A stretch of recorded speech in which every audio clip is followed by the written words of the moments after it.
And WCBS-FM HD2, New York. A Good Karma Brands radio station.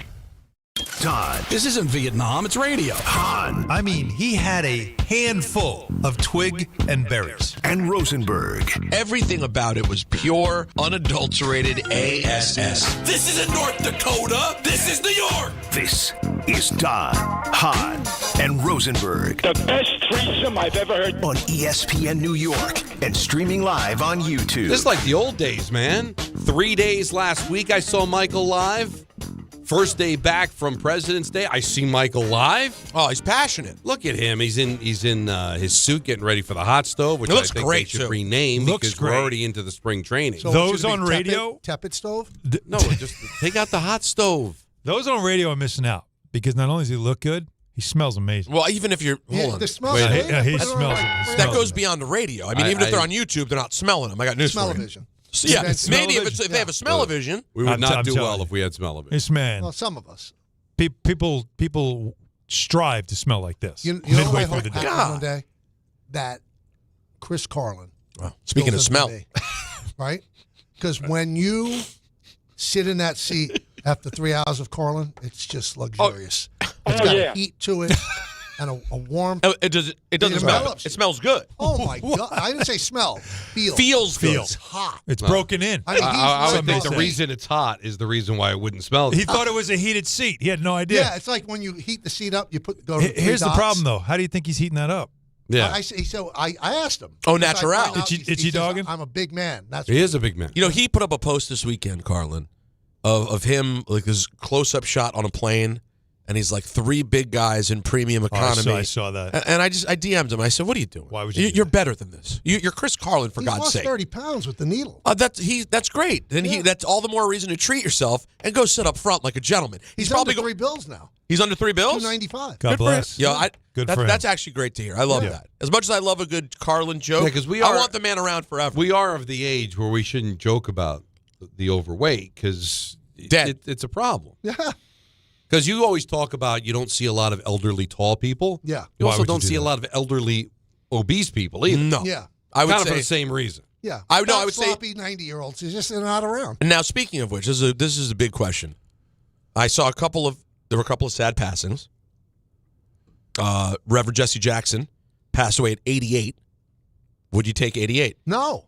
You're out on 88. No. Pretty When good you number. hit 65 like I have, 88 doesn't seem that far away. But I'm not it's- taking it.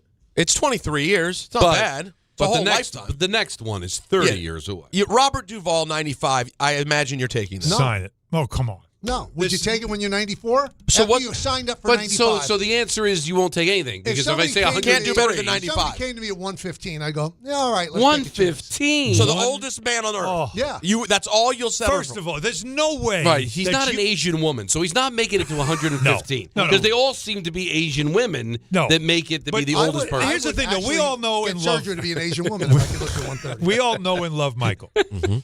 And we all know that by the time he got to 90 plus, even he would find it unbearable. No. Like, I can't do this. No, see, I see the opposite because My grandmother got to 90, and she was incredibly healthy and vibrant, went for long walks, everything. We were, like, amazed.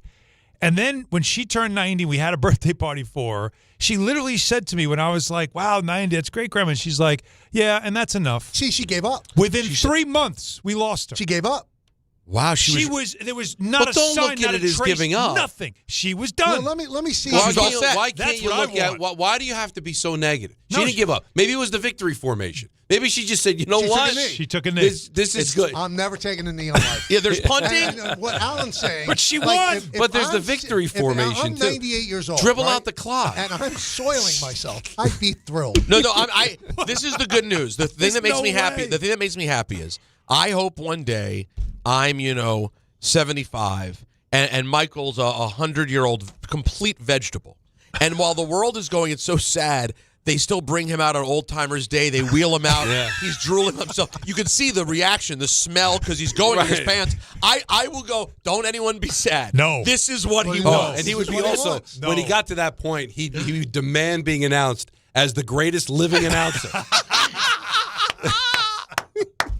In fact, he'll still be in the booth. Oh, that's unreal. Now, my goal is to live so long that Ruocco takes my life. No, he has to. All right, because when am I getting this gig? This guy won't go away. Can you imagine the story? You think they're making a big deal respectfully to Savannah Guthrie's mom. If Ryan Ruocco killed Michael Kay, think about how that would take over the nation. You know what's We'd sad? all be I'm almost rooting for it. It'll be a ratings But bomb. you know what? It's been so good for Ruocco. He might say, I'm good. No. Right He now, might it's so turn down good. the Yankee job. I don't think so. You don't turn down the Yankee job. He's done really well, but I'll tell you what though, it's something that now in the back of my mind I feel like almost start to like just plant the seed now Of the murder? just to keep it going. Yeah, that K. Like, this guy won't go away. Yeah. Sometimes the only answer Like, is. there's only one way to like get him out of here. The only problem is I don't see Ruocco as a killer. No, he's such a nice guy. Well, hire somebody. Yeah, you could do that. One of our bosses came into the booth this year, and there was a story that was out that within 10 years, the average age, like people will be able to live to 130 because of all the advancements. Right. I mean, That's a good point. 130, That's a good right? point. And the first thing I said was, boy, will Ruocco be pissed. Yeah. Again, Michael will be out there. Did you see there's AI technology now Yeah. that AI can take the dead and create the ability to not only converse with them because they just base it off of all the information they have about the person. Oh, yeah. They can you can do a FaceTime with somebody that has passed on. Yeah. All right, that's too far. I want to be able to do opens. Am I, The opens, you can do the whole game, whole show. Michael can open a game. That would be so And great. then AI will just make the calls. I mean, the Yankees SIA, against the Brewers. Now here for the play-by-play is Ryan Ruocco. As long as I get to Well, didn't Derek Jeter keep his announcement on Bob Shepard. Yeah. of Bob Shepard? Bob Shepard. Certain players say, I want Michael K. Sia every single time. But now you don't have to do that because the guy who announces the NBA on NBC is no longer with us. It's AI. That's right. They Yeah. use his AI voice. Pretty amazing. but it is the same. It's the same- classic, yeah. But it's not him. It's his voice, but through AI. By the way, did you see Tesh at All-Star? Tremendous. Like, the hair is Love it. glorious. It's wild, man. He goes from all blonde, like, to now he's all white. Isn't he married to Connie Britton? I think you're right, yeah. Tesh is married to Connie I Britton. believe so. It's somebody, a famous actress. Well, how old is Tesh? Tesh has got to be in his 70s. He's up there. Yeah. Well, and Connie Britton's got to be He's in still like rocking mid-50s. You still love people if they get old, Peter. You know Don't what? That's mention just that. no. I'm You saying know it's good what? work. Honestly, by, like, good why work does it by matter? Tesh. It is. That's all I'm Connie saying. Britton's older than 50s. Mid-50s? No. Take a look. I'm gonna look right now. I'm a fan. Take a look. John Do something Tesh rare and go is- on your phone during the show. I heard Whoa. that. 58. Yeah, he was born in 52. No. Oh no. I'm saying, and she is 58. So 48 and 26. So he's 74. Oh, here we go. That's not bad. Don and Michael math getting going. I think it turns 92, Peter. Turn 92. 58. So that's a 16-year age gap. That's not bad. No, it's not Belichick bad. Certainly not. See, he can't handle that. Does that Why bother does you? that bother you? Does it bother you? No, not a bit. Don't at do all. this again. If Jody ever left me, you think I'd be dating a 60-year-old? I'd be dating a 25-year-old. No, you wouldn't go to. Yes, we I talked. would. Cast a wide net. You missed it on your birthday. We had this conversation. Yeah. Just about if you had not gotten married, what would the rotation look like? Yeah. Oh, it would look like the Yankees See, if they're healthy we were this right. year. So We were I right. was because I was saying We were that right. You No, would, I was right. You guys had higher hopes for him. What is the? I what said is it was the- lower. You thought, What do wait, you mean lower? age. he Like, means, They thought you would be like 40s, and I went, no, not 40s. I thought your range would be there. No, my range would be what I could hit. Whatever the range. Like what pitch you could hit. I can hit 95. If I so can hit a 24. so you're totally cool with Belichick then. Of course. That's why- these I'm not guys cool with rip him me. being led by the nose and That's him different. wearing the No, Rockets of yeah. Asia. that was that's stupid. Without That shutting was that stupid. down. But it must be glorious. She must be a very special Yes. conversation. I mean, we're talking Sparks. Like it's Honestly. at that level. Yeah. No question. Now I realize it's not even about that though. This is more like an old person who's just been taken advantage of. Maybe I don't at even think this it's, point. at Maybe this at point this this appears like something that's else. wrong.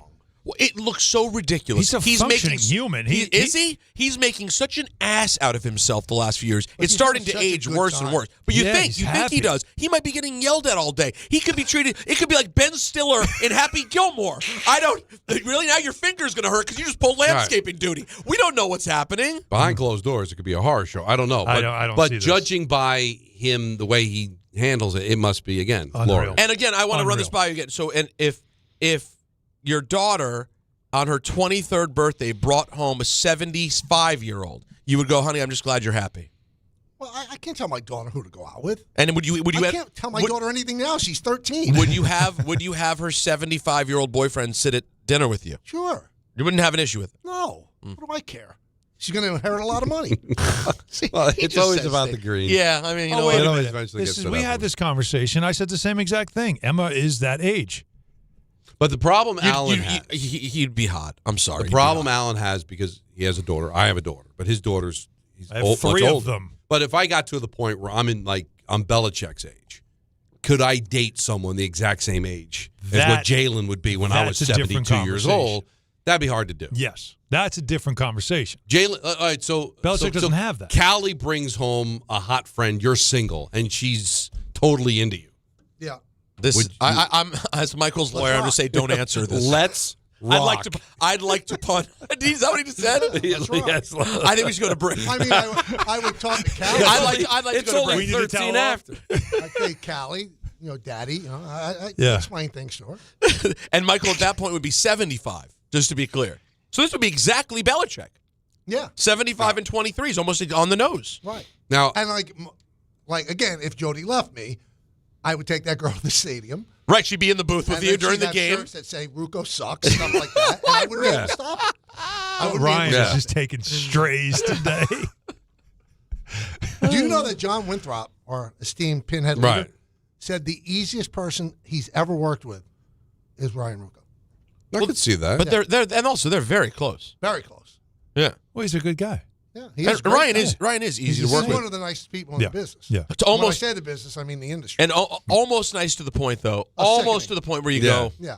what's going on? It's here? an I'm not act. trusting him. Yeah, I You don't trust You him. don't believe it. You think the whole thing's an act. He's actually just short of the line because I actually do believe it's the real deal with Ryan, but he's close. There are certain people in the world that you wonder, what do they look like pissed off?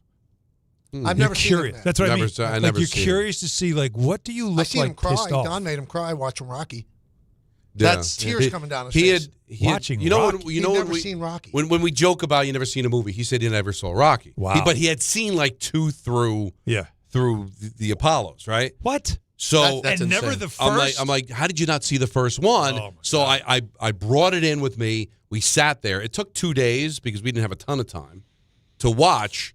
And at the end, I even got a little verklempt. I didn't like because it's Oh yeah, if you've never seen it, but it's nothing. It's just the idea that the winning didn't matter. It was just that he, at the end of the day, he's got the love of his life there. That's it. And we both felt it. We felt emotional about it. And I walked by. I walked by when they were watching.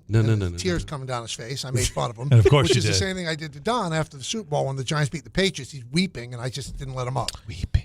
Yeah, after his father had passed, he His was father weeping. had not passed right No, then. but it was it's years still- later. No, Still. it felt brand It had new. to do with the fact Michael, for some reason, I was on with Brandon. Brandon Tierney was on right after the Super Bowl. So Was they this the called me 07? and The asked first me one? the This is first the The first undefeated Eli one. one. the Okay. helmet catch. Okay. So they get me on to talk about it, and I started talking about how this is the first championship without my dad, and I got a little emotional. Okay. And Michael's thinking I'm crying because the Giants won the Super Bowl. No, I'm crying because it reminded me of my dad. That would be the first call I would make after the Giants had won the Super Bowl to my Never let him dad. up. Never let him up for it. Never let me up. It's a very strange man. This guy. Who, me? Yeah. And it wasn't there. And here's the thing: there wasn't like an audience to appreciate. No, it was just if it him. had been on the air, I'd say, "Hey, listen, good radio. No, You no, gotta do I what just you got wanted to to do." bother him. You just want to do It's just me, him, and Aaron Spielberg on the rent-a-car on the way home, Now, just if I'd and have just watched ripping me. Spielberg cry, that would have been great. Yeah, that you would have appreciated. The guy did the April Fool's joke on me. Oh. And then Don almost killed him. Almost killed the program director. But for the April Fool's joke. Yes. So but he took the April Fool's joke very seriously. The emotions you have about your father, nothing. But the April Because Fool's joke. Well, because- what I said on the air could have gotten me fired. But Don just see- showed, what a softie See, he is. here's all you need to know. That affected him. Right. The crying Did not. No effect on me. And Michael. Well, Don knows my phrase. What's in it for me? That's right. That's and how we all, you're rooting for you. That's I how am we all rooting for live. me. That bothers you, doesn't it? And this has been Now, all very. I don't revealing. want to steal our open, but it was Okay. similar to your open. Oh, But you said great stuff driving it. Thank you.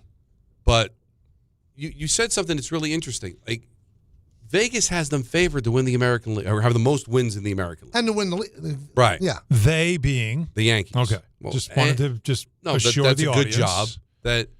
But yet Yankee fans are just upset with running it back. Yeah. No, we don't say running it back.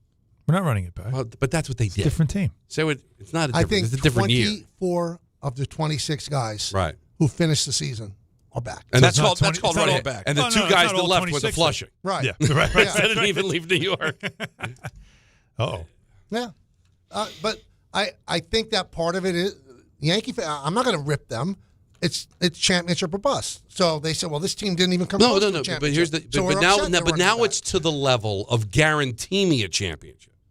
Like, because they're a good enough team to win a championship. They haven't won one, but they're certainly good enough. Yeah. But I think Yankee fans want like that insurance policy. They want the buffer, like what the Dodgers. And what the Dodgers are doing is ridiculous, and they're going to ruin baseball because we're going to lose the 2027 season because of it, and it's going to be awful. But still, they are in a really good position. But they want an all-star or a Hall of Famer at every position. They want like assurances. I'm sorry, there's no assurances. Dodgers They're don't not have even. assurances. They're not even sure the Dodgers are going to Yeah, win. the Dodgers should have lost last year. Very They should've easily could have lost. And they are always like that rash of injuries away from just being destroyed, but they get through a season. But you're saying that that's what fans want. Sounds like Aaron Judge kind of wanted that too. Well, didn't it? we're going to certainly get to that coming up. The next one, segment. the one pushback, which I said on my show, you wanted back Grisham and you wanted back Bellinger. Did So he? the Yankees did that, and you are then at the mercy of Scott Boras. Yeah. You can't rush it. So I was upset that it took so slow. Well, it took slow because you want Bellinger back. If they had But- moved off Bellinger, then it could have happened faster. But this is why I want a cap in baseball. Because when we talk football, we talk basketball, we talk hockey. It's let's get a better general manager. Let's get a better manager or head coach. Let's be better. Here it's in more baseball, it's just buy it. Buy. Just buy it. Spend more money. Right? There's never any question about. I'll give the Yankee fans credit when they get on Cashman, but it's usually getting on Cashman for not spending more money. But they do get on him for a flawed roster, which we even got back when we did the show together.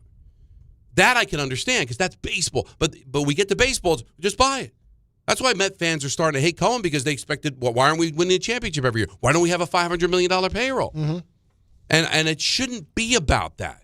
And listen, I'm a Met fan. I benefit from it, right? But I still think it's wrong that because a guy's sitting on hedge fund money, at least the Yankees, when they were the richest organization, they were the richest because they were the most popular, they won the most, and they deserve to be where they are. But, hey, Steve Cohen could have bought the Marlins, right? Mm-hmm. See, but And be sitting on the same amount of money, and what, they're supposed to now go just buy a World Series? here's the interesting thing about Cohen, and I'm sure you'll get into the Tony Clark stuff. So he said he doesn't know which way he leans on the cap. If he goes in on the cap, he's taking away his best strength. Yep. Why would you do that? Why would he agree? He's the one guy that can afford to have a $500 million and Guggenheim Partners. If he agrees on the cap, he's handcuffing gonna tell you- himself. But how I'm gonna many say guys one did, in all honesty, with all the money he's got, other than Soto, which was obviously the biggest fish, how many guys has he gotten that he wanted because he just outspent somebody? Well, Soto was the big fish. But anybody Well, else? Bichette, the Phillies wanted him. He didn't. That was he really didn't late. get- That was he really didn't late in the get process. Tucker. That was after not getting Bellinger. It wasn't for a lack of effort No, with they want Tucker. Bellinger. Yeah, no, I'm not saying it's lack for effort. Yeah. What I'm saying is like him swinging it hasn't really No, because I'm turned going to into tell what you the why. Dodgers are. Because you know why Cohen isn't what everybody thought he would be? I have no evidence to this. You would know better than me. But my guess is, in order to get in the club, he had to make some assurances that he wouldn't spend like a drunken sailor, that he'd play the game. If he votes for a cap, to me, that is because he left some assurances to them that Well, I will not go rogue. I will But he go did with the rogue. majority. He went rogue with Soto. Yep. I mean, the one place he didn't go rogue, which I'll never understand, Was and I like to Judge. sit down with him is privately and Judge. not go after Judge. Because I think it was part of the deal. Yeah. I think the deal is, hey, well, Soto was fair game, okay? But Judge was already a lifelong Yankee. Right. And I just think, listen, do what you got to do to win, but at least play the game. I think he feels that. I think that's in the back of his head. He must have made some assurances to him. Let me in your club, and I will promise you I won't go rogue. See- I won't pull a Dodgers, and they let him in. I think that's why. And if he votes for a cap, it'll be because of that. But it's funny though, Hmm. the whole thing will come crashing down because of the Dodgers and the Mets. The owners voted them in. They didn't have to. They let the wolf in the hen house. These guys, look at the business they're in. They're barracudas. They're going to get what they want. Steve Cohen buys the best art. He overprices it and gets it when nobody else can. So you let them in because you want to increase the value of your franchise, and now you're paying for it. But there's only so many people that are in a position like that. Yeah, Go but out and no, I mean, there's a lot of people. Yeah, that but have billions of dollars. Just read the Epstein files. A lot of people. But I'm sure they don't like getting into 30 different people coming together and buying a team. They probably like the fact there's one guy buying a team. And there's only so many people that can do that. Partners is a lot of people. Well, that's right. It's head by Mark Walter. Right. But I laugh when people go, if Hal ever sold to the Yankees, he'd get $12 billion. No, he wouldn't. He might get $20 billion. All you need is two lunatic hedge fund guys in New York. Because it's a toy. Yeah, it's a toy. Or a piece of art. It's worth however somebody's going to spend. And that's what people don't understand when Al and I especially, when Alan started it, talking about it's mom and pop. Right. Because technically is. Yeah. Because whatever the Hal Steinbrenner is worth is after he sells the team. Yeah. Like he makes a lot of money with the team, but he's not sitting on billions of dollars. No, you have to cash in. Because they say the same thing about Musk. Elon Musk doesn't have cash in hand. He's got all that stock in SpaceX, and he's got to sell it in order to realize the money. He can't even go to Starbucks and get a coffee. I can. I'm going now. All right. Thank you, Michael. I really appreciate it. That's called out. Mic like drop. that exit. That's a see ya. He's got a lot going on. That was nice. He didn't have to do that. So much that and yet he did and said so many things. But I will say we give him energy. yeah. Yeah. How do you feel about that? No, what do you Feel mean about that? It's tough doing a show by yourself. But that's a compliment. Yeah. But, To us. Yeah. But there's a lot of baseball to get into. Who else was because that compliment? I'm sure you've heard the judge comments already, but we'll play them again because I've got a theory on it. I know Peter and Alan do as well. Steve Cohen doesn't want captains, will not have a captain. I'm going to tell you why I think it's a great idea. We've got Talk About It Tuesday coming up at 4:30. I think we're all in unison with this one. I got something to talk about. We've got an ENN, and we've got a full boat today, taking up until 7 o'clock. That's part of the beauty of the NBA All-Star break and the hockey being off because of the Olympics. So we're taking you right up to Darren Gross at 7 o'clock. Beautiful. 1-800-919-3776 is always the number to call. It's Don, Hahn, and Rosenberg until 7 right here on ESPN New York. March the 20th of 2026, there's one place to be. And that place is Pickleball Heaven. Pickleball Heaven. It's a pickleball facility, massive facility, in Medford, New York. We're going to do the show there that day from 6 to 10. Then there's a tournament. And then after we win the tournament, Rick, we'll stay and watch some basketball with the people. Now, the worst part of all this is the name. Listen, I got to participate in Rickleball Madness. What do you want from me? You're a teammate of Rickleball. Yeah, right. You're part of the event. You're the co-headliner. If my name was Dave Pickleball, it would still be Rickleball Madness. I think that's accurate. I don't want this kind of pressure. I would prefer it be named after you. No, you don't. You want all the shine. No, I don't. Call whatever you want. Dave's Pickleball Extravaganza. Sorry, Dave. We're still calling it Rickleball Madness. And it's Friday, March 20th at Pickleball Heaven in Medford, New York. To sign up and register to play, go to the ESPN New York app and click on the Rickleball tile.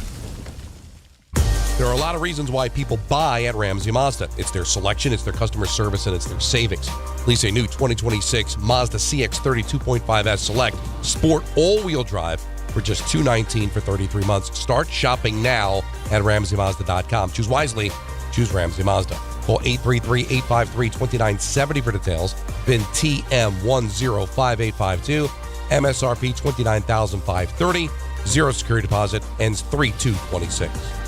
I know that hiring can be challenging. You sort through tons of resumes and you get too many so-so applicants. You're just waiting for someone to match your role perfectly. Well, now, there's a place where you can meet them fast. ZipRecruiter. Need to hire right away. Start your search for strong candidates. The right fit awaits. Build your team. Build it sooner. Meet your match on ZipRecruiter. Just head to ZipRecruiter.com/ESPN right now to try it for free, and you're on your way to meeting your match. 4 out of 5 employers who post on ZipRecruiter get a quality candidate within the first day. So try it now. Go to ZipRecruiter.com/ESPN. Once again, that's ZipRecruiter.com/ESPN. Meet your match on ZipRecruiter. Try it free. Not all F words are bad. Some are actually great, like fast, free fiber for 4 months. Yep, switch to Optimum Fiber for as low as $25 a month. Plus, for a limited time, you can get 4 months free, HBO Max included for 1 year, and a 5-year price lock. Don't wait. This free fiber deal won't last long, and the fastest, most reliable, most consistent internet speeds await you. Call 888-4OPTIMUM or visit Optimum.com/free today. Terms apply. See Optimum.com for details. So, should we split the bill? But math is the worst. Not all math, because with New York Lottery's extra multiplier scratch-off games, you can multiply your winnings up to 200 times. Wait, multiply my winnings? Yeah, you take your winnings, then multiply those winnings up to 200 times. So all of my winnings times 200? Yeah, that. Oh, I've always said math's the best. Play for chances to multiply your winnings 30, 50, up to 200 times. Prizes up to $5 million. Please play responsibly. Must be 18 plus. Gambling problem? Call 1-877-8-HOPE-NY or text HOPE-NY. And now let's take a look at the traffic with Brandy Scott. Hey there, guys. Good afternoon. Not so great over in Brooklyn. First on the inbound Gowanus, it's a broken down charter bus in the right lane right before the belt merge, hitting the brakes there from Fort Hamilton Parkway. Slow crawl on the belt eastbound. An accident by Knapp Street. You're solid there from the Verrazano on through. All of your approaches the outbound George are jammed aside from the Henry Hudson. West Side Highway northbound. Some road work on the ramp to the eastbound Cross Bronx. You're packed there from the 90s. Outbound George, some more repairs on the upper deck. Not moving much on the Cross Bronx westbound from the Bruckner on through. Inbound George, construction on the upper level, about a 15 to 20 minute ride. Outbound Lincoln and Holland Tunnels are only about 15 minutes each. This report is sponsored by Mothers Against Drunk Driving. For victims of drunk and drug driving, your grief is unique, but you're not alone. You always have a place at MAD. Visit MAD.org. I'm Brandy Scott on 880 ESPN New York. Whether you're building a single roof or a successful roofing business, roofing contractors like you need the right tools for the job, and software is no exception. Service Titan is on a mission to be the most powerful software platform for the trades, with purpose-built technology proven to maximize revenue, streamline operations, and deliver 5-star customer experiences. We are taking roofing companies like yours to the next level and beyond. Service Titan. We are built for this. See what we can do for roofers at servicetitan.com. Pete's back on the links with all new golf clubs and hopefully less swearing. Dang, sliced it. He worked with Empower to help him get good at money, so he can be a little bad. Heads up! Oof. Talent sold separately. Guy said these were slice-proof. At least he has money for lessons. Invest well, live a little. Start today at Empower.com.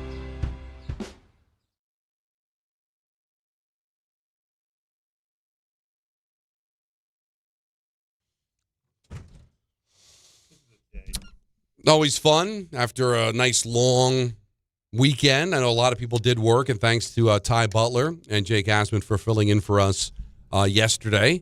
You want to thank me? But Peter pushed for the day. What did you think? I was great. I mean, it was really great because I had a whole birthday weekend because there was a lot going on. Because Friday, I'm on till 7. Marco had baseball. Jalen had dance. So my birthday was sunk. And then now it's Valentine's Day, so I'm sharing Valentine's Day with everybody, with Nancy. And then comes Sunday, and we had dinner plans with a couple of people. And then so yesterday was just a chance you got your to day. kind of just have a day. It was nice. Yeah, neither of us were going to take it. And then I was like, what the hell? Alan's already off for a family a weekend. What are we doing? Are we rushing back to talk about the All-Star game on Monday? I think this is this is the time of year. It's disgusting. Like, this is a good time to take a day. If anyone out there has the opportunity to. February in New York, great time to just take a day. Take one. I went to Atlantic City. Don't ask why. What? But it was a good time. Of all the things to do on a rainy, freezing President's Day. Probably not one of them. That's how I celebrate. I wanted to celebrate the presidents there. But it was lovely. Had a good time. Hard Rock's pretty nice. Yeah? Oh, yeah. I had some great a couple of great meals at the Hard Rock. That'll do. Yeah. Met a lot of lovely listeners, too. Same. In D.C., the huge volleyball, the Capitol Classic. It's just like, I think it was about 6 or 7 million players. Felt like it. It was just Felt insane. Like yeah. Court, we were on like court 1,305 at one point. It's really mad. Until you're in it, you have no idea. Can't even imagine. And this was our 4th and final time with Gracie. Oh. So a little emosh, walking out. You feel it. Who went? Just me and Gracie. Oh, wow. Yeah. Oh, no. We had a great time. But she also had a great time with her teammates and a lot of her friends. But it's amazing, though, the reach of the show. I loved her first. Thank you. As I'm walking through the crowded courts, you're trying to find your way and stuff. It was just great to every now and then be stopped by somebody to say, love the show. Think you guys are great. Listen every day. There we go. And that's, yeah, I had some of that in AC too. It was nice. No, we love that. Very People good. are out there. So they really are. We swear. So it was a big deal yesterday. And again, if this feels like it's redundant, you may have heard it already with the Judge stuff. He spoke about, the offseason, reflecting on the offseason and everything. And I love when we have to kind of translate athletes, because as much as I love Aaron Judge, what you're going to hear is kind of talking out of both sides of his mouth. It was brutal. I'm like, I see a lot of free agents out there. I see a lot of guys that, like the Bellingers, the Grishams, the Goldschmidts, like, let's sign these guys right now and then start adding more pieces, because I'm seeing other teams around the league get better. They're making trades. They're signing big prospects or big players. And, we're sitting there for a while, kind of making smaller moves. But it was tough there in the beginning. But I think once we solidified getting Bellinger back, we got Trent being our center fielder, be our leadoff guy for another year. And then you had a guy like Goldie, some of the back end, bullpen pieces that we've been doing. I think we're being in a good spot. But early on, it was pretty tough to watch. I'm like, we're the New York Yankees. Let's go out there and get the right people, get the right pieces to go out there and finish this thing off, because we got a special group of players here. We got a good core, good young core. So, yeah, it was frustrating, but I think we're right where we need to be. All right. So he's saying two things. It was frustrating, add pieces, which they didn't, because they're running back the exact same team, but yet he loves the team. He didn't say they added pieces. But he said let's get Bellinger done and let's add some pieces. Yeah. But it took so long for Bellinger to get done that by the time Bellinger got done, free agency was over. Right. So did you voice your frustration to the front office? Yeah. But they took care of business. I've voiced my opinion about a couple of guys, and Bellinger being one of the guys that he just adds a dynamic to this team that we've been missing for quite a few years. So excited he's back. All right, so he voiced his frustration. About what? I guess that you weren't happy they weren't more aggressive, but yet you love the team. So is this Judge expressing two thoughts? We could have done better, but we didn't. Yes. But I'm fine with that, because this is pretty much the same team that we went to the playoffs with last year, lost to the Blue Jays, and I'm the captain of the team, and I'm not going to throw anybody under the bus, so I love these guys. Or is it a shot at Bellinger? Like, why did it take so long for this to get done? It's definitely not a shot at Bellinger. Because Bellinger wanted 7. He ended up settling for 5. So is it like, why didn't you hurry up and get something done? No matter where you focus your angst if you're Judge, what you are saying in those two cuts is you wanted more to be done. It wasn't done, but you're cool because he's not going to kill the team that he's on, and the team still might be good enough to win. But he sounded like a caller, man. He sounded like somebody that wanted to be more aggressive in free agency. It wasn't. We're the New York freaking Yankees. We should do better. This has nothing to do with Bellinger. He wanted him back. Oh, clearly wanted him back. You know who else he wanted back? He wanted Soto. That didn't happen. He didn't say anything, right? What he did was the guys who want to be here are here. He put that on Soto, right, last year. Right. But then a year later, he's realizing, we aren't just like taking care of our people. We're not even keeping the guys that we should be keeping. And he was probably worried, along with the rest of us, that if Bellinger ends up signing somewhere else because we have a number that we refuse to move on from, what protection am I getting now, right? I'm telling you, this was him as best he can, as carefully and calculated as he can. This is him calling out the front office. That's what I heard. He had to then flip it and go Bellinger and Grisham and Gold.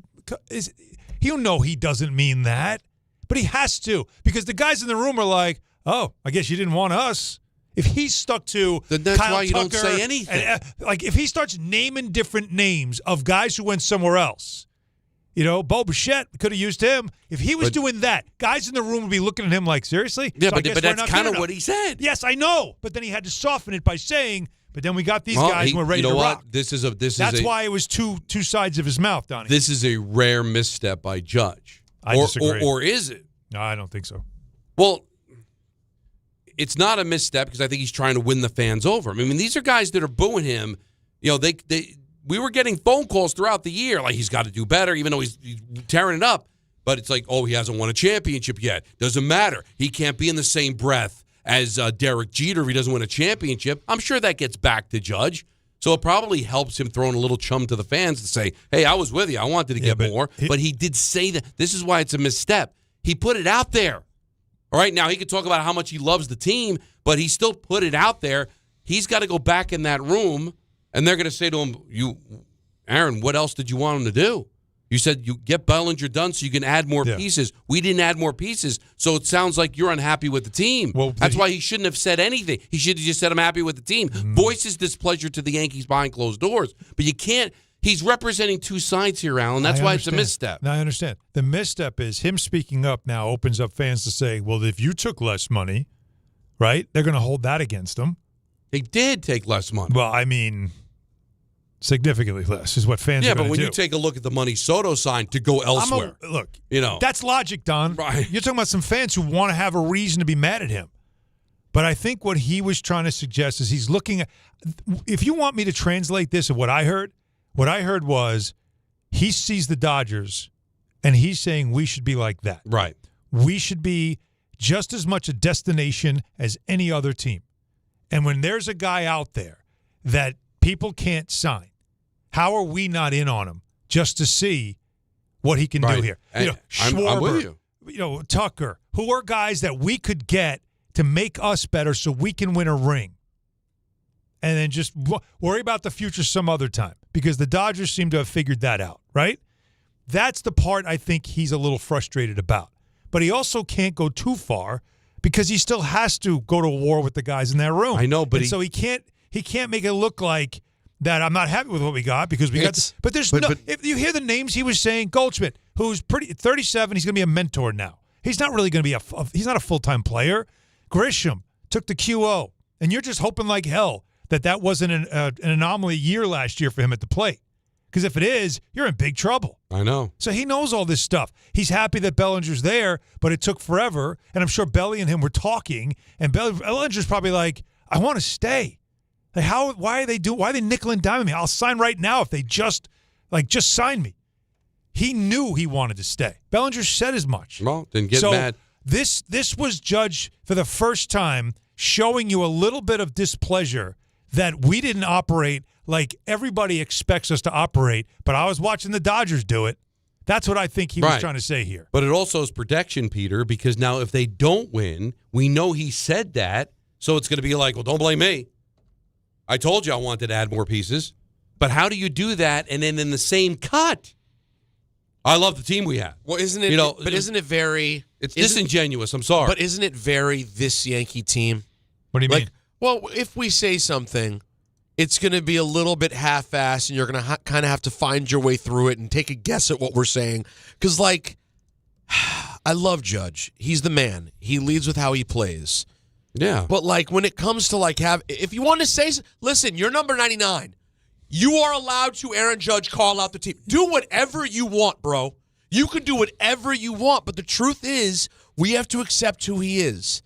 He has big cojones on the field, not at the podium. Yes. He doesn't know how to do it. I agree. Not and listen. He had a chance to really punch this. Yeah. And it's almost like he pulled it. He did. He swung and then he didn't like it at the end, so he eased up a little bit. If you wanted to take your shot, this was the moment. Who do you have to answer to? He can do anything he wants. Aaron Judge could literally be the biggest. But he's too nice a guy.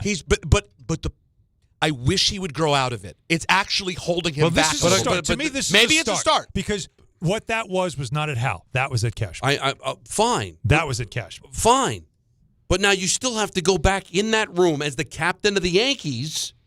What, and pretend you didn't say I was really hoping that we'd add pieces? Well, what are you owning here, Alan? Are you owning that Brian Cashman should have done more? That we should be the Dodgers? We're the New York Yankees, for God's sakes. Why do we only have the third highest payroll? Why don't we have the second? Why don't we have the first? And then walk in that room and say, it's okay, because we're still good enough to go out there and win. Let's get him, guy. You can't own both. Right. So which one are you owning? And Peter's right. He's there. He's Aaron Judge. He's the man. Own one of the two. And the one that he should own is, that's my team. We're good enough to win. Let's go get him. But you can't play both sides, because you play both sides, you lose both sides. Oh, I'm trying to answer to the fans who think that Cashman should have done more. I agree with them, but I also agree with running it back and having the same team. Let's go. I'm really excited that Goldschmidt's He didn't back. say he agreed with it. He didn't say he agreed with it. But he says he loves the team. Well, because these are his guys. This is it. Well, but I'm sorry. I feel good about this team. But then you shouldn't But we be. didn't get but better. he went to management, apparently, and Donnie, complained they didn't add. They didn't get better. They are the same. Well, now you got to go into that room and say, we could have gotten better, guys. We didn't. So let's go get them. Prove me wrong. And there's an easy way to say it. I mean, Alan, what you're saying, like, it is easy enough to say, I got to tell you, I love my teammates. I love everyone we have on this team. I would have liked to see us get a little more aggressive and bringing someone else in here. Mm-hmm. You don't have to make it sound like I wanted people out, but I wanted more to come in. Mm-hmm. There's a way to frame that with that. That's just not such. I totally understand what you're saying. And I'm not saying you're wrong. This is, I think, his first foray into showing. I feel like he's done something. Doesn't it feel like he's done something similar before? When?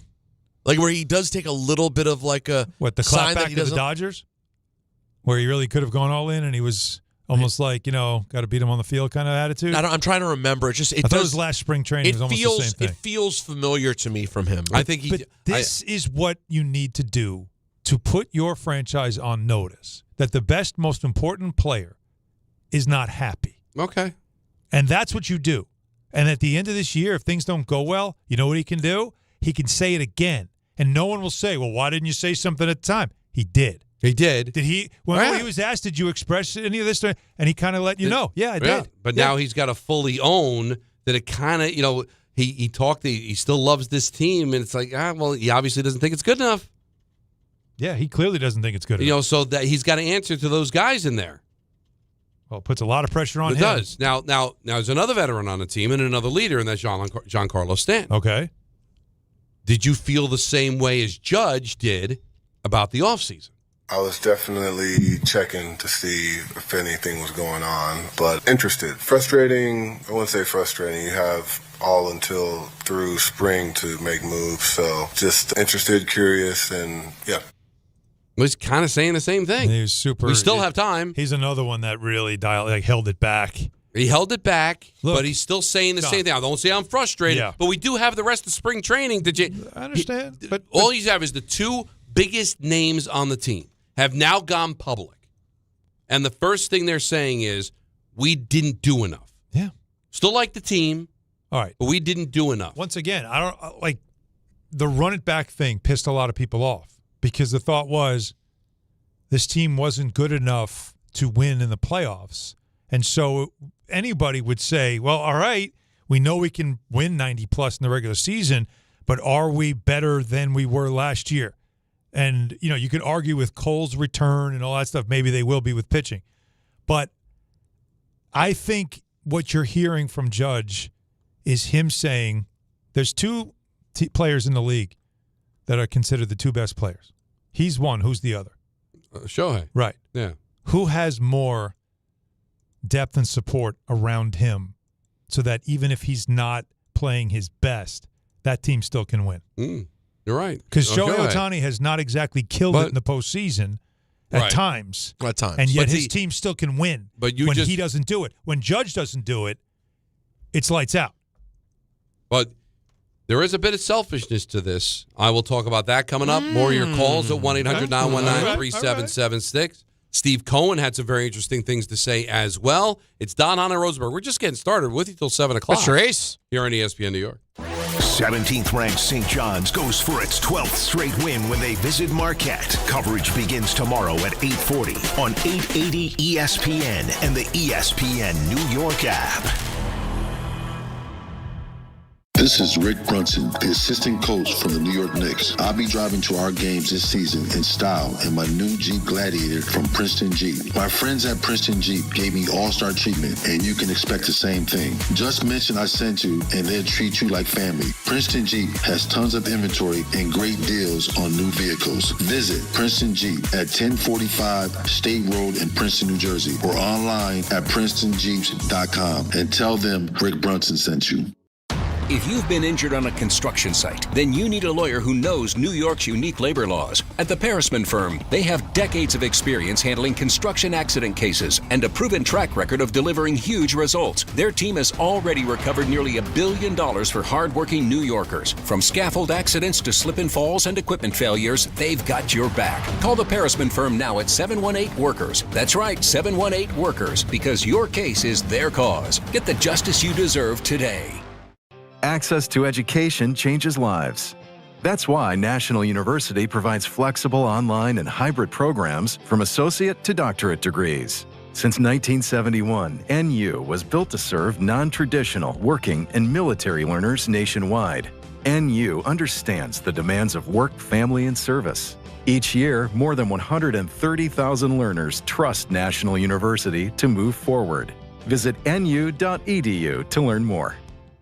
Hey, it's Rich Eisen for Pella Windows and Doors. Sometimes teams take a timeout to regroup and call the right play. When it comes to your home, Pella Windows and Doors always has the winning game plan. They do it every day, and that's why your neighbors trust them. Visit Pella.com/Eisen today. Right now, Pella Windows and Doors of New Jersey is offering 25% off windows and doors and 0% APR for 24 months. Some restrictions may apply. See store for details. Offer ends February 28th, 2026. Talk about stepping up. Bang! Bang! It's time to level up your game. Introducing the all-new ESPN app. All of ESPN, all in one place. Your home for the most live sports and the best championship moments. The electricity is palpable. Step up your game with no annual contract required. It's the ultimate fan experience. Level up for more on the ESPN app or at stream.espn.com. Sign up now. I'm Boomer Esiason. My mom died from cancer. She was only 37 years old. She didn't have life insurance, and that was devastating for my family. That's why having life insurance is so important to me. Ethos makes it fast and easy. Get a quote in seconds, apply in minutes, and get same-day coverage. You can get up to $3 million in coverage with no medical exam. Get your free quote at ethos.com/play. That's ethos.com/play. Paid spokesperson. Time spent on application may vary. Online health questions required. In the city that never sleeps and never stops talking sports, ESPN New York is always on. Now you can live and breathe everything New York sports wherever you are. On your radio dial, on the ESPN New York app, and streaming live on YouTube. However you watch or listen, ESPN New York is always on for you. Hear us, stream us, watch us. This is ESPN New York. At Uline, the prevailing opinion is, if you don't live it, you don't believe it. The people at Uline believe in hard work, and they live it by being there 24/7 to answer your call, having 41,000 items in stock, and offering same-day shipping from 12 locations across North America. Business owners, sellers, buyers, shippers, and packers believe it. Uline is the hard-working, dependable source for your shipping and industrial supplies. Visit uline.com.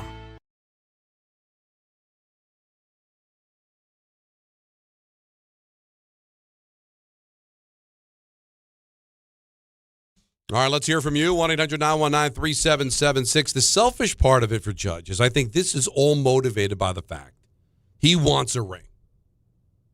All right? And Understandable. And he is not going to ever be, which is, I think, absolutely ridiculous, but unfortunately this is the standards that's been created. You'll never be considered an all-time great unless you have a ring, which I thought was always foolish in baseball. So you're telling me Ted Williams was an all-time great. Ernie Banks wasn't an all-time great. That Mike Trout's not an all-time great. That if Ohtani stayed in Anaheim with the Angels, he'd never be an all-time great. I understand it for quarterbacks in the NFL. I certainly understand it in the NBA. But in baseball, it's hard to win, and it's hard to do it all yourself. But up until last year, to be fair, Judge has not been good in the postseason. So is it he doesn't have a team that's good enough, or he wasn't good enough? Because I'll tell you, honestly, and I'm not taking a shot at Judge, but there were times the team was good enough, he wasn't. Because he wasn't hitting in the postseason. Okay. That wasn't the case last year. Right. Because he did hit, and they came up short. What about Ohtani 2 years ago?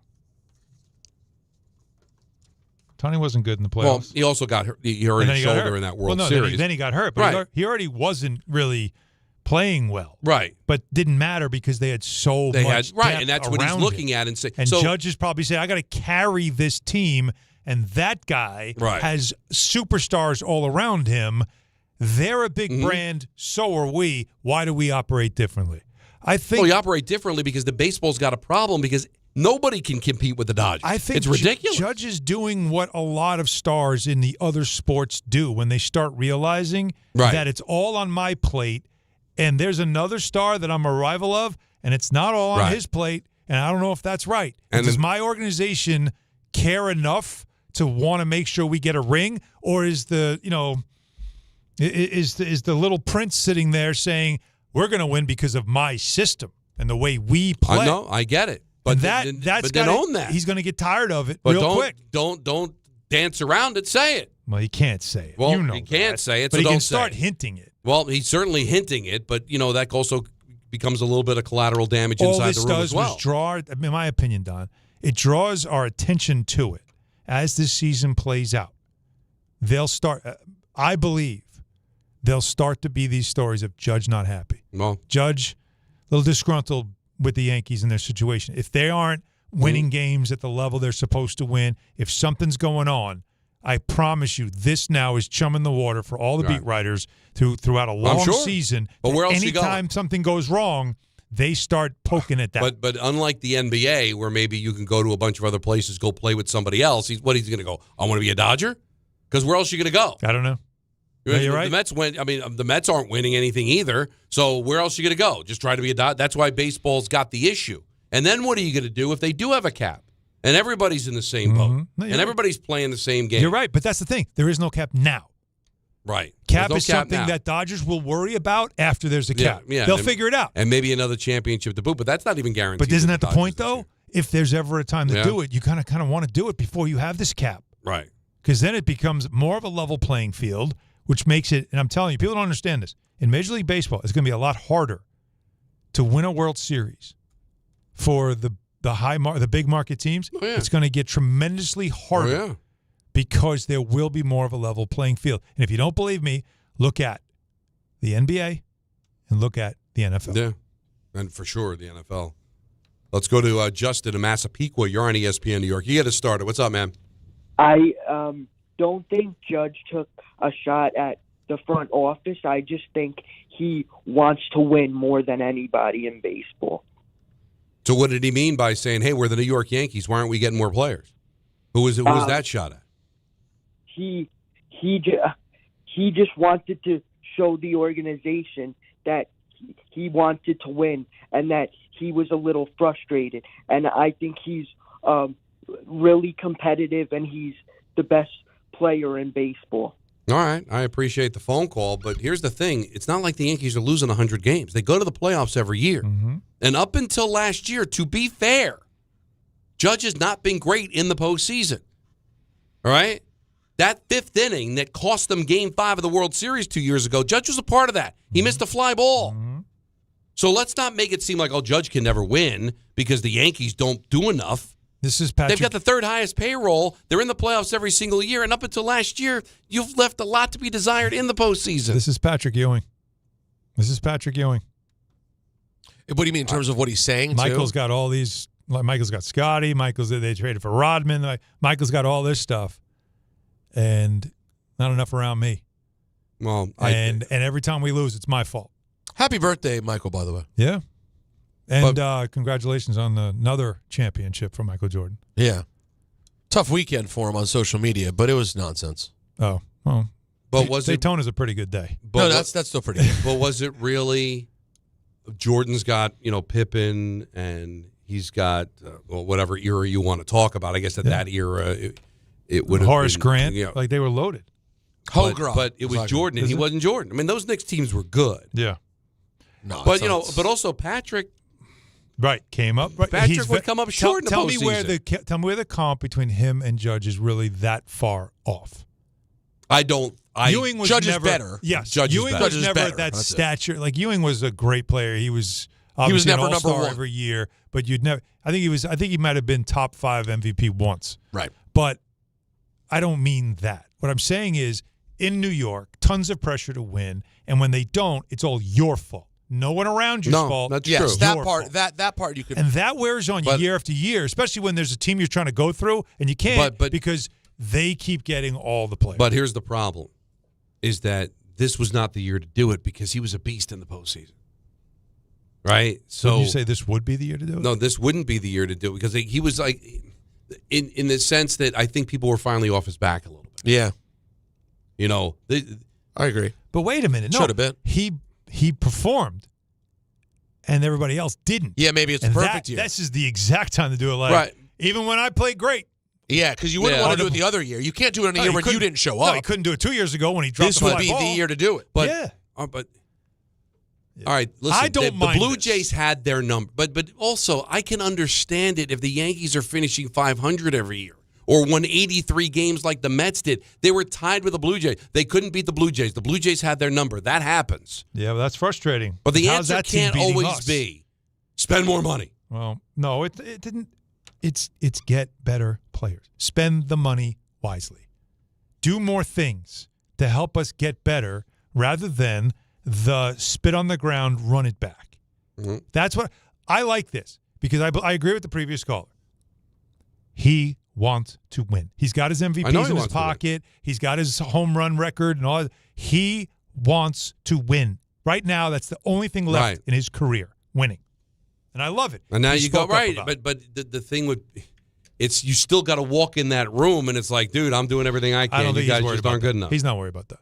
Right. I love the fact that he's finally But a at the point captain also where all that has matters to is start, winning. driving his team to be better, right? Holding players accountable. Well, maybe we'll see that this year. Well, Maybe he's letting everybody know that it's going to be a little different now, because our expectations, at least my expectations, are the only thing we're playing for is a ring, and if we don't, it's a failure, and he has already voiced that. More calls, 1-800-919-3776. Steve Cohen's comments as well. Mark Cuban, some interesting things as well. It's going to be a fun show.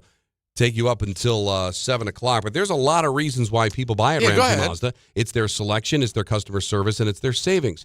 Lease a new 2026 Mazda CX-30 2.5S Select Sports All-Wheel Drive for $209 for 33 months. Start shopping now at RamseyMazda.com. Choose wisely. Choose Ramsey Mazda. Call 833-853-2970 for details. VIN TM105852. MSRP $29,530. Zero security deposit ends 3/2/26. Gold prices are soaring, and silver is near an all-time high. If you want to get cash in your hands for your old or unwanted jewelry, now is the time. Get the most competitive prices at the Estates Roadshow, happening all week long. Old rings, chains, and even broken jewelry. Don't wait. Cash in while gold and silver are hot. 4 locations this week: Staten Island, Secaucus, Clark, and Toms River. Bring your gold, silver, coins, diamonds, and watches, even broken pieces, and get cash on the spot. The prices of gold and silver are at an all-time high, so there's never been a better time to sell. No appointments, no fees, no pressure. Just friendly professional buyers with over 35 years in the business. Go to the Estates Roadshow, Monday through Friday in Staten Island at the Hilton Garden Inn, Secaucus at the Hilton Garden Inn, Clark at the Holiday Inn, or at TMT Cash for Gold in Toms River. Just walk in with your old jewelry and walk out with cash in your hands. For more info, visit estatesroadshow.com and follow Estates Roadshow on Facebook for all upcoming events. Hey Yankees fans, gather a group of 10 or more and take advantage of our 2026 Yankees group ticket specials. Whether you're getting together with family and friends, organizing a fundraiser, or entertaining clients, your group will love bonding over the Bronx Bombers. Start planning your 2026 group outings today. Log on to Yankees.com/groups. Call 212-YANKEES or email us at groups@Yankees.com. That's 2026 group tickets. Call 212-YANKEES or visit Yankees.com/groups today. Not all F words are bad. Some are actually great, like fast, free fiber for 4 months. Yep, switch to Optimum Fiber for as low as $25 a month. Plus, for a limited time, you can get 4 months free, HBO Max included for 1 year, and a 5-year price lock. Don't wait, this free fiber deal won't last long, and the fastest, most reliable, most consistent internet speeds await you. Call 888-4-OPTIMUM or visit Optimum.com/free today. Terms apply. See Optimum.com for details. Wesley Financial Group is not a law firm. Do you feel embarrassed, trapped, maybe even ashamed just because you own a timeshare? Well, I'm here to tell you you're not alone. Chuck McDowell here, the timeshare cancellation guy. I get over 3,000 complaints a week from all kinds of folks that feel the same way you do. Honest people, teachers, veterans, grandparents, all losing sleep over a timeshare they can't get rid of. That's why 15 years ago, I founded Wesley Financial Group to help people take their lives back. Today, I run Wesley with my 2 sons, a real family business, treating every client and every employee like we would want our own family to be treated. That mindset has helped us cancel over 50,000 timeshares from people just like you. So if you're stuck in a timeshare, give us a call. Let our family help your family. Call Wesley now for your free timeshare exit kit. 800-311-4114. That's 800-311-4114. 800-311-4114. ESPN New York, now streaming live on YouTube. Subscribe today and watch the show. WHSQ and WCBS-FM HD2, New York.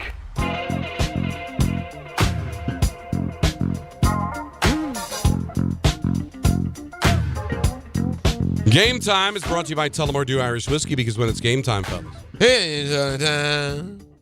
no locals in action. You know what? Your response was exactly what it deserved. Yeah, about that, right? But we do have a college basketball doubleheader on ESPN, starting with 16th ranked North Carolina against NC State. I forget which son. Is it Ben or Alex that's a big North Carolina fan? Rothenberg's son. Alex. Well, Alex is little Dave. So he's kind of a fraud because he's not going to North Carolina, nor I think will he go to North Carolina. But it makes sense because Dave is a Georgetown fan, and believe me, he didn't have the grades for that place. They're going to take on NC State, followed by Georgia at Kentucky. Tullamore Dew, the original triple distilled, triple blended, and triple cast matured Irish whiskey. Be sure to grab a Tullamore Dew or try the new Tullamore Dew Honey during today's action. Glasses up to enjoying Tullamore Dew responsibly. I'm having brunch with Dave tomorrow. I'm excited about it. I'm coming in. I'm meeting him at 11. I'm meeting him at 11. And I'm trying to get, because you guys speak, Dave, kind of what he meant by this, because I wanted to confirm that we're on for tomorrow. So during one of my breaks at kickboxing, I text him. I want to punch it up here so I can read it to you so you can translate for me. I text him and I said, are we on for tomorrow? Okay. And he said, if it's good for you, we are. He said, we. So is he bringing maybe RJ and Rick? Or is he talking you and him? What are you, an idiot? No offense, Don. What are you saying? You sound like a yo-yo. Yeah. What did you ask? What did you ask? You know, when I read it back, because I was during my water break. You said, "Are we on?" He said, "Yeah, we are." You go, "Who's we?" What is wrong who's this we? Now I'm just disappointed. What are you, French now? I was all excited that RJ would be there. No, I was trying to cover it up. I don't like it. No, I'm not covering up. I was like, I would. It would be nice if I met. If there were more than just him. But. Guys, tell me that right now. You didn't want anybody. Guys, else when you look up at your TV, tell me. They went to highlights. Mike Tannenbaum, Mike T, looks like so many different, he could be like such a perfect character from a 70s or 80s TV show. He's Taggart from Beverly Hills Cop. I was going to say, he had a mustache. I was going to say he could just be like the super look right now. That's not the super in the building for your 70s TV show. He's got so many people he could be from just Don. So he could put a different outfit on him. Character actor, any movie. He could be a principal. Oh, Mike T is a principal. Throw a leisure suit on. No, the short sleeve white T-shirt with the tie. Yeah. So all right, Saved by the Bell. He played the principal. Belding's out. T in. So and what we've heard, Belding should be out. So they were showing top 10 Jordan highlights for his birthday. Of course. Is it just my childhood? I guess the people to ask are Anthony and Jacob. Is it just like us being there for it? Or are Michael Jordan's true highlights legitimately much better than anyone else's ever? Is it just us? No, he is, I still say, he is the most compelling, breathtaking athlete you could ever watch. But to me, the gap is pretty big. Now, Kobe had his moments of highlights that were amazing. But it always felt like a Jordan impression. Thank you. Like he knew. And Kobe was so great that he was good enough to actually impersonate Jordan. And I don't think he'd argue I think he would tell you, yeah, that's what I was doing. Pretty good guy to emulate. So, but like Jacob, for example, you're much younger than us. Anthony doesn't have any use for the NBA, but Jacob, like, do Jordan highlights for you also stand above every other basketball player? I think it stands above most. I've seen enough Jordan highlights where I'm just like kind of numb to it at this point. Between that and like hearing stories of Jordan, like it's all right. Like I know he's the greatest, and like I've seen like people's reactions who've never watched the NBA, like watch different people highlights, and every time they see a Jordan or like a Westbrook or guys like that who play with like ferocity. They always like, wow, this is probably like the best thing I've ever seen. So but even you saying like a Westbrook completely lost me. Like Westbrook doesn't have like of all the players you could. Well, I don't know who you'd name. But I'm just going based off like highlight. Like if we just showing highlights and you just see Russell Westbrook going down the lane full speed, you're like, why don't more guys do it like this? No, I hear what you're saying, but for me, it's when I see it, I could spend all day watching Michael Jordan up and under layups. Like all day. They go up on one side of the rim, float to the other side of the rim, flip it. No one else has done that. Well, think about it. His contemporary. I guess he came into the league because Jordan was drafted, what, 84? 84, yeah. So Dominique came in the year before, and he was considered the human highlight film. Yes. Wrong nickname. Right. Even though he was pre-Jordan, he was. But then there's Jordan. It's like, how is he the human highlight film when there's Jordan? But think about, now I understand LeBron's a different player because LeBron's not the same type of player. No, he's not LeBron's dunking size, from the foul line. His size also makes it feel less special. But there's always certain players that just kind of fit. Like I show these guys the Lawrence Taylor highlights. There's nobody's doing that. Nobody's taking a quarterback by the scruff of the neck and throwing him 5 yards. But like Ray Lewis never did. Nobody ever did that. But he's Lawrence Taylor, the best to ever do it. And Barry Sanders, there were better running backs, but nobody ran like Barry, making people miss. Nobody does that. Really? No, I can't think of it. Even Jim Brown kind of ran through people, right? I mean, listen, sweetness, Walter Payton, but he was still wasn't Barry doing what Barry was still Barry doing. Jace, yeah. Like, there's just certain guys, right, that they're great, but they also do things that just seem inhuman. Well, you're and right. They're just perfect for highlights. And it doesn't always. The difference with Jordan is the best highlight guys don't always equal the best players. Right. Great example. No better highlight to watch of boxing than Tyson. But he's not. No one's arguing he's the greatest fighter of all time. Same thing you just said with Barry Sanders.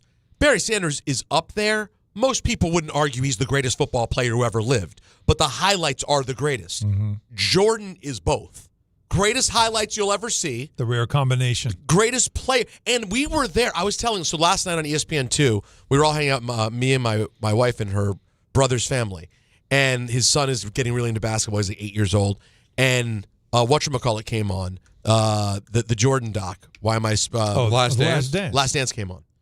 The Last Dance is, I realize, guys, The Last Dance is like Goodfellas of docs. Correct. When it comes on, you just keep watching. You're just like, all right, I'm and it back doesn't matter where it is. Doesn't matter where it is. And the way their timeline works, you don't even quite remember How where many it is. documentaries got like you could say we had no sports going on, and we once a week knew we had something to talk about. Oh, it was like that it's saved carried. us. That saved us during COVID. But the point you're making though is, to me, what also should be part of the greatest of all time conversation, right?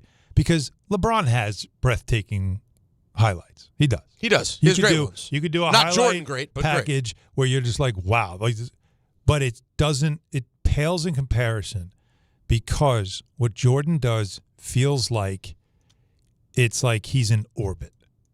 Like his movements are like it's like watching a ballet, watching someone who defies gravity, watching someone who has this look on his face like he's a killer, like he knows exactly what he's going to do. There's so many things about he's theatrical.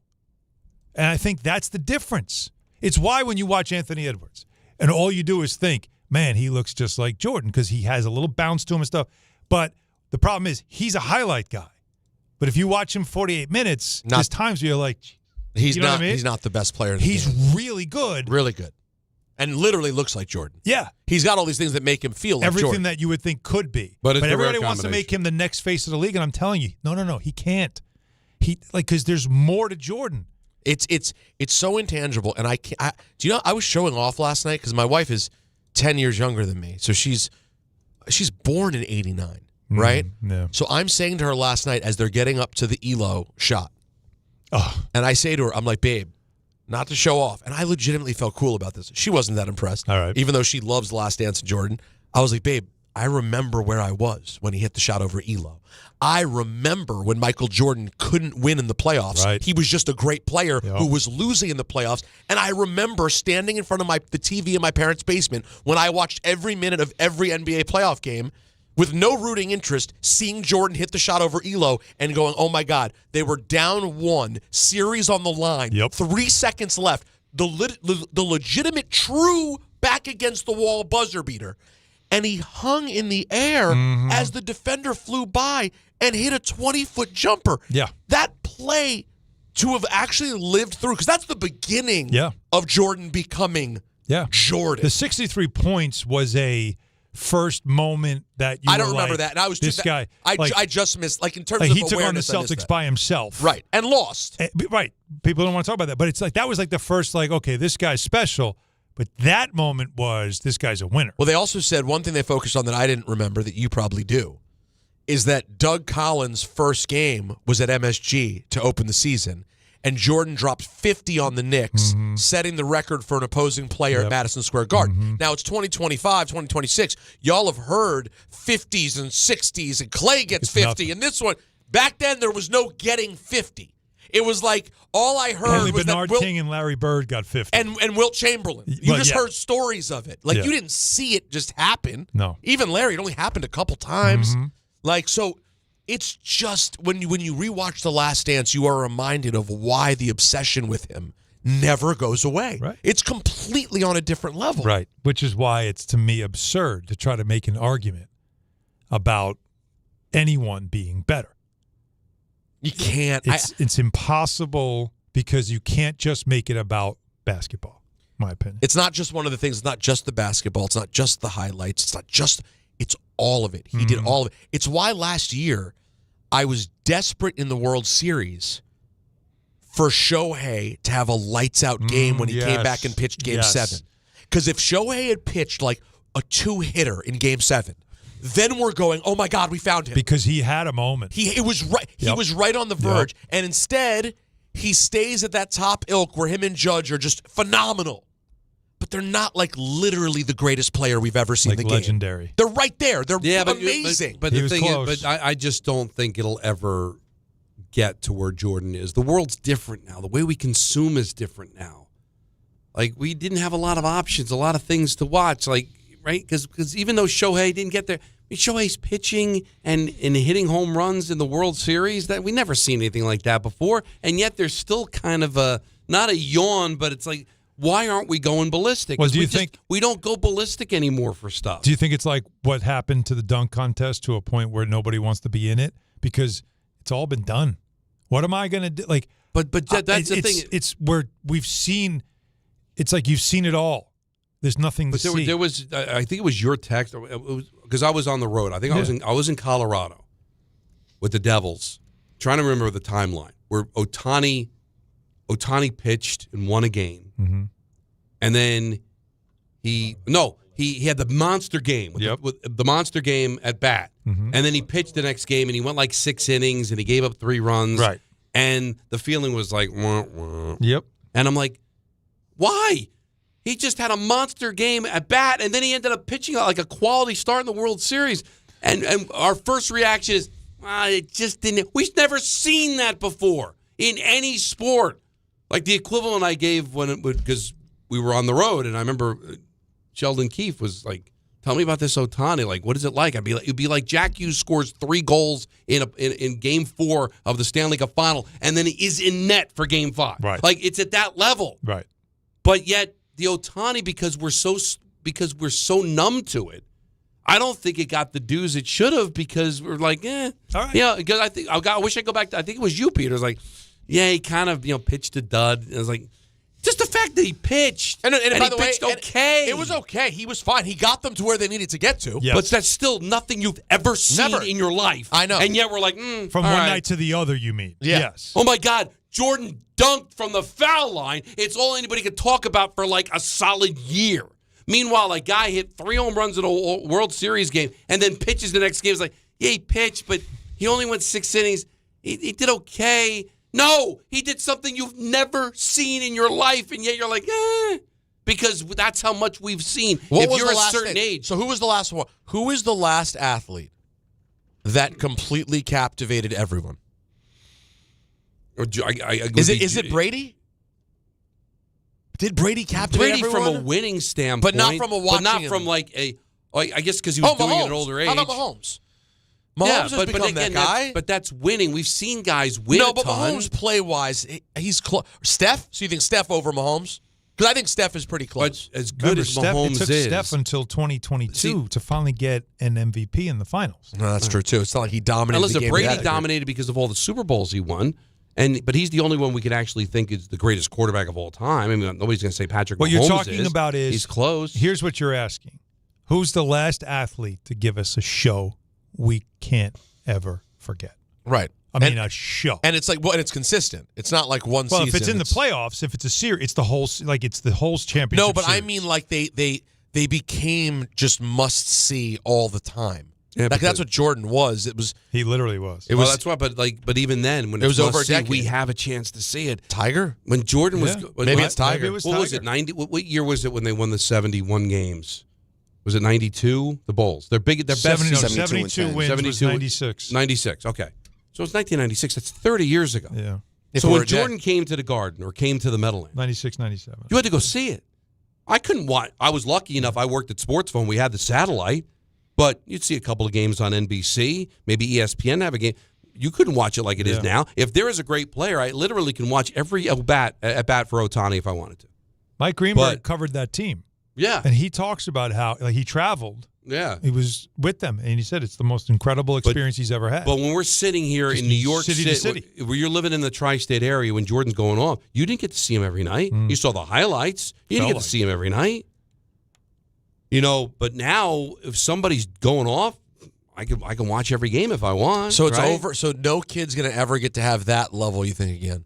Well, I don't will know. there I wouldn't ever say be? that. Here's the question, because I can ask my kids: is there anybody where you like? I have to see him live.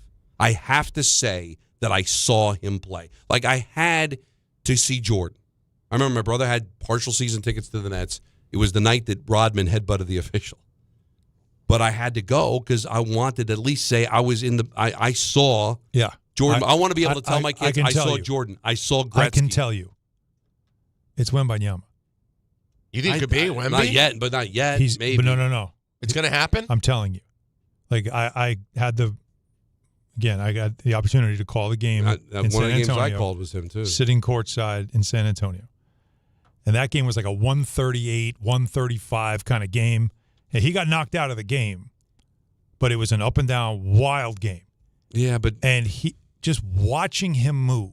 He does look like no one you've ever seen. There's before. just something about and then I'm watching an All-Star, and in that first game, he was bringing it. It doesn't hit the same as if you watch him in person and you're like, you got to see this guy. But I'm not just talking about because you're a basketball He's not guy. there yet. Listen, I'm a hockey guy. Connor McDavid is one of the greatest players I've ever seen. He's another. But he's not. He doesn't have the magnetism. Not hit there yet. He doesn't have the magnetism where Don. I need when I was doing the games when Michael was doing the shows from the trailer and I had to go to the trailer. Jeter's last season, I made sure there was one game that I stayed so to see Jeter for the last time. I wanted that just for me. Yeah. So it was a game against the Royals. It was like in early September. Wasn't his last game, but just to say I saw him in his last. Is there ever going to be? I think we saw it with LeBron because people how much they're paying. But once LeBron's gone, like you said, Wemby. I think for an NBA file, I really love. But at some point he will. I'm not. I think he's he not could. There I yet, think he could. But He he's could, but not there yet. He's incredibly compelling physically. Then he's got a magnetism about him. See, McDavid is missing that because when you watch him, he's insane. but he doesn't have a showmanship or magnetism about him. And while, humility is something we all respect, there is something to be said about those players who don't need to be arrogant to be a showman. Gretzky didn't have a ton of personality, but he was just off the charts. You had to see him play. But when he played, there was something But the play was the magnetism. He had the shirt, the jersey tucked in. He had the whole look about him. There was the silver stick that he had. You know what I thought had it? And you're going to remember that I thought this, and you may disagree, but in the moment, I thought it's where we were going. Who's that? I thought Zion was going there. Yeah. Senior year of Zion. I thought, this is must-see TV. No question. He flies. He's different. He looks, his body type is different. Everything about him is different. He assaulted the rim. And then it just... And then you know what happened? He assaulted, his legs got assaulted and it just didn't work. It just was, it all was too easy, and he lost. He'd never had the killer. And that's, again, why MJ, why Kobe, why Mahomes, why Wemby, I think one day. They never stop. They have something that no matter how much money they have, it means nothing to them, because winning and dominating people is the ultimate currency to them. If you want to know what's different about one player to another, it's less skill and more that little, whatever that thing is in the DNA, right? Well, and that's what we're seeing with this version of the NBA.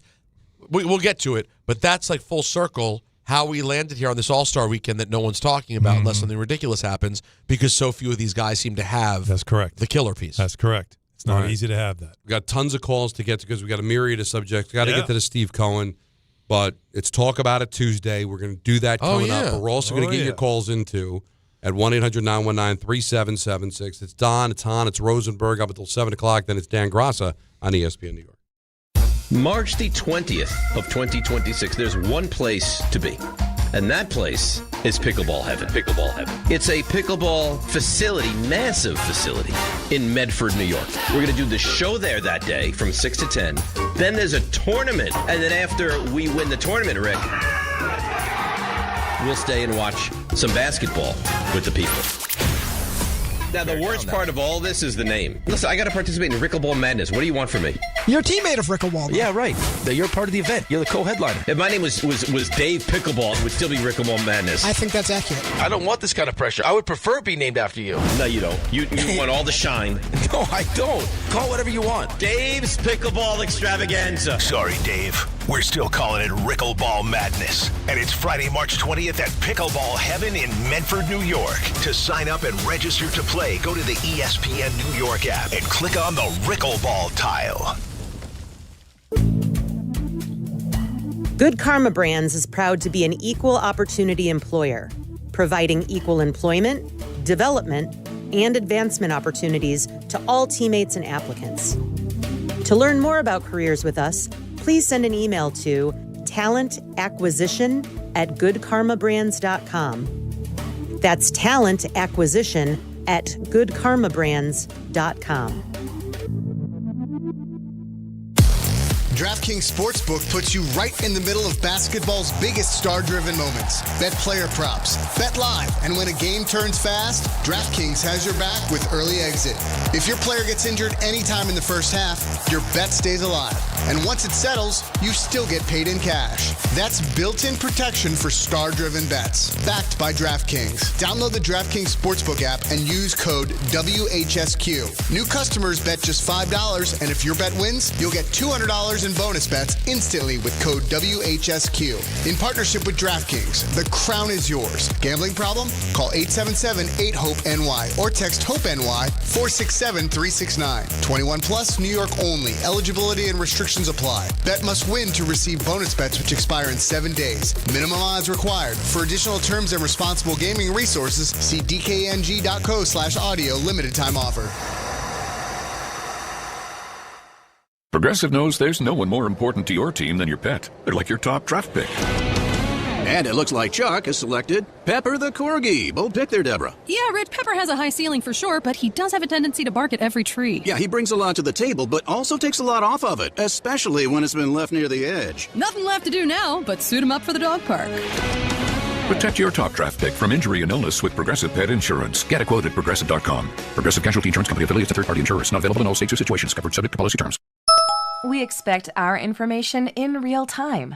US Med carries continuous glucose monitors, which provide real-time readings of blood glucose levels. US Med is an approved provider for Medicare and over 500 private insurers.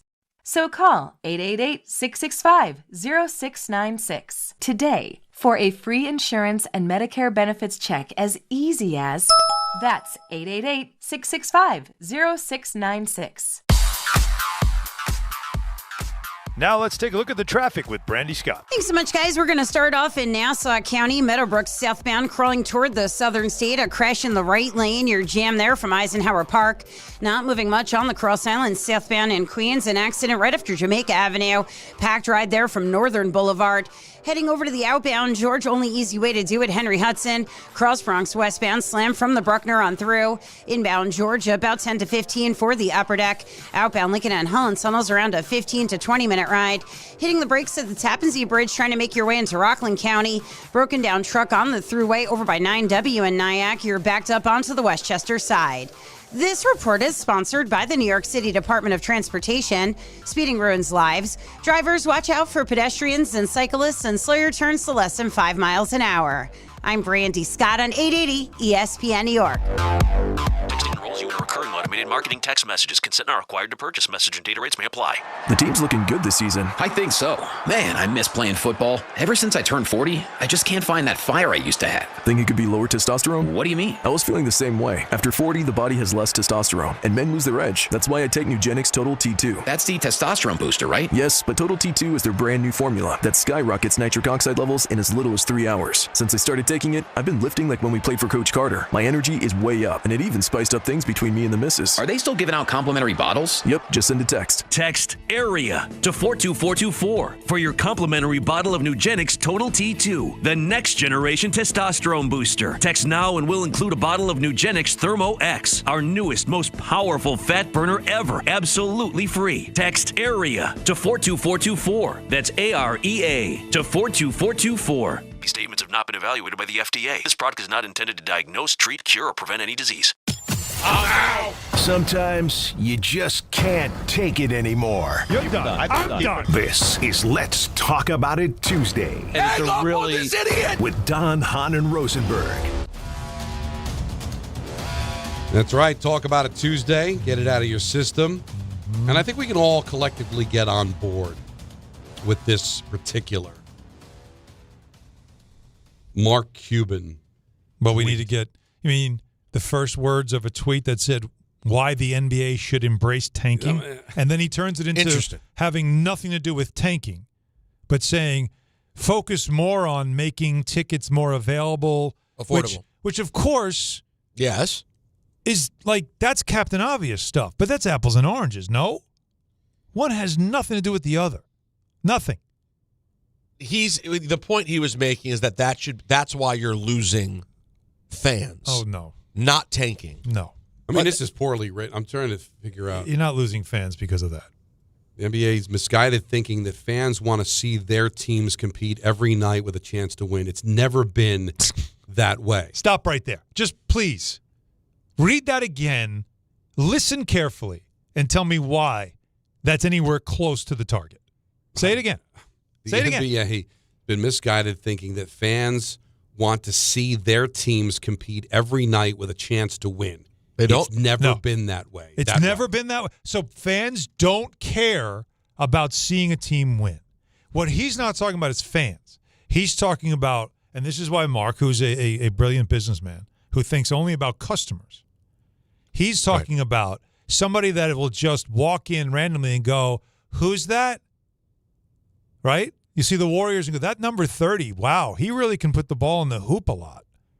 Like, they don't know, so he's saying those people don't come to see the team win and compete. They don't care. The problem is you're not trying to get a once in a while customer. You're trying to draw someone in and keep them. Well, he goes on to say, when I got into the NBA, they thought they were in the basketball business. They aren't. They are in the business of creating an experience for fans. Few can remember the score from the last game they saw or went to. Wow. They can't remember the dunks or shots. Oh, wow. What they remember is who they were with, their family, friends, a date. That's what makes the experience special. Fans know their teams can't win every game. They know only one team can win a ring. What fans that care about their team's record want is hope. Hope that they will get better and have a chance to compete for the playoffs, and then maybe a ring. The one way to get closer to that via the draft and trades and cap room, you have a better chance of improving via all three when you tank. He goes on, but I think he's talking about the fans that I never was able to relate to. Maybe Peter could. Okay. Because I think Peter is a little bit more open-minded when it comes to fandom. And why I love Knick fans so much. Knick fans don't care about the rest of the league. They care about their team, and they care about winning. They want to see their team win. When they go to the game, they remember the score. They remember the dunks. They're passionate about it. But let's also face it, guys. There's a lot of people that are into the NBA that are just into it for all the ancillary stuff, right? That they maybe they don't have a favorite team. They have a favorite player. But even those people care about the dunks and the score because ultimately... Or the other team not even trying to win. Right, because let's not forget how compromised... All right, you go ahead and tank, but that means you're handing victories to other teams, and they can benefit for home court advantage and help them win a championship. It's bogus, man. Listen, when I take my family to a game, yeah, I remember the games that I took Nancy to or that I took my dad to. The pride I felt where I was able to go out and buy a ticket and take my dad to a Giant game. Though that was special, but I remember the game. I remember what happened in the game. I remember the moments because that's why you're there, to experience those moments with the family. Yep. But too much of it comes to, I'm just schmoozing a client. I'm bringing the kids and they're running around and I'm trying to, have a conversation. It's almost like the game doesn't matter. You don't care about those people. You should care about the people that care about your sport, that want to cultivate your sport, that want to nurture the sport. That's who you want to care about. Those are the people that are just in it for everything else but the sport, are the people that aren't going to really help forward your sport. They are literally the come and go people that you can't put that much energy into. Because, again, what you're trying to do is draw them in so they're repeat customers. Now, I think this was very political. What do you mean? What's he trying to accomplish? This was I should say it's more political strategy. I don't think it's involving politics. But it's a very typical strategy that a lot of politicians use. Because, again, when he owned the Mavericks, they were accused of tanking. They had to pay a fine. So he's going to, suggest that, yeah, we did it, and we need to do it, but you should worry. See, it's the distraction. It's the wag the dog. Don't worry. Don't look at this. Don't see this as a problem. You know what the bigger problem is? The economy. You know what I mean? Right. So something terrible's happening, but let's not talk about that. I'm going to put this in your face. There's some people thinking that's going on right now. You think? So that's what he's doing. It's making the game more affordable so people can come. They don't care about the score. They just want to have a good time, and that's what we provide. So pay no attention to the fact that we sat 5 starters in a game that mattered to the other team and other teams if that team won or lost. Pay no mind to that, because what we're trying to do is bring you and your good family a great time. See what he's doing? He is normalizing losing on purpose as a business strategy. That's what he's trying to do, and I don't like it. Now, he has a part 2 tweet saying why it's worse now. And this is, I agree complete with everything he said. Number one, college basketball. That's professional basketball too, right? That's, believe it or not, the G League. Then there's college basketball. Then there's the NBA. Right. And so you're getting players who are paid. You're getting teams that are really good. You're getting a compelling – it's essentially college football, right? How college football has become super compelling because they're big brands who have big TV deals, who play each other, and the audience is bigger sometimes than an NBA game. He said that the players are more skilled because this training now has gone all through the roof, and in all professional sports, that's true. And the last thing he brings up, which is completely right, is this second apron thing that now is restricting teams. So you can no longer build and maintain great teams anymore. You have to make business decisions. If you draft well, you're still penalized. If I have to pay all of my great draft picks what they're worth on the market, I can't do it because the league won't let me. So he makes a good point all there. I don't like, though, this notion that tanking has been in the league and it's not going anywhere and it's actually a good thing. If there's a fan out there that wants to tell me that they are content with watching their team lose year after year, like some of these teams do, and throw your hands up and say, hey, but you know what? You can go to a Wizards game for $16. Right. They'll never compete. And nobody cares that they're losing. They're just happy because, man, the entertainment's great at that game. I don't condone it. I hate it. You know how much I hate it. But I kind of understand where a football fan comes from. Like, because you're guaranteed the top pick. Yeah. You know how important a quarterback is. And because it's football, you'll still go to every game. You'll still watch every game. There's only 17 of them. Right. But when you do it in basketball and hockey and in baseball, like you're just giving up on an entire season of all these games. Like I don't know how you could consider yourself a fan and just if you're a Utah Jazz fan, like I'm just throwing a whole season away. Mm-hmm. Listen, maybe because I'm 58 years old, but I don't feel like throwing whole seasons away. Maybe if you're 16, you're like, I'm going to be a fan for the next 60 years. What does one season matter if we can get a great player? But there's so many games. Plus, you're not guaranteed the pick.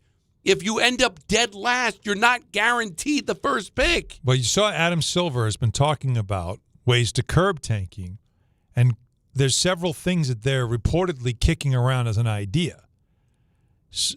One of them, which I think is the worst of all, and I hope it never happens, but it's another way to make money, of course, for the NBA, is to have a late season tournament among the lottery teams and have them play each other to see who can get the first pick. Okay, Now, that's I don't know also about a you, plug. but if you were on a team and the lottery coming, let's say I'm the point guard of the team, and we suck, and the best player coming out in the draft is a point guard. You talk about throwing the game. They already have problems with this, right? Point shave and everything else. Yeah, I'm the point guard. Oh yeah, I'm going to play my ass off so this guy can come replace me. Or what do you do if you've got like 2 or 3 free agents who know they're gone? Why would I care about you getting the first overall pick? I haven't signed a contract. Well, that's that too. But if you abolish the draft, which has also been talked about, I don't know. Then it just becomes like the old time teams where the bigger market teams can bid for players. No. I have been pushing this for years. What do you do? Well, you've seen this in fantasy. This is done. Everybody gets the equal amount of money to spend, right? Maybe more. Maybe the lottery teams get a little bit more than a playoff team. Right. But for the most part, it's all equal. The difference is you can spend it any way you want. I'm going to use I'll use a crazy number. $10 million. I can either give all $10 million to one player. Okay. And make him say, well, I'm going to take the 10, take all the money I can and go to that place.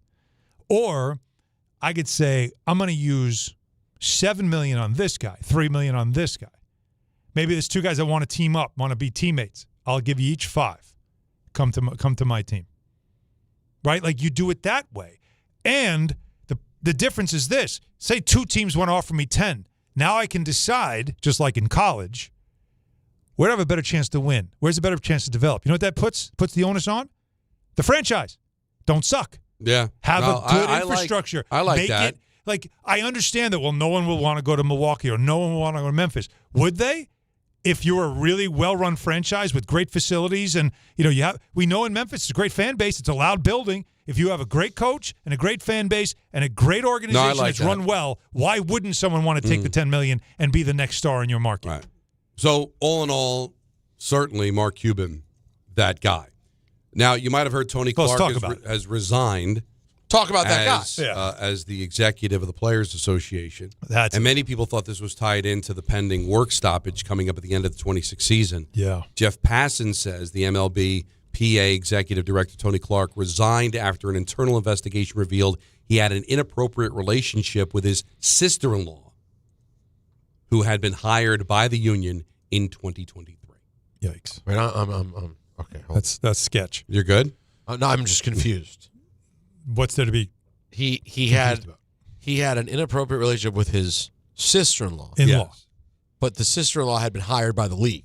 By the union. By the union. That he ran. So there's the impropriety. Right. Well, the being a bad guy. That's part of it. Part of it. But even worse, it was business too. Yeah. What? Can you imagine the level of mess you are? That's how you paid her. Can you imagine the level of? I mean, assuming that this was like as messy as it sounds. I suppose we don't know everyone's personal business. Maybe him and his wife had already broken up, and it's as bad as it is. Maybe it's somehow not as bad as it sounds. But if it's as bad as it sounds, bad business. You were stepping out on your wife with your sister-in-law. Yeah. Who also worked for the union. Yeah, and got her paid through a job that you gave her, which is.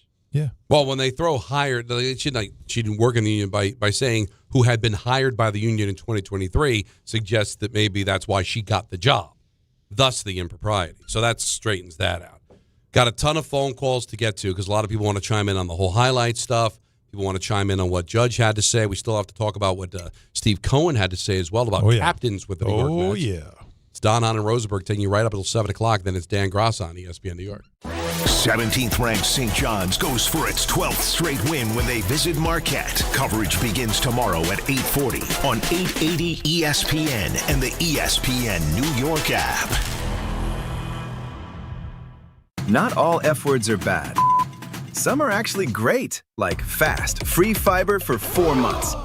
Yep, switch to Optimum Fiber for as low as $25 a month. Plus, for a limited time, you can get 4 months free, HBO Max included for 1 year, and a 5-year price lock. Don't wait, this free fiber deal won't last long, and the fastest, most reliable, most consistent internet speeds await you. Call 888-4-OPTIMUM or visit Optimum.com/free today. Terms apply. See Optimum.com for details.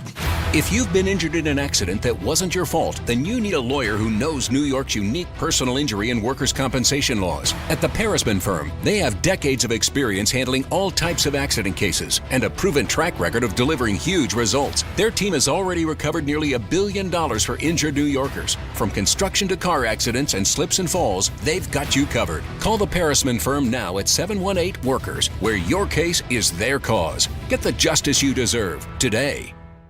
Hey Yankees fans, 2026 Yankees individual game and group tickets are on sale now at Yankees.com/tickets. Next season's home schedule is highlighted by interleague games against the Dodgers, Braves, and Cardinals. As always, we'll host the annual series of games against the Mets, as well as baseball's best rivalry with the Red Sox. Don't miss out on all the exciting action in the Bronx. Get your 2026 Yankees tickets today at Yankees.com/tickets.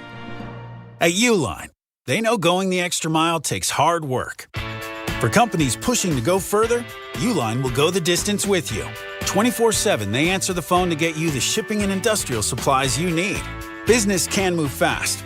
Unexpected large orders, adverse weather, new safety guidelines, and changing economic trends. Uline works hard keeping 41,000 items ready to ship, minimizing detours on your way to the extra mile. Visit uline.com.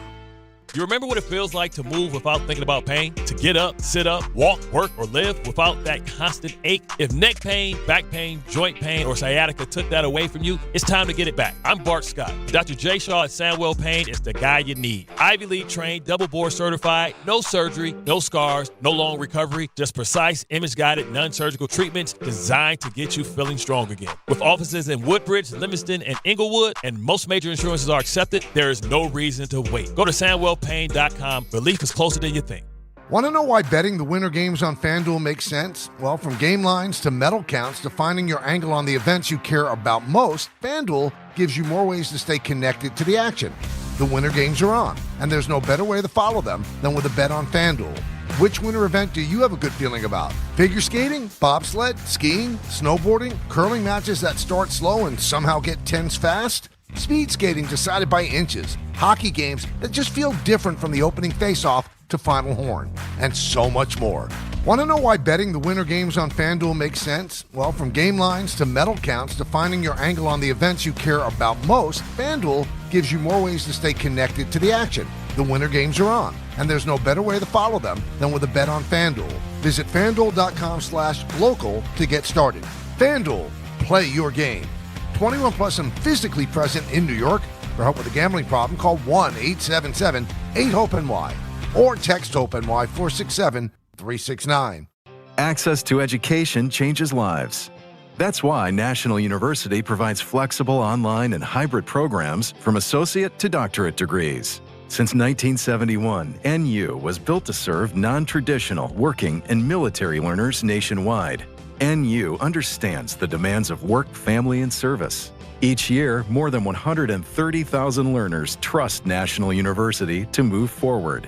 Visit nu.edu to learn more.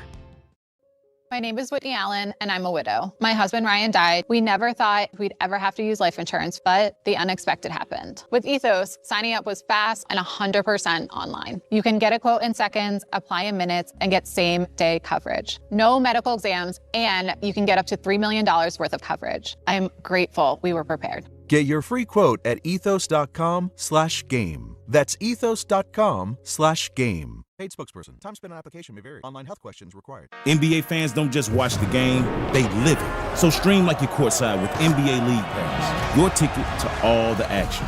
Watch your favorite team shine and catch the league's brightest stars and rising stars at the same time with multi-view on your favorite devices. From the plays you can't believe to the most live games and the drama that comes with it. If it happens on the court, it's happening on NBA League Pass. Only select out-of-market games available. Blackout restrictions apply. Additional charges and other conditions may apply. Visit NBA.com/subscriber agreement for full terms and conditions. Prizes, flyaways, even cash money. You want it? We've got it. Find a list of all contests and official rules by visiting ESPNNewYorkContests.com. That's ESPNNewYorkContests.com.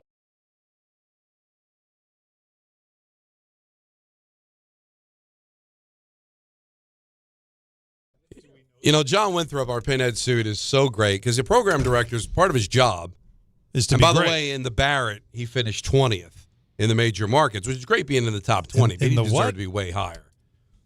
Program directors in major markets from Barrett. Oh, that's a bad job. I love he Barrett. Finished 20th. Who's voting on this? I demand a recount. But hey, he made it to the top 20, but it should have been higher. Mm-hmm. But because we're talking about Tony Clark and with his sister-in-law. Now, sister-in-law could be two people. Do we know which it is here? We don't know. All we know is it's sister-in-law. So it could be his wife's sister, or it could be his brother's wife. We don't know which one, and not that it matters. He cheated, and he deserves to be forced to resign. But just for sake of conversation, which would be worse? If you had an affair with your wife's sister or your brother's wife? I think your brother's wife, because now you've hurt two people, right? Your wife is disgusted you cheated on her and she'll probably divorce you. And now you've lost your relationship with your brother.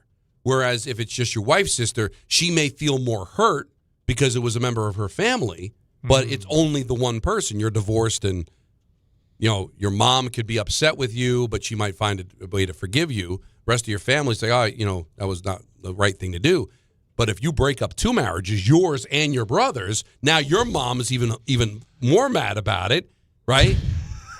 And your parents are even more mad about it because you broke up two marriages. I think it's way worse if it's your brother's wife more so than your sister's sister. So just so you your know, wife's sister. The internet is having this same debate. Of course. Oh, of course. Because Really? we're all just, oh, yeah. because, you know. This is on Reddit. This is on Facebook. This is everybody's asking the same question. What's the worst one?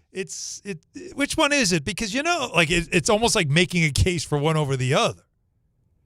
Here's the thing. What it's really about is which pain do you prioritize? Because if it's your wife's feelings that you're thinking about, I mean, nothing is going to be worse than her sister. Right. That is as bad as it could be. Because now she's done with her sister. So or at least, maybe not forever, but at least in the moment. You've torn apart two families. Because Nancy has a sister and my brother's married. So I just know that if I cheated on Nancy with Susan, she'd be done with me and Susan. Because Nancy's scorched earth. Yeah, I can gather that. Well, I mean, I think that's the normal reaction, Scorched right? earth, for most people, it's the reaction. Yeah, I wouldn't imagine any other reaction. No, I mean, not everybody. Some people are more willing to move on than others. But for this one, I think either way, it's bad. You know what they call those people? People with less options. No, I mean, listen. Because if you're that forgiving, you know. Well, then, for this, I mean, this in particular is a different level than you went on a business trip and something happened. This is as bad as it gets. So you're telling me you don't think, for example, I guess it's tough, though, because you're saying Nancy would be scorched earth either way. Yeah. She's divorcing me either way. If I cheated on her with anybody, I think she'd be done. Naturally. But you don't think you'd have a better chance of making the comeback if it was your brother's wife versus her own sister? I would. But now, on top of that, maybe I save the marriage because it's not her sister. But you've lost your brother. But I've lost my brother. Yeah. Either way, that's still worse. And again, your parents, my father would beat me with a baseball bat if I did this, right? But the parents are going to be way more disgusted that you broke up your brother's marriage because your parents may not have any relationship with your wife's sister. Yeah, they see each other here and there, but that's not somebody that always comes to Thanksgiving, right? But Thanksgiving at the LaGreca's, my brother's going to bring his wife. Thanksgiving at the LaGreca's, Susan's not necessarily coming. She might, but she might, she might be married and be with his family. Now, so this is important question. Yes. Do we know if they were separated? We don't. That's what we I was don't know saying. anything. Because the hard if they part is were we don't no know longer anything. living together, but hush hush, because he's a public figure, we don't say anything. But you stay living here. I'm gonna live here, work, whatever. It's still weird. And we're working closely together, and maybe sister's just like, yeah, my sister was tough to deal with. I totally understand, right? Like that kind of thing. And then something happens. We don't. We don't know these details. There are a lot of variables that could make it way more relatable than any of us imagine. But on paper, without knowing those variables, on paper, which is worse? I think with the your brother's sister. I think it's worse.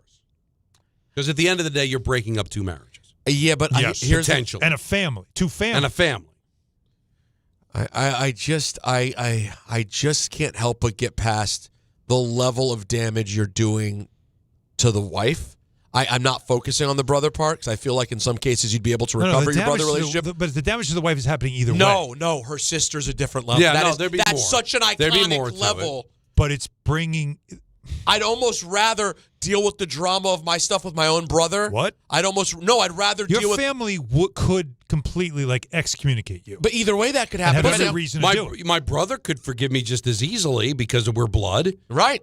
Yeesh. I just think at the end of the day, you? Wait, Don, flip it. No. There's no chance you... No. So you think your brother would be like, you know what, Don, no, I get it. But I get it. I married her. She's hot. But could there be a raging bull moment that 10 years later we run into each other somewhere and we can kind of hug and maybe rebuild something that he remarried? And there could be a world in which it happens. There could be. By the way, again, your blood. By the way, all this He's stuff my only brother. Man. For the record, everything we're saying here has happened, and including the full-blown reconciliation with people at holidays together. And listen, it's all happened. And listen, as far as Tony Clark is concerned, he had to resign because he put her on the payroll. Well, yeah, that's probably what did it. That's what did it. We don't know. We need more of the order here. When did she get on the payroll? When did the relationship start? Yeah, was he with his wife? Deep dive. There's so much that could change this. Where's Don Van Natta? We need him on. Yeah, we need Don Van Natta, DVN. I don't think Tony Clark is Don Van Natta level. No offense to Tony Clark. No offense to the players. You don't think he cares enough to dive into this? You start getting into union heads that have been retired for 15 years, I think he's got better Fair stuff. point, but what a dramatic and amazing story this is. Wow. Passon's on the byline with Don Van Natta, by the way. Oh, there you go. See? I told you. Passon knows all this stuff, but he's above. Well, he doesn't. forwarding He this. does. He can't. He can't drag himself in this mud. He's got work to do. But we can. We can. He because can't. it's interesting conversation that was all started by our boss, so we know we're not taking it. I want to hear. I want to now hear from listeners. We're not in trouble. I just want to hear from listeners now, all right, who have experienced both sides of this. Oh my God. Yeah. Both. Wow. I'm sorry. You're a bad. It is a talk about a Tuesday. No, it is. Can you? This would be something. When I hear about stuff like this, and again, we're making huge assumptions because it could be a little less dramatic than it sounds. Yep. Not much less because even if they separated, yeah, but even still, could have been a stepsister. Guys, there's no. Come on. But so it's all bad. Half sister, really. Not blood. I just have to know. Listen, sex is great. I'm one of the biggest fans you'll ever find. I've been doing it a long time. Proud of how long I've been with doing others too. You're a vet, and even including others at times. But I'm amazed when adults do things that are this dumb. No. This much embarrassment. It's undefeated. It's really undefeated. But how? Listen, we've all done dumb things. See what happens. But this level of dumb. No. This. Oh, that you mean? Yeah, doing. I mean this level. You remember the Ime Udoka thing? Yeah, but we never knew what it was. We never had the full answer. You probably know. We have some idea, but that's one of those where you're like you had reached a height. Oh my! It was. You can't even describe where you started to where you are. Plus, your girl's a celebrity, and you lost all that. Right, and you had like one of the baddest in the game, and all of it was. But that you still couldn't resist. Damn. You still there. I will say. There's part of the some people's brains never gets to the next level of where they go. It's the conquer complex. Yeah, I guess so. It's just conquer, and they don't realize that it's never going away. No, there's no amount, and it's been a day so far. This has been a day. This has been a day. All right, I promise we'll get to the Cohen. Sure, I'll promise we'll get to the Cohen. Not nearly as fun. Every line, but things keep happening. That's part of afternoon drive. MJ's greatness compared to other athletes. We debated tanking. Right. And now we're debating which is worse. Which tanking a season, tanking a marriage, tanking a job. And on top of starting the show, wondering if 95 is good. Right. Are you all set going at 95? Could you be okay with it in case it no? So think about it. Passed. We talked about dunking a basketball, dunking a season, and now we're talking about dunking marriage. And jobs. Great point. Hahn Rosenberg, ESPN New York. I'm John D'Agostino from D'Agostino & Associates, the injury firm. You know what's interesting about the words personal injury? The first word is person. And at D'Agostino & Associates, that word means everything. That's because I handpick every person in our firm, from the pleasant professional person who answers your call to the experienced person litigating your case in court. Because every person in my firm is an extension of me, and the only way to exceed our clients' expectations is to deliver the highest level of personal service every single time. And that starts with hiring the right people. You see, we know that every client is a person too. Someone going through the toughest time in their lives and deserves to be more than just a file number. At D'Agostino & Associates, we put the person back in personal injury. So call 1-800-BITE-BACK. That's 1-800-248-3222 and ask for me, John D'Agostino. And let's talk about your case, person to person. D'Agostino, law, bite back. And now it's time for traffic. Here's Brandy Scott. Thanks, guys. Problems building on the Cross Island southbound in Queens. Looks like we've got a new accident right before the Bayside Marina. Not moving much there from the Throgs Neck Bridge in the Clearview. After that, bumper to bumper on the southbound side, picking up that crash over by Jamaica Avenue. Still packed there, heading over to the UBS Arena. All of your approaches the outbound George pretty bad. Even the Henry Hudson a bit slow. Worst of it, Deegan northbound. An accident on the ramp to the Cross Bronx involving a tractor trailer. Delays there go back across the Triborough and up onto the Bruckner. Inbound George looking good for both the upper and lower decks. Outbound Lincoln and Helen Tunnel's about a 30 to 40 minute ride. This report is sponsored by the Positive Coaching Alliance. Questions about youth or high school sports? Well, the PCA can help. It's a national nonprofit developing better athletes and better people through youth and high school sports. More info at positivecoach.org. I'm Brandy Scott on 880 ESPN New York. This is Rick Brunson, the assistant coach from the New York Knicks. I'll be driving to our games this season in style in my new Jeep Gladiator from Princeton Jeep. My friends at Princeton Jeep gave me all-star treatment, and you can expect the same thing. Just mention I sent you, and they'll treat you like family. Princeton Jeep has tons of inventory and great deals on new vehicles. Visit Princeton Jeep at 1045 State Road in Princeton, New Jersey, or online at PrincetonJeeps.com and tell them Rick Brunson sent you. Hey, it's Alan Hahn. Rings End is your locally owned Benjamin Moore retailer. They're your store for quality with a full line of brilliant and durable Benjamin Moore paints.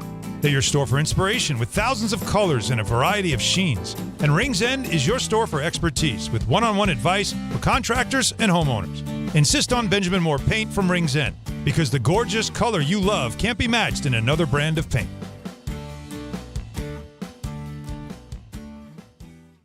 If you're tired of hearing scary ads about the IRS, Tax Relief Advocates wants you to know you don't have to be afraid. No matter what challenging life situation you're facing while owing 10 or even hundreds of thousands in back taxes to the IRS, we have a solution. TRA has already negotiated over $1.5 billion in taxes owed by over 180,000 struggling taxpayers since 2017, earning over 1,000 5-star Google reviews and an A+ rating with the Better Business Bureau. Generous tax debt forgiveness programs are currently available that can end your tax nightmare and may reduce or eliminate what you owe the IRS. If you're facing collections or an audit, don't lose hope. Act now to check what tax relief you may qualify for. Simply visit TRA.com or call 800-583-4890. 800-583-4890. Again, that's 800-583-4890. Tax Relief Advocates. Real solutions for real people. Hey, this is Mika Zibanejad. Hey, this is Adam Fox. Catch every Rangers game right here on 880 ESPN. WHSQ and WCBS-FM HD2, New York. Game Time is brought to you by Tullamore Dew Irish Whiskey, because when it's game time, guys, it's time. There are no locals in action tonight, but we do have college basketball doubleheader on ESPN, starting with number 16th ranked North Carolina against NC State. I want to thank Jonathan Green, who tweeted me earlier in the show. Dave's son Alex is an NC fan because he was born in North Carolina when Dave and Sherry were living in North Carolina early in Dave's career. So I guess there's makes some sense there. North Carolina taking on NC State, followed by Georgia at Kentucky. Also, I want to update you, Sweden is taking on Latvia. Early third period, Sweden's up 3-1. The reason I bring this up, the winner of this game will take on the USA tomorrow. So you want to root for Latvia to come back, because Sweden is going to be no joke for the U.S. Canada is going to take on the Czech team, as they won earlier today against Denmark. Tullamore Dew, the original triple distilled, triple blended, and triple cast matured Irish whiskey. Be sure to grab a Tullamore Dew or try the new Tullamore Dew Honey during today's action. Glasses up to enjoying Tullamore Dew responsibly. Want to throw this on the hopper, and we got the calls to get to it, 1-800-919-3776. Steve Cohen talked, and he's excited about the team, and Mendoza is his manager, and yada, yada, yada. But he said something kind of interesting.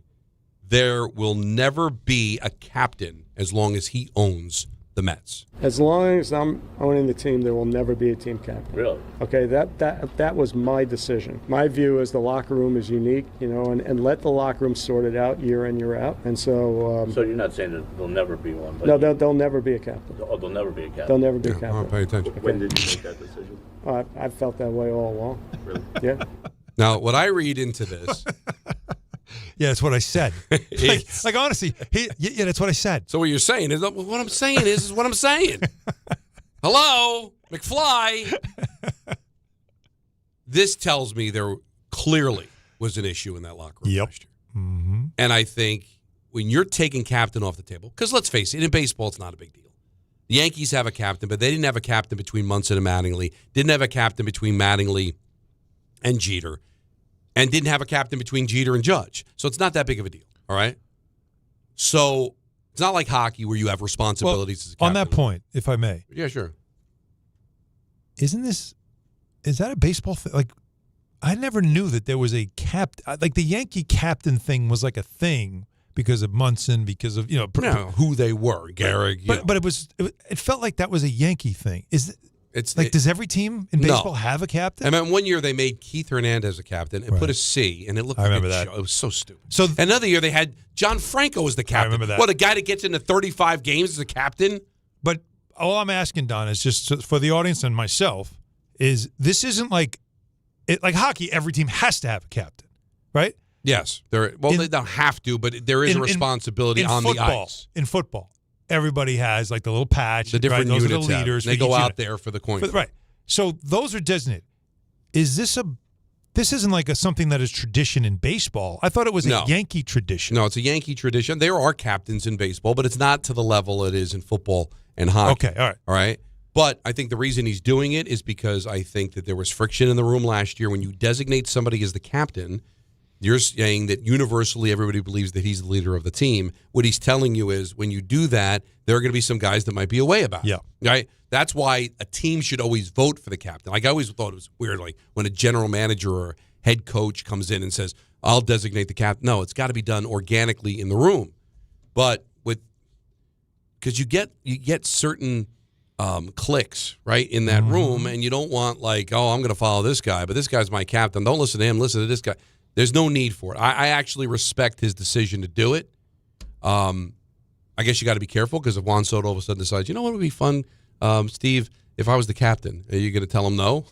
But I don't think that'll be the case. I think it's much ado about nothing, but at the same time, I respect his decision because I do think there was an issue in that room last year, and he doesn't want to have to. There would be another one. If you have to say this guy's the captain, then is he really the captain? He's like not. the players will let you know who's really the one that runs the room or controls the mood of the team. Like that.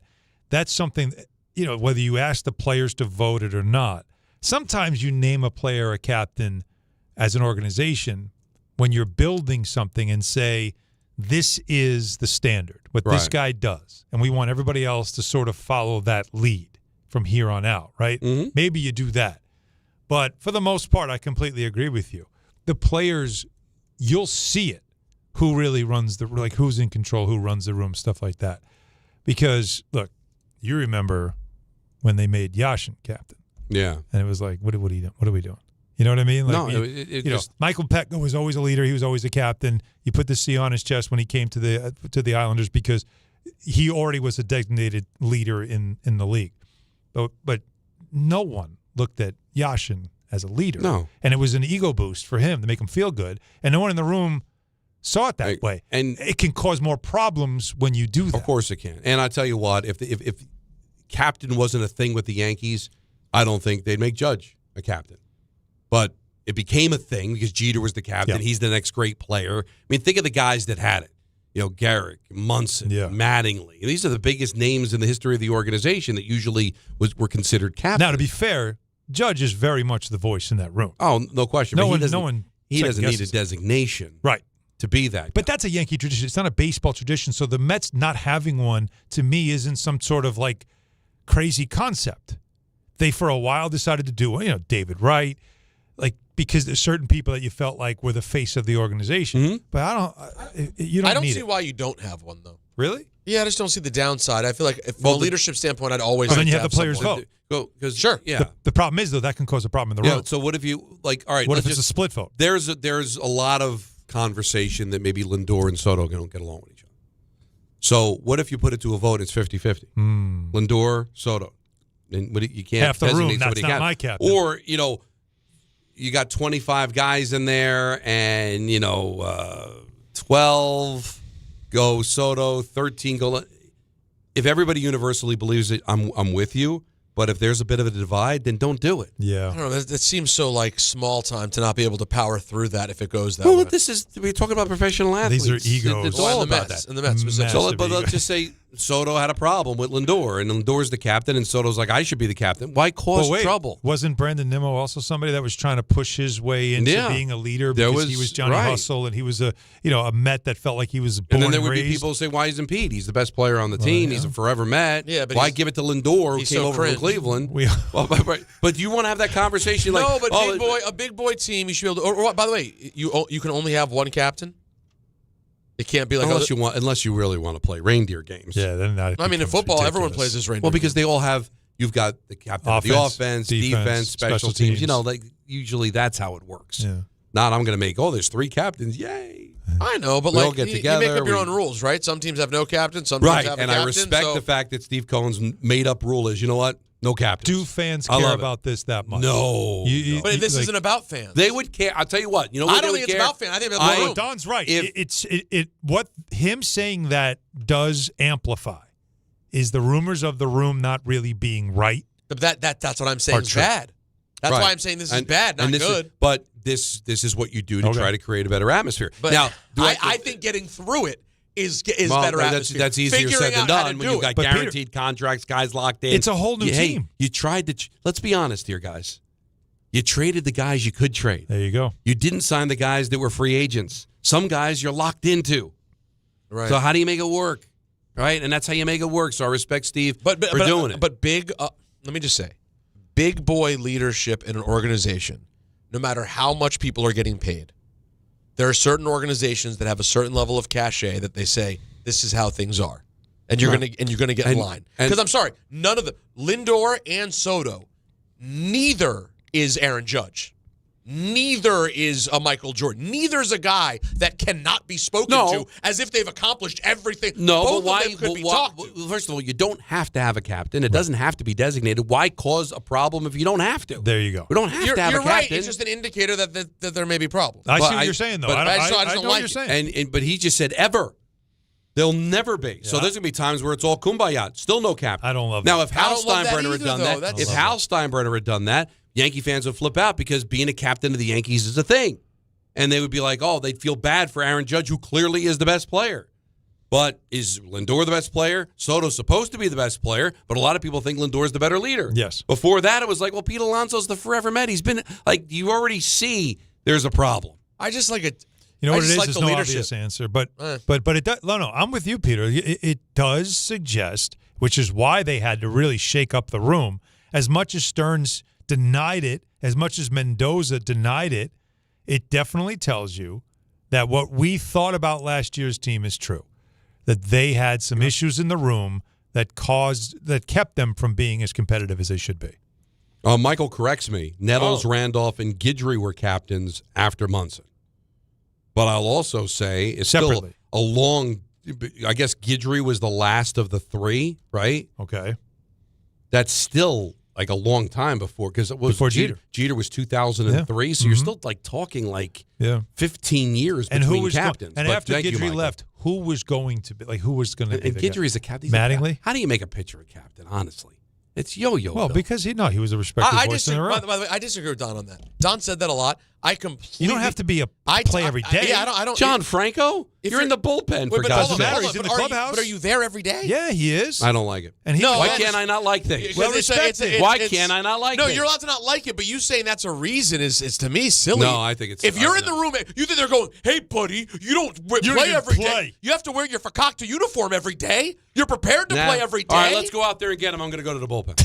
It's not. That's not. Let's how go it out works. there and get him. I'm going to finish It's my not crossword like puzzle. that. I'm not pitching for It's another not 4 days. like That's not. I think it makes more sense for an everyday player. He's there. He's with them every They're day, there. every game. They're there to I travel don't every like day. it. It's so ridiculous. Why can't I not like You things? cannot like it, but it's you're ridiculous. wrong not to like it. If they're it's about the mentality. It's the personality. That's It's why upholding the standard. team leadership doesn't have to come from the best player either. CeCe Sabathia pitched once every 6 days, but he was a heart and soul. well-known leader of that clubhouse. The guy. He was the guy. The guy. I don't like it. I think it's silly. I think this thought is silly. Does it always have to be the guy who's out there every here's day? the thing. It's baseball. It doesn't have to be anything. Well, That's why it was ridiculous. I But you agree with have that. to have some representation as a. You don't necessarily have to have a captain in hockey, but somebody's got to wear an A. Somebody's got to skate over to the official when there's something going on. Have a There's conversation. So when they made Roberto Luongo the captain in Vancouver, it was reindeer games because he was the damn goalie. Stupid. Can't even have an A on your jersey as a goalie. Can't. So it was dumb that Vancouver did that. I know. Listen, John Franco's salt of the earth. He's a leader. He's a great guy. I just think that there's a separation between pitch. Would you make a kicker a leader? Even if he was the vocal leader, be like, no, he's a kicker. Stop it. But kickers aren't thought of how pitchers are. No, because they're way more important. But That's there is not close. But there is a separation between there's the pitchers and there's that clique, and they're kind of with each other and they're hanging out in the bullpen. There's a separation there. I'd have to ask when you're ball not pitching, players. you're They're in the- sending pitchers you're that in are the pitching the dugout. next day sometimes ahead. Oh, come on. Garrett Cole is in that dugout, and he's barking the whole game when he's not pitching. Don't if I'm He's a telling you, leader. If I was the owner, I would be like Steve Cohen. As long as I own this team, no pitcher would be a captain. Okay. All right. For the Mets, it can work because you don't have anybody anyway that's an obvious. I think it worked for the Yankees too, but it's just become more of a It's thing. tradition. It's a tradition. But Yeah. you're not wearing a C. No. When they put, I'm telling you, it was so cringe when they put the C on Keith. I was like, oh my, don't do that. That is, that's a very, I love no you. offense, that's a Mets thing to do. Well, That's how a am I Mets supposed to not? Well, thing first of all, I'm not the Mets. But how are they supposed to not take that when you're just like, that's a Met thing to do? So you're saying it's yo-yo, which makes sense because they're a yo-yo organization. There you go. And they So, decided. but don't take offense that I called you a yo-yo. Oh, no. I didn't call you a yo-yo. No, that's what I'm saying. Your But the yo-yo Mets- team's a yo-yo. The Mets. Listen, I lead the charge of yo-yo. Who's going to I iron had on a one of my C? first rants. If you are a diehard ESPN radio fan, you know. I don't think they have them in the archives anymore because I really believe Joey Salvia stole stuff out of the Sad. Yenko when he left. Sad. I talked about the Mets. in 1975 they had a metal the donkey. So basically, their mascot was a jackass. Joe Pignatano's tomato patch. He had tomato patch in the bullpen. They were really committed to winning because he's. Where's Joe? She Joe's watering that. It's believe me, I love the Mets. All right, but there's a lot of yo-yo there. Oh, of course. There's a lot of yo-yo, but you know what? They're my yo-yo. But I can hear you. I don't need you telling me they're yo-yo. Listen, I know they're yo-yo. Listen, I'm a Jets fan. All right, I can relate. Well, the Jets aren't yo-yo. They're just circus. lose. They're just circus. But no, they they're don't. circus. But they don't. Oh no, Don. No, the Jets find amazing ways because to look because they're embarrassed. dumb. The Mets made these decisions because they were trying to sell a product pre-winning. Like so, Casey Stengel was hired. He's 70-something years old to try to kind of stir it up. It started when they began as a franchise, and they first called themselves the Titans. Why did they choose that as their nickname, the Titans? I don't remember. Because in mythology, Titans killed giants. So they didn't even know they didn't play each other. With that in mind, that's how you were getting started. Already, little brother syndrome, right? I get that. Just because, let's come up with a name. But I think this is a good one. You know why? Because they killed giants. And everybody's like, and they did it. And it's like, wait. Set the tone. That's all you need to know. I know, but then they They go were back to birthed Jets. into it But that way. I don't look at the Jets as yo-yo. I just look at them as bad. Well, and they're not good at what they do. Yeah. Like the Mets genuinely chose to be yo-yo. When you look at Mr. Met, if you ever go to God Citi help Field, me. swing by the know Mets how Hall I of feel Fame. about that. They have the first ever Mr. Met. The Marco and Jalen got scared. Yeah, it's horrifying. It's a plaster of Paris. It's bad. Terrifying. It's not great. Yeah. And why do you have to have married? Why does there have to be a Mrs. Met? Yeah. But that's kind of because Casey Stengel came in and said, listen, we're going to lose 1,000 games. The Yankees are going to win World Series every year. We got to try to win some people. Oh, you mean over. it's like Mark Cuban? So we're going to just They don't care about losing. They just want to have experience. Because they knew that they were an expansion team. And this was pre-Vegas Golden Knights. They gave expansion teams like zero shot. You're going to lose 100 games. None shot. Eat it. Right. That's just the way it was going to be. And they knew it was going to be a while. It didn't take that long. In 69, they're winning the World Series, God right? bless. But they still always embrace their inner yo-yo.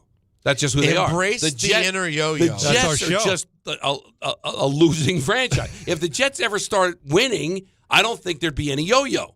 But even if the Mets won the World Series this year, they'd still be an underline of even yo-yo. when they were winning, there was still yo-yo happening with the Jets. No, because when the Mets were in the World Series, God loves Steve Phillips. I consider him a friend. Thought it was a good idea to have the Baja Men I agree. dancing and singing and doing whatever the heck they did on the dugout roof. Yeah. That's because that's their inner yo-yo. And this is the World Series. The inner yo-yo. The Jets don't have an inner yo-yo. They have an inner loser they got to get rid of. Once they get rid of it, they're fine. Well, the Mets have the inner yo-yo. I don't know. I don't disagree. I don't agree with you again. You just think that one day the Jets are going to change and it's going to get better because they'll how? No. They're owned by Yo-Yo. Yeah, They could change their logo to a that's Yo-Yo. how they change. It could be the New York Yo-Yos. I know, what are you talking about? Because they're bad at football. No, it's but if they more ever than got that. good at football, there'd be no issue. But they won't ever But the get Mets good at football. in the right, but the DNA. Mets have been good at baseball and still have a little yo-yo. And the Jets have been good at football and still have an have inner they yo-yo. really? Have they really? Yeah. Yes. They were. They went to conference championship games. They were there. They went there in 98. You're being nice. I like what you're doing. And it's within just not 2 right. years, a guy wrote on a napkin, I don't want to be the I coach know, of this because yo-yo franchise. But I don't know. Listen. He wouldn't even spell out the He didn't even. Wouldn't even say. But that's what I resigned as HC of the NYJ yo-yo. Yeah. That's right. He could have written YOYO. You know what? He might have put LOL But I'm before saying, there was even LOL. then, and the Mets are actually good then, because that was around 2000. They went to the World Series. If he had put on his napkin, I resign as HC of the yo-yo, they'd be like, why is he resigning from the Mets? Doesn't make any sense. All right, let's get back to the phone. This is a We've been great promising. debate. All right, my team sucks more than your right. team. Well, no, but my team it's not even. But I'm just saying it has nothing to do with the baseball. Because even if the Mets won 162 games and won the World Series, did not lose a game. Right. There'd still be a little ounce of yo. They chose it. Mr. Met would be on the float going down the Canyon of Heroes. That's what I'm saying. And you'd Mr. go, Met. What are we doing? I think that what you miss when Jesse Orozco gets tackled after he gets the last out of 86 Worlds, underneath that pile was Mr. Met. And Mrs. Met might have been there, too. And what do we cut to? Now that we won't have this anymore. But when Diaz came out and you had the Timmy Trumpets thing. Right. What did they cut to? Dopey Mr. Met with a plastic trumpet. Because Peter, back me up. A badass moment back me up turns here, into Peter. a cartoon. They had a moment. The Mets were good. Diaz was on fire. Oh, yeah, I remember. They Timmy Trumpet, that song was great. People are into it. And then the Mets had to just get the fat hands in and then invite them to come in, and then they do it in a non-save situation, and then they tank after because they just can't stop to get that. They got to get the yo-yo hands on it. They can't help themselves. But meanwhile, the Jets. But they're still good. But meanwhile, the Jets flew all their brass out to beg Aaron Rodgers to be quarterback. Yeah. He promptly tears his leg to shreds, and then they unceremoniously kick him out and say, "We don't want you." But they had him fly in. No, but they're bad at what they do. He flew in though. But they're bad at what they do. But that's not yo-yo. But none of the yo-yo affects the play. Well, how can you say that? The Baja Men maybe created a bad vibe, but the Baja Men performing on top of the dugout didn't affect the World Series. Head the coach Yankees did. Played golf with a radio guy. Because the head he coach wasn't good at what he did. Hey, they drafted a guy number 2, and the head coach wore a shirt about Mike White, who was the undrafted third quarterback that suddenly became the starter, and all the players loved him. Oh, wait, did you forget the other coach who had a tattoo with his wife wearing a jersey of the quarterback? That's not yo-yo? That's a bit yo-yo. Sorry, I know it's your guy. No, that's we love yo-yo. him. But you're also talking about the over the last 50 years, the highlight of the franchise. And that's the yo-yo best got him to the part. championship. That's the best part. Which is what makes it all connected. It's possible that decisions like that affected them winning those games to win the Super Bowl. I'm saying their inner yo-yo doesn't affect the product on the field. It's a nice thought you have. They're also not very good. There's so many debates I'm today. just telling There's you. so many debates. We could go calls for the rest of the show. I got to tell you, this show, we're frustrated. We're hitting the our callers on wheelhouse hold right now. A lot of things are happening. And We're zero, in our stride. we had a meeting. I was in early today. I'm feeling like none of this was brought up in the meeting. I feel like we are in that groove that the Warriors got into. That's what it's starting to feel for you? I'm feeling. This is like Splash Brothers happening right now. You can't beat us. Well, I'm going to give the number out just in case something else doesn't come up. 1-800-919-3776. We got an ENN, which why? There's a challenge for you, Peter, because what do you mean? Again, this is another show, all ENN. Yep. And we're taking up the Dan Gross at 7 o'clock right here on Hahn Rosenberg, ESPN New York. March the 20th of 2026, there's one place to be, and that place is Pickleball Heaven. Pickleball Heaven. It's a pickleball facility, massive facility, in Medford, New York. We're going to do the show there that day from 6 to 10. Then there's a tournament, and then after we win the tournament, Rick, we'll stay and watch some basketball with the people. Now, the worst part of all this is the name. Listen, I got to participate in Rickleball Madness. What do you want from me? You're a teammate of Rickleball. Yeah, right. You're part of the event. You're the co-headliner. If my name was Dave Pickleball, it would still be Rickleball Madness. I think that's accurate. I don't want this kind of pressure. I would prefer it be named after you. No, you don't. You want all the shine. No, I don't. Call whatever you want. Dave's Pickleball Extravaganza. Sorry, Dave. We're still calling it Rickleball Madness. And it's Friday, March 20th at Pickleball Heaven in Medford, New York. To sign up and register to play, go to the ESPN New York app and click on the Rickleball tile. It starts with the first early morning, the uniform, the training, the challenge. Every trooper remembers day one at the academy. But where they end up, no two stories are the same. At the New York State Police, the path you take is up to you. If you're ready for a career with endless opportunities for growth, start here. Go anywhere. Apply today at joinstatepolice.ny.gov. At Uline, they know firsthand the road to success is an uphill climb. Uline started in the family basement, and through hard work is now North America's most trusted shipping and industrial supplier. They get what it means to have the support of reliable, hardworking partners. So they keep 41,000 items ready to ship. Whether your company is still in a basement office or expanding cross-country, Uline will be there on your road to success. Visit uline.com. At City Harvest, we believe no New Yorker has to go hungry. With your help, we're on the road 365 days a year, rescuing over 77 million pounds of nutritious food and delivering it free to millions of New Yorkers, transforming surplus food into sustenance, sustainability, and smiles, rallying thousands of New Yorkers to power a network of nourishment across our city. One day, one meal, and one New Yorker at a time. That's how we feed good. Donate at cityharvest.org. If you've been injured on a construction site, then you need a lawyer who knows New York's unique labor laws. At the Parisman Firm, they have decades of experience handling construction accident cases and a proven track record of delivering huge results. Their team has already recovered nearly $1 billion for hardworking New Yorkers. From scaffold accidents to slip and falls and equipment failures, they've got your back. Call the Parisman Firm now at 718-WORKERS. That's right, 718-WORKERS, because your case is their cause. Get the justice you deserve today. New year, new season, same goal. Feel good and stay in the game. But if neck pain, back pain, joint pain, or sciatica is holding you back, it's time to handle it. I'm Bart Scott, and I'm telling you to call Dr. J. Shaw at Sandwell Pain. Dr. Shaw is an Ivy League trained, double board certified, and he specializes in getting people back to living pain-free. No surgery, no scars, no long recovery, no pain medication. Just precise, non-surgical, image-guided treatments that work. Same-day or next-day appointments are available with offices in Woodbridge, Livingston, and Inglewood. Stop playing through pain. Go to SandwellPain.com. Relief starts today. And now let's take a look at the traffic with Brandy Scott. Thanks so much, guys. We're going to start off in Nassau County. Can't seem to clean up this crash on the Meadowbrook southbound right before the Southern State. Right lane blocked. Been out there for over an hour. Traffic is backed up to the Roosevelt Field Mall. Still have this accident on the Cross Island southbound right before the Bayside Marina in Queens. Jam there from the Clearview. Also making it a stop and go ride at the Throgs Neck Bridge from the Bronx side. All of your purchase the outbound Georgia are packed. Not even the Henry Hudson going to help you out. Deegan northbound. Still have this accident on the ramp to the Cross Bronx. Traffic is at a standstill there from the Triborough and the Bruckner. Inbound George, not too bad for both the upper and lower decks. Outbound Lincoln and Holland tunnels are running about 20 to 30 minutes each. This report is sponsored by the New York City Department of Transportation. Speeding ruins lives. Drivers, watch out for pedestrians and cyclists and slow your turns to less than 5 miles an hour. I'm Brandy Scott on 880 ESPN New York.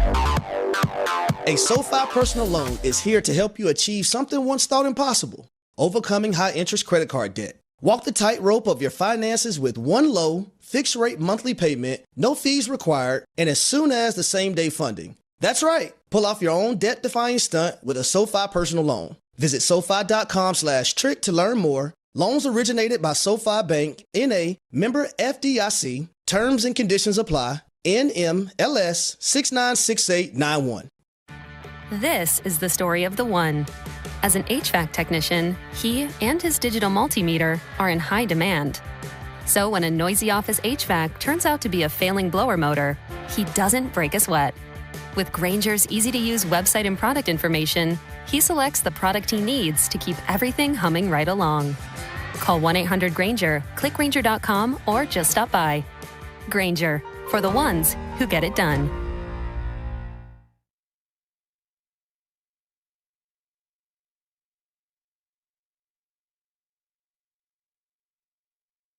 All right. See, this is Jacob thinking. Captain, my captain. Yep. Listen to me. I love the early 70s. We're like, you know what? I'm going to make an 11-minute song. And it's going to be so good, it's still going to be in the top 40. Now, they're going to destroy it and make this 11-minute song 2.5 minutes. But you know what? I appreciate the effort. I love this song. Anyway. And it was always about being out on the water somewhere or being like in exotic places. It was very imaginary. You know? They made an effort back then. That's why I say all the songs are creating. Constant drama. Constant drama. All right, let's get back to the busy phones. A lot of people want to talk about everything that we've talked about, which has been a lot. And he's been on hold for a while. Let's go to Brian. He's in Staten Island. You're on ESPN New York. Hi, Brian. Hey, Don. Alan, Peter, big fan. Big fan of all you guys a long time. And, Don, I especially want to thank you. A couple of Fraud Fridays ago, I was the Yankees-Patriots fan you said wasn't a fraud, which ended up being the highlight of Super Bowl weekend. So thank you for that. You got it, Brian. All right, really quick on Judge. I had an issue with his comments, but I kind of read into them a different way than you guys did. Okay. I didn't think that they were about new additions. I thought that they were him needling the front office about why did it take so long to bring back Bellinger and Grisham, because in his mind, Grisham was the QO. Yeah, Grisham was right away. But I thought the same thing, Brian, because he kept talking about Bellinger, and we did have to wait a long time for Bellinger. Agree. But in right, this, and I guess I should say even Grisham, the time-wise, yes, but I got the vibe from Judge that he would have preferred, instead of a qualifying offer, bring Grisham back on a longer-term deal. I guess overall, whether Grisham or not, the vibe that I got from him was more, hey, I thought the team we had last year was good enough to win, and I didn't understand why they weren't bringing these guys back while other teams were improving. I thought the same thing, but if you listen to the cut, Brian, he mentions about we waited so long for Bellinger, and I'm seeing all of these pieces go someplace else, meaning he wanted those pieces to come to the Yankees. He felt that the fact that they waited so long to sign Bellinger, they missed out on some additions. I mean, listen to the comment again. It was brutal. I'm like, I see a lot of free agents out there. I see a lot of guys that, like the Bellingers, the Grishams, the Goldschmidts, let's sign these guys right now and then start adding more pieces. See, that's it. Start adding more pieces, which they never did. So bring these guys back so we can do more business. Right. Not wait on these guys to a point where now we can't do business because we waited too long. Exactly. He totally said it that way to be protective and not have his boys think that he wasn't talking about them. The truth is, respectfully, he wasn't talking about them. He would have been fine losing them. Yeah. He just wanted more. Well, not Bellinger. Maybe not Bellinger. Yeah. I know. We know he feels strongly about that. But Grisham, he probably would have been fine with it. He's just trying to make the point he wanted more. Well, but I'm going to be nice about it. Here's the thing. All I'm saying is either you're all in or you're all out. I still think he half-assed it, right? Goes in, makes the comment, but he backs up his team. So we're sitting here debating it. If you really wanted to send the message, hey, if you want to send the message, go talk to Hal and Brian and give it to them. You don't have to go public with it. But the better statement would have been to be all in on either one. Either be all in on we should have made some changes. We're not good enough. I'm not going to tolerate this as the captain of this team, or say I love this team. We're ready to win. I love this. But he kind of played both sides of the aisle, which makes both statements weak. Didn't go not all in on his team. And didn't go all in after Brian Cashman either. That's the issue. Brendan wants to talk about this. He's in upstate New York. You're on ESPN New York. What's up, man? Hey, fellas. Nice to talk to you again. It's kind of a little awkward, but Brian pretty much said everything that I wanted to say. I kind of read it a little differently than you guys. But after you played the clip and kind of explained your side of it again, I do understand what you're saying. So I'll just flip what I was going to talk about real quick. Go ahead. As someone who doesn't watch the NBA a ton, I am a fan, but, baseball's my thing. I actually thought the Stripes, Stars, that whole gig, I thought that was actually really fun. And if the guys take it seriously from the beginning to the end, and then you add a 1v1 tournament like the females are doing, I think that would be awesome. Well, if you get them to care, then you go back to East-West. Thank you. But hey. I think, Don, and I what he said, I agree with. But think about how sad it is right now. Maybe I can get up tomorrow, and I'm definitely talking about this. Think about this. If the guys just play hard. Yeah. This is where we're at now with professional athletes. Please care when you are playing this game. Please care. It's sad. That's maddening to me. And listen, I still thought it was awful, but whatever. It got 8.8 million viewers when they combined everything, the app, Telemundo, all that stuff. Wait, real quick. Also, what time did they start the game? It said 5. It was way later than that because it was after the Olympics. That's why I'm not buying in. What's going on? Why did All-Star Saturday start so early? Well, because it's out west. I know, but it's all around the Olympics. Right. They had to be off the air at a certain time so they could get the Olympics back on primetime. And it was actually very smart for them to start the game when they did. Yeah. Because the reason they got an 8.8 million people watching is because they came off the Olympics that did 27 million. Yeah. That's a great lead-in. So I don't buy into their number because anything's going to do a decent rating when you're coming off 27 million people are on NBC already on a Sunday afternoon and there's nothing else going on once the Olympics are over. All right, I'll watch the All-Star game. So let's not get crazy on that. I thought that was a little much. Mateo's in New Jersey. You're on ESPN New York. What's up, Mateo? Oh, hey, guys. Hey, buddy. You guys don't even see, the karma the Jets have is even yo-yo. We created Tom Brady. Does everybody forget that? Yes. No, I'll never forget Well, that was just an accident. What? Who else does that No, happen to? that's Who else does that happen to? That's the Jets name. Thank you. Sam Darnold No. won a Super Bowl. Yeah. But they're just bad at what they do. But it also bad things happen to them. Because they're bad. Bad things happen to bad people. Aaron Rodgers, 4 plays in, having his Achilles snap is so Jets. I think we're misunderstanding my yo-yo. All right, here we go. All right, I guess the thing is, the Jets aren't awkward. They're not nerdy. They're just bad. The Mets, even when they're really good, there's always a side of just they're very nerdy. They're very yo-yo. Again, you're looking at yo-yo. I'm not saying it to be pejorative. Okay. All right? No, obviously I'm not. saying it that they do kind of yo-yo. They think differently in that sense. So they think one these is things, a nerd. So one's a nerd, the other's a doofus. Is that what you're saying? That's tough. I just Like think the Jets are just doofus. They'll never get it right. They're just complete. the Mets are the team that's got the pocket protector, right? Yeah. The tape between. Yeah. The Jets don't even function. They walk out of the house naked because they don't know how to get dressed. Right. So that's what I said. see. Okay. One is a complete doofus. I see what you're saying. This is I'm saying the Mets have made a conscious choice to be yo-yo. The Jets have not made a conscious choice to be losers. This is like in Judaism on the 4 questions. There's like the wise son, the wicked son. The Jets, you're saying, are the son that doesn't even know how to ask a question. Right. Is that what you're saying? Yes. Beyond dumb. They don't even conceive of But how to I'm ask saying, a question. The Mets might be super smart. They just choose to be this way. Right. They're more they bad choose guys. to put on that outfit. Right. The Jets put on the outfit because they don't know how to dress. Yeah, they're going to the big party, and they're like, you know what shirt? I'm going to wear my Who Farted shirt. I think the ladies are going to love it. And they walk out like, how cool is this? They all go to the party and they wear the T-shirt tuxedo. Yeah. Look at me. I dressed I'm up. ironic. You get it? Yeah, only because it was on last night. I was surfing the channels. Step Brothers. And no, it was Django Unchained. Okay. Oh, Not boy. the same as Step Brothers. I remember different. when they're getting him clothes because they're like, you need to be the Jamie Foxx character, Django. It's like, you need to be in character. You get to choose your costume. He's like, I get to choose what I wear, and he comes out with that blue suit with the scarf. Yep. Like that was his choice, right? And that's it was yo-yo, right? That didn't work for him. That was his choice. That's the Mets choose to be this way. The Jets, they're too dumb to choose. They're too dumb. They're bad. They're bad at what they do. But if the Jets ever got good, they wouldn't make conscious decisions to be yo-yo. How could they?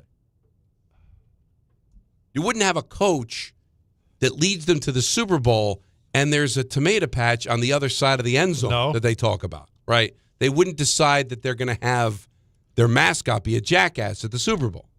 They would just win the Super Bowl and finally figure it out. It's a conscious decision because the Mets knew they couldn't compete with the Yankees, so they wanted to try to win over younger fans. Brought Casey Stengel in, the placards. Remember Casey Stengel? Metsies. It was all yo-yo because they wanted to try to, and it worked. The Mets are one of the great expansion teams of all time. They win a championship just 8 years later, and they built an amazing fan base in the shadow of one of the greatest run franchises in the history of sports. It really is a miracle, and it's worked. It was a conscious decision. The Jets have not done anything consciously. They've been unconscious for 50 years. Impressive. So Diary of a Wimpy Kid. The Mets are Greg. The Jets are Rowley. I'm out. Come on, you have kids. I've heard of it. I know it's Declan's favorite book. Everybody listening right now, you get Greg is the main character. Okay. And he's kind of like small, nerdy, like right. That's the Mets. That's the Mets. And yet he finds a way to figure out, but he's always trying to strive. And the Jets are Rowley, which is his friend who has like a bowl cut, and he's just a disaster. Right. And he embarrasses him all the time. Right. Is there a character in it that's dead? Because then that would be the Jets. Let's go to Manny in Flushing. You're on ESPN New York. What's up, Manny? Hey, guys. How y'all doing? Good. You? I'm good, man. Listen, before I would get to my NBA talk, I want to give my condolences to Robert Duvall Jesse Jackson, and now recently the departed Doug Moe. Yeah, I didn't know about that. He must have been older, but that's Quite still a sad. trifecta.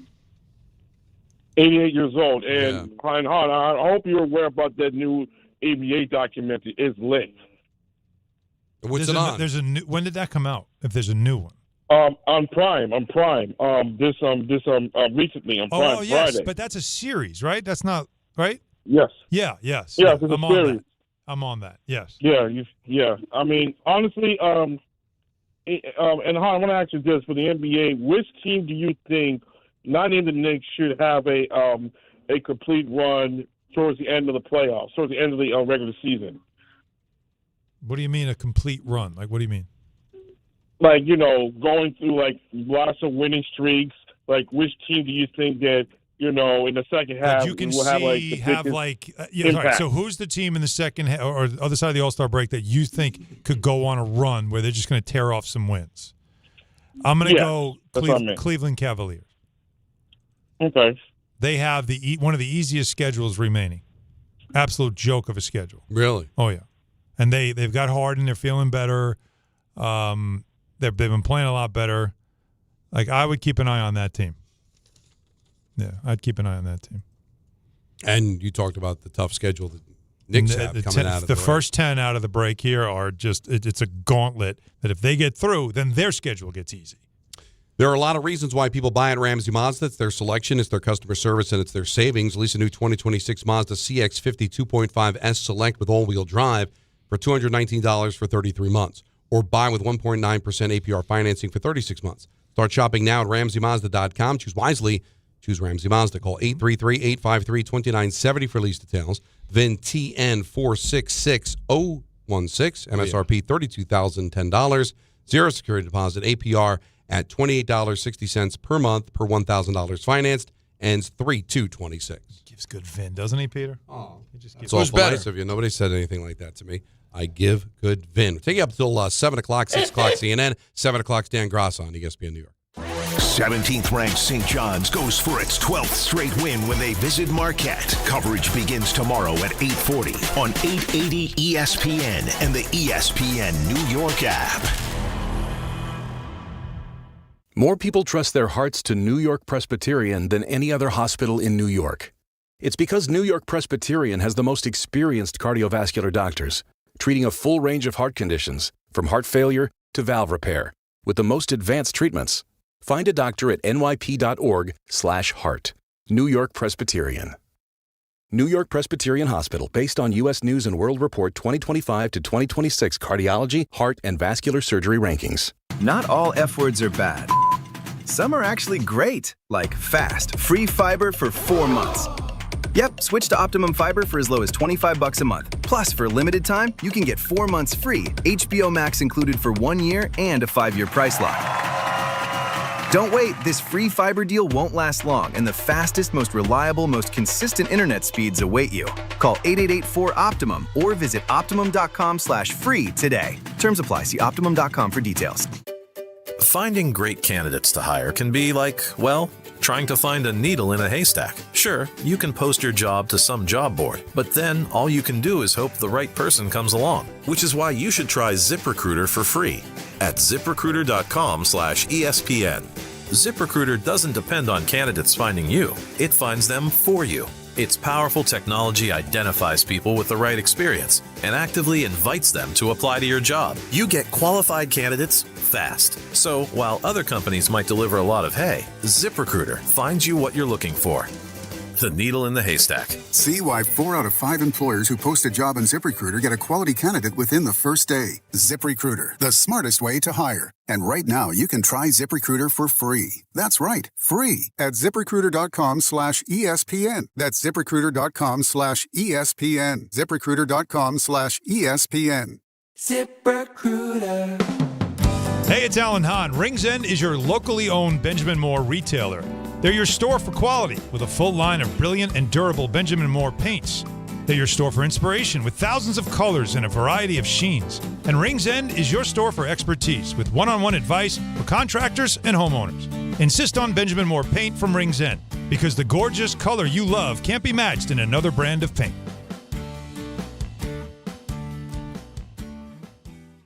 So, should we split the bill? But math is the worst. Not all math, because with New York Lottery's extra multiplier scratch-off games, you can multiply your winnings up to 200 times. Wait, multiply my winnings? Yeah, you take your winnings, then multiply those winnings up to 200 times. So all of my winnings times 200? Yeah, that.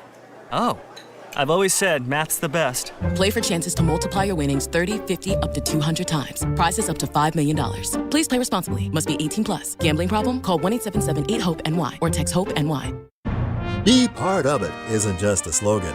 2026 season tickets are on sale now, and this is your chance to join the tradition and legacy of the New York Yankees. Purchase a plan and enjoy the best seat locations, significant savings, and flexible payment options. Plans start at just 9 games. Log on to Yankees.com, call 212-YANKEES, or email seasontickets@Yankees.com.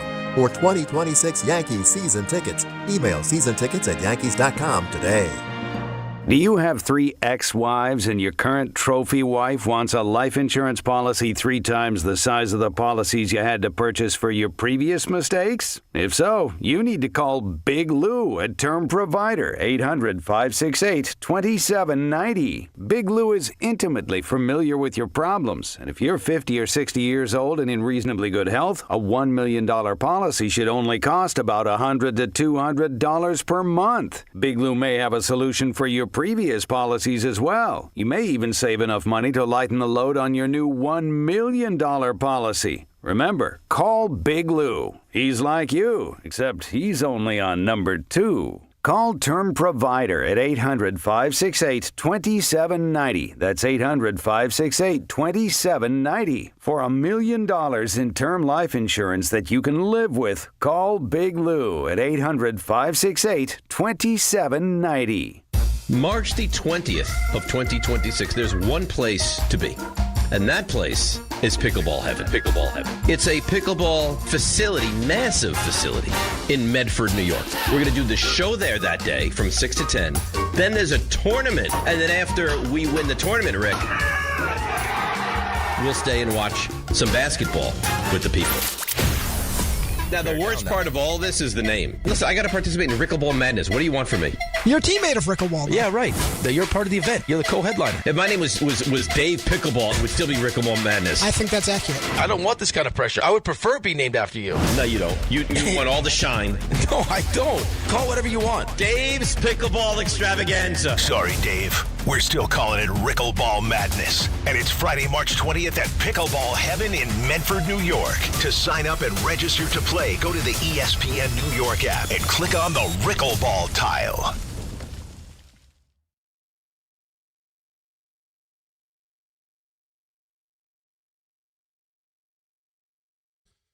Take you up until 7. At 6 o'clock, we got ENN. Let's get to the calls at 1-800-919-3776 and talk to Mike in the Bronx. You're on ESPN New York. Hi, how you guys doing? Good. I was calling about the comments by Steve Cohen, and the reporter was like, I think Don, maybe Hahn too, was kind of making fun of the reporter for being dense, like he wasn't listening to Cohen, but Cohen did leave the opening. He did go back and forth a little bit, like, there's going to be no captain. Oh, well, I believe in letting players sort it out themselves. Well, okay, then if the players sort it out themselves, then they call the captain. Yeah. Well, yeah. No, that's not. He doesn't mean you name the captain. It's just the players will decide who's the leader. I think that this is why I think there was a rift last year of just like, then the captain gets to be the one that decides who's right or wrong instead of the room just kind of working through it. Like he wants them to all work through it instead of looking at one person and saying, okay, Francisco, what do we do here? Okay, Juan, what do we do here? He wants them all to kind of work it out instead of feeling the pressure or having one player feel the pressure of having to make the decisions. And I get it, Mike, because the one thing I could be all wet on this. This just popped into my mind. It feels like it's one of the more eclectic rosters, baseball, right? Hockey's up there too, where you got different languages to get over. Like you could see it being very cliquey, right? Where the Latino players are kind of hanging out, and you've got the American players kind of hanging out. Like, it feels like there could be like football. Everybody kind of comes from the same atmosphere. They all were in college, so they're all kind of on the same page a little bit. Yeah. Baseball, True. It feels like there could be different political views. There could be different ways the game is played. The baseball clubhouse might be the biggest melting pot Yeah. in sports. Hockey would be up there too. But it's Europeans. You know what I mean? The difference is basically Canadians, Americans, and Europeans are all different types. But I can have Latinos, I can have Asians, I can have Americans. That's what I mean about baseball. Baseball, you're having, you're just talking about all over the world, different languages type stuff. Right. Like and that, the game's played differently in different places, right? And that's true too. Right. Style of play. I listen, maybe the reason I like it is because it's not something like you have to have a captain. He's not going that crazy, but I kind of, the way I look at it is whether you like it or not, to me, this reads into there was a problem in that room. It's probably one of the reasons why they partially blew it up, and he wants to try to avoid it happening again. Yeah. Agree. Let's go to Joe, Oceanside. You're on ESPN New York. What's up, Joe? Hi, Joe. Oh, he had a good point, too. Come on, Joe. Joe. I want you to, Joe or Yo? He Joe. said No, he it's was Joe. going to boycott the Giants if Tisch was still the owner on opening day. Were you calling fraud? Well, that's a whole separate issue. Oh, like whether he'd actually do it? But do we know enough about what I don't Tisch yet? think we know enough. No. Listen, I will tell you this. I think it's a non-issue because if it ever came up that he was a pedophile, there's no way he's the owner of the Giants. Zero chance. Right. So we wouldn't have to make that decision. Right. The question is, if all they find out is that Epstein supplied him prostitutes. That he's solicited. But it depends. But it also, I will say this, it depends. That's obviously bad enough, and you might not want someone who does that. Of course. But also, when did he do it? Because if it's after a time when it was very clear to people who Epstein was, and you still thought it was a good idea to interact with him, I think that's bad stuff. According to the timeline of the emails, it was like 5 years after it was known that he was a sex offender. Then that's a problem. Yeah, that is a problem. That's a big problem. And I can understand that. I just want everybody to know that in other countries, if you end up deeply associated with the Epstein files, I don't mean like your name's mentioned in an email, but like if you end up like one of these situations where you're deeply involved, people are just losing everything. They're like royalty is losing their status as royalty. Here it's like, well, let's break it down. What's the time? I don't know, man. If you were emailing back and forth with Jeffrey Epstein himself about women, I got to tell you, buddy, I'm running the company, you're gone. And that's why I think ultimately, once you get over the legal hurdles, whether it's the NFL, whether it's John Mara himself, you got to have a process. He will be out by opening. Mm-hmm. You got to have a process. You think he will be? I think. Unfortunately, that's a real thing. But I'm with you, Don. I do think. So we all think knowing now, we all are saying he probably should be gone from this team. Once they have to go through all the whole process. Well, you don't want to get sued. Yeah, well, that's what I mean. You can't afford to get sued. Well, I think the timeline. You guys can correct me if I'm wrong. Epstein became a sex offender in 2008. These emails were 2013.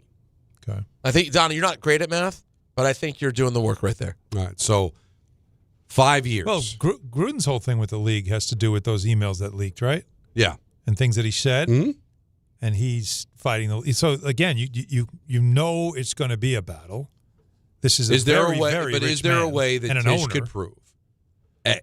I knew him. I did nothing but illegal. I didn't know he was a sex offender. I didn't know. I'm ignorant. I'm stupid. Nobody told me. Right. I didn't keep up on current affairs. Right. And he You could supplied even argue, me. though, you could even argue, though, once this thing started becoming a known national issue, you should have come to us and said, hey, I had interaction with this guy. I didn't know what I was doing. Now remember, he waited and got caught. it's owners who have to out him. People think that again that Roger has this king status. That's not how it works. No. He's not the boss of He them. works for the owners. Now let me ask you this: owners would have to come together. He would have to lead that, and that's how that would have to go It's down. interesting that we're commenting on a caller that never was on the air, but Good luck. I think he wanted to bring something up here. What's that? Who I feel truly bad for are his kids, who also have a stake in this. That's a good point. They shouldn't be guilty of their father's crime. Maybe they didn't know anything about their dad. So can you tell Tisch, you're out? your kids now take over ownership of the team. Is that enough for people? Or is the Tisch name so sullied at this point that everybody's going to be out? And if I'm one of the kids, I'm like, listen, I didn't know what my dad was doing. Now I got to sell the team. Now listen, Did they're Donald getting Sterling billions give of it to dollars. anybody in the family, or did they tell him to go? No, but I think his kids are attached in name. Like they're part owners of the team too. It's like the Tisch family, so they would be forced against their will possibly to sell the team. Now they're getting billions of dollars in return. Right? Who has the 10% now? Is that one of the? Is it the Koch brothers? Koch brothers. Okay. Yeah. So if they and the Maras say, we're just going to put that part up for sale and see what we get. And if his kids want to try to bid, that's great. But we decide who it's going to be. Maybe Anthony could check it out. I think they do have I think his family has a stake. Yeah, I'm You'd sure. be forcing the family to sell. Well, first of all, you do that to cover for anything anyway. So I'm sure there's some type of a stipulation. But whatever, why do I have a feeling that even if he's on the buildings, it says Tisch family. Well, so you'll never see him probably anymore because he would done. know never to be out in public. But is it right? I'm just asking a question. I'm not even making any kind of declaration here. Is it right that his kids would be forced to sell their ownership of the team because of something their dad did? Maybe some people be like, right? "Hey, the sins of the father, right? Sorry, guilt by association. Yeah. The Tisch name is so sullied we can't move forward."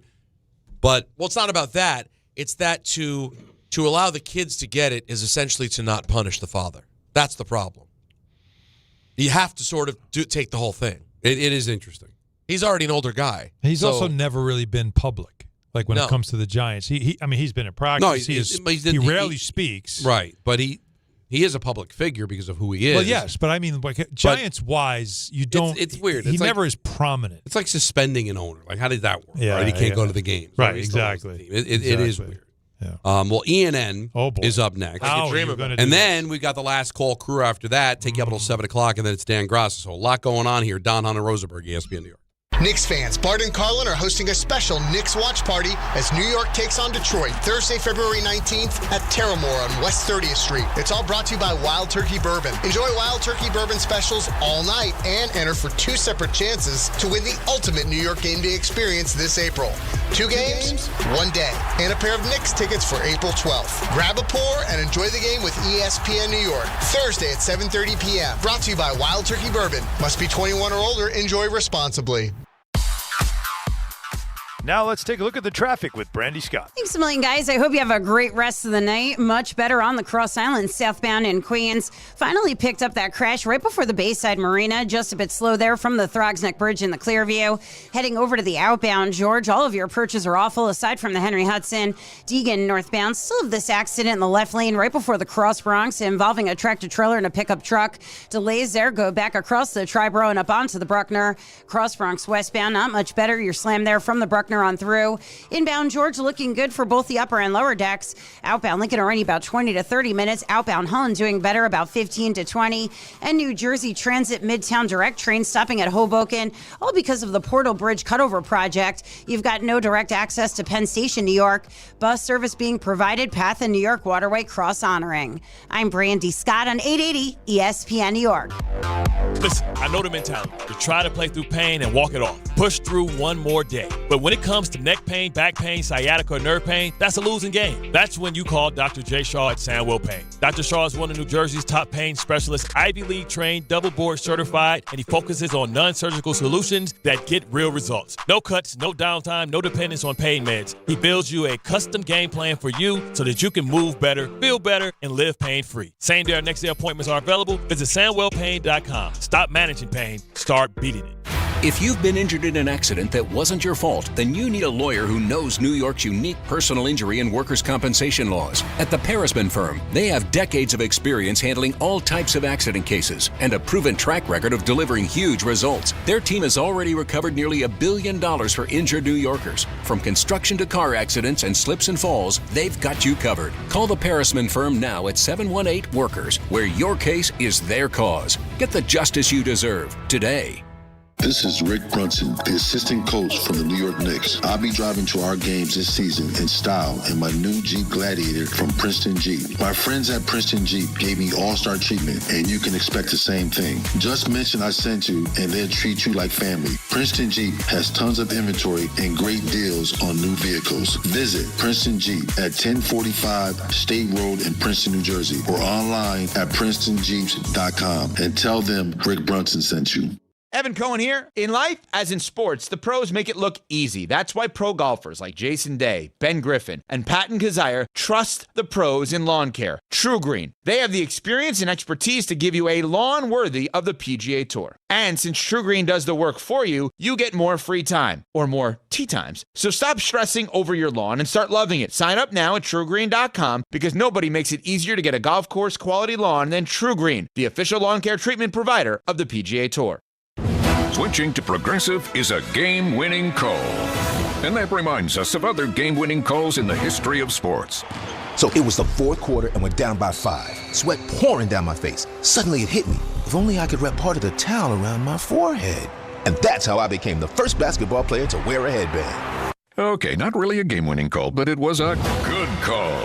You can make one too. Switch to Progressive and you could save hundreds. Progressive Casualty Insurance Company and affiliates, not available in all states. 880 ESPN, WHSQ, and WCBS-FM HD2, New York. A Good Karma Brands radio station. This is an ENN Special Report. Now reporting... The very handsome Jewish man, Peter Rosenberg. We should talk some sports. Do what you want. It's ENN.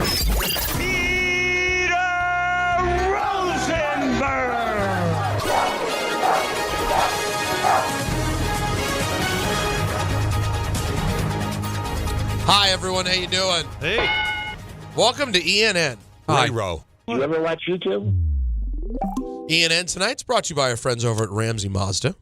I need to plead ignorance. I had no idea that sound after you watch YouTube. Yeah. That's TikTok. No.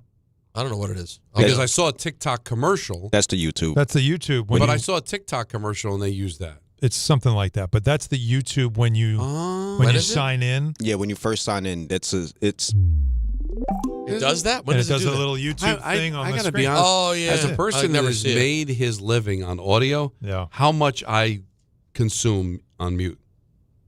Oh. On YouTube, you mean? Oh, wow. No, just in life in general. Like, there's so many times, like, there'll be a video and I didn't turn the volume up right away. Yeah. No, this. Mm-hmm. Well, oh, look, we got 4 screens here. All muted. All muted. Do you remember when Michael and I used to fight because Constantly. he refused to watch YouTube? Oh, yeah. Remember that? He was like, I have no use for YouTube. I went, wait a second. You never spend time on YouTube? He was like, I don't see what for. I don't need it. I went, Michael. No. I went, It's Michael. part of my prep. I said, Absolutely. Michael, you can watch everything on Earth. You can go back and watch old Yankee games in their entirety. You can do anything on YouTube. What do you mean? As Don just said, you can do prep. You can watch past interviews, a post-game interview of a team you're about to play. You can watch He's got no quick, use. long-form highlights of a game they just played. There's a lot if there. you ever see me at a hockey game, sure, you might. Which we always would. All right. Like before a hockey game. And all of a sudden you see me do this. It's because I just went to the NHL pronunciation guide, and the name that's impossible to pronounce is the one they don't have the pronunciation for. Oh, boy. Oh, good. They give it because you hit a little icon, and it'll say the name. Right. I know. I've done They got it for Smith. But not, but not for Buchanan. Yeah, but then Bullion, I don't have it. Oh, sorry. He's only been in the league, a handful of years. So you go and you look up a highlight of his and so listen I to go the to play-by-play YouTube guy. and I look it up. And I do the same. Yep. Good evening to Alan and Michael. Wow, 90. It's great, Grandma. She's like, yeah, and that's enough. See, she gave up. Within 3 months, we lost her. She gave up. See, I say victory formation, which is very rare, but there are times that the team that's got a 30-point lead in the fourth quarter, they dribble it out. Or the football team that's up say, I don't need the quarterback to get hurt. I'm just going to take a knee. Victory formation. Honestly. 90-year-old woman who says, I'm good, that's the victory formation. Woman was, and when I say vibrant, she would go for long walks. Wow. Like she never, she was fine. And when she got to 90, she was like, that's enough. I'm all set. And then that was it. And that's not giving up. No. That's her basically saying, I'm done. There's a difference between punting and kneeling on the ball. Oh, yeah. Michael's saying punt. No, it's kneeling on the ball. Like, that's enough. I've done enough. Good evening to Don. He's not an Asian woman, so he's not making it to 115. It's a great point.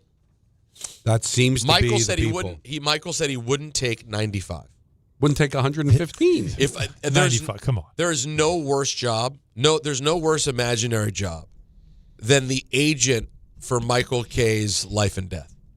Because if you're the agent for Michael and the Grim Reaper comes and they go, we've been looking things over. We've been talking about Michael K, and we are willing to offer you, Michael, we are willing to offer you 95. And we thought you'd be really excited about this. We know you're 65 now. We're giving you 30 years. 30. We're giving you a 30 spot right now. Now, listen. 30's a lot. 30's a lot. Now, listen, it's sad to think like, wow, in just 30, I'll be 76 years old. Well, That's he's hard like, to imagine. when I'm 94, how are you going to feel? I'm going to feel like, all right. I made a great deal. And you might be on year 5 of I Wish I Was Dead. You don't know. I don't know. And you got to wait. See that's miserable. Year 5 of I Wish I Was Dead, and you're going, thank God I made this deal. You're like dropping anvils on yourself, hoping you'll go. And so if I'm Michael's agent and Grim Reaper says we're willing to give Michael K 95, and before I can even say, we're going to talk about that sounds like a great offer, Michael goes, no, thanks, Grim Reaper. GR, I'm good. I don't want it. And sends him away. I'm going to go, Michael, his next offer he's coming back with is 75. Right.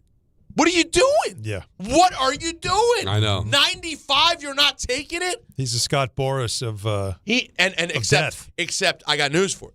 This doesn't end if you keep doing this. It doesn't end with you eventually landing with Milwaukee taking you to 102. It ends with you being dead in Tampa at 69. You gotta make the deal. Which is better?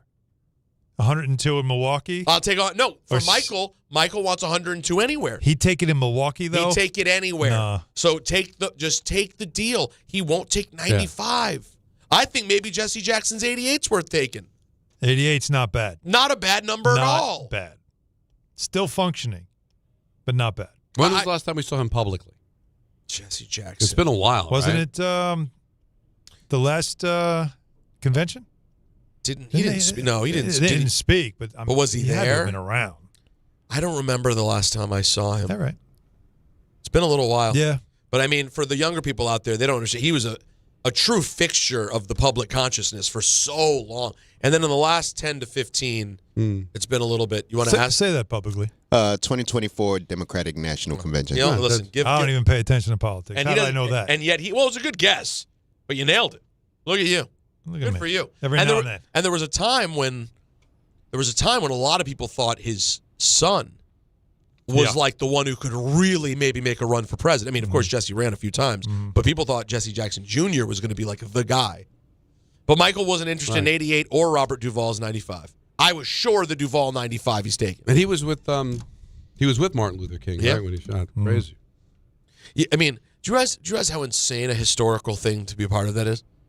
Like, I don't even know what the comp is. I don't know what the comp is. I guess just I was there at the Lorraine Hotel with Martin Luther King when he was assassinated. I guess just.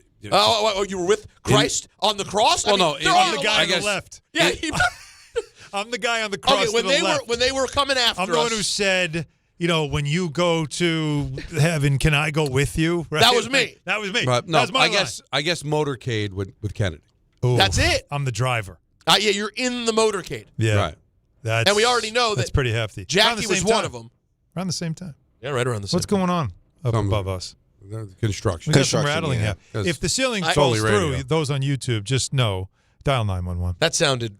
Trust me, this is nothing compared to last week. Oh, really? Yes. That's not good to know. Sounds ominous. No, it was the floor down here was shaking from what they were doing upstairs. HVAC felt like it was about to collapse. And Jacob and I just sat here. We were going to go till 7. We were ready. No wonder why everybody left already in the office. They know. There's nobody here. They've been preparing for that for a long time, apparently. All right, so this is something that totally took our show to a different place for a while. And that's Tony Clark of Major League Baseball's Players Association, the executive director to you and me, resigned amid a federal investigation Tuesday, leaving the union with less than a year before the expiration of the CBA. Sources told ESPN that he resigned after an internal investigation revealed he had an inappropriate relationship with his sister-in-law, who had been hired by the union in 2023. The resignation comes in the wake of the Eastern District of New York's ongoing investigation into the finances and other dealings of the MLBPA, including questions about the use of One Team Partners, a multi-billion-dollar group licensing company, part owned by the union, and Players Way, a youth baseball initiative that spent millions of dollars but offered only a handful of events. So just to be clear, they were investigating about stuff that's more important and worse. Like saying they're doing things for kids, but really it seems like the money's not going anywhere. But while going through all that, I have to tell you guys, I just want to stop for a second. I've been working in radio for now a very long time. It goes a while back. You know, I on the air for the first time in college radio 97, commercial radio like 2000. That's nearly 30 years. Don't know if I've ever, while on the air, heard audible construction happening right around. Oh, yeah. No, we got a jackhammer going here. Listen, I go back. Don, you recall that? Well, I go back 10 years longer. If I'm going to count college radio. Yeah. It was Thanksgiving weekend. So I guess Thanksgiving Friday. What year? So that would be Black Friday, right? Yeah, 87? 87. I'm July 5th, 97, college radio debut. Have you ever heard a jackhammer? I'm shocked you guys haven't been here for this at any point. No. It's strange. No. This is happening for weeks. Got to be here. Not during our show? Yes. Well, then it was a random day when I wasn't here. I have not heard it while I've sitting not here. heard this. This is new. No, this has been, Jacob, how long? 3 weeks, 4 weeks? Yeah, about 3 weeks. Anyone have any concerns about it? No, that we knew this. They told us, listen, you're going to hear some construction. It's fine. And they said we can't do this after hours. Well, the after hour, listen. That's us. That's us right as now. you know, you said you haven't heard it. We are after I think the hours. window is like before 10 and after 6. So these guys are getting a lot of nice overtime. So the morning show doesn't have to deal with this crap. Uh-oh, here we go. Back to the morning show. Well, I'm just saying they're not dealing with this. Well, they're dealing with other things. You know what? Just mornings. I'd rather deal with this in the afternoon than anything in the morning. That's fair. All right. So anyways, we then spent a lot of time debating what is the worst cheating scandal. Mm-hmm. Is it because it says his sister-in-law. So that could mean he cheated with his wife's sister. It could mean his brother's wife. Yeah. I suppose, depending how Captain Literal Man He does we're have going. a brother, Greg. He has a brother, Greg? Mm-hmm. Well, then that keeps it in play. If he didn't have a brother. It's in play. Yeah, I'm just curious to see that. It also could be. Sucks. Because sister-in-law can also be. No, are those the only two sister-in-law relationships? No, wait. Can it be also his wife's, brother's wife? Oh, that's a good question. Is that also called? That's just all over the map now. Well, no. So you're saying relative at that point, right? It's just kind of relative. You might, just for lack of a better phrase, say sister-in-law, but I don't think it's not technically official. Would be your sister-in-law. Right. It's got to be either. So your wife's brother's wife? Your wife's brother's wife. I don't even know if that's an in-law thing at that point. But what would you call her? Nothing. It's one of those weird ones that slips between the. Yeah, you call her you up. You text her at least. Man, but this is so crazy. I wonder if he realized when this investigation started on the other stuff. Did his brain immediately go, uh-oh, they're going to see this? Or do you not even think about it? Well, the thing is, apparently, what Michael was saying. How did they get to this, though? What Michael was saying is that he was supposed to meet, I think, with the Guardians today. And of last night, that meeting was still scheduled. Yep. And then it was canceled at the last second. So I think he went to bed last night thinking he was good. But my question is, they're investigating funds. They want to figure out what's going on with the money.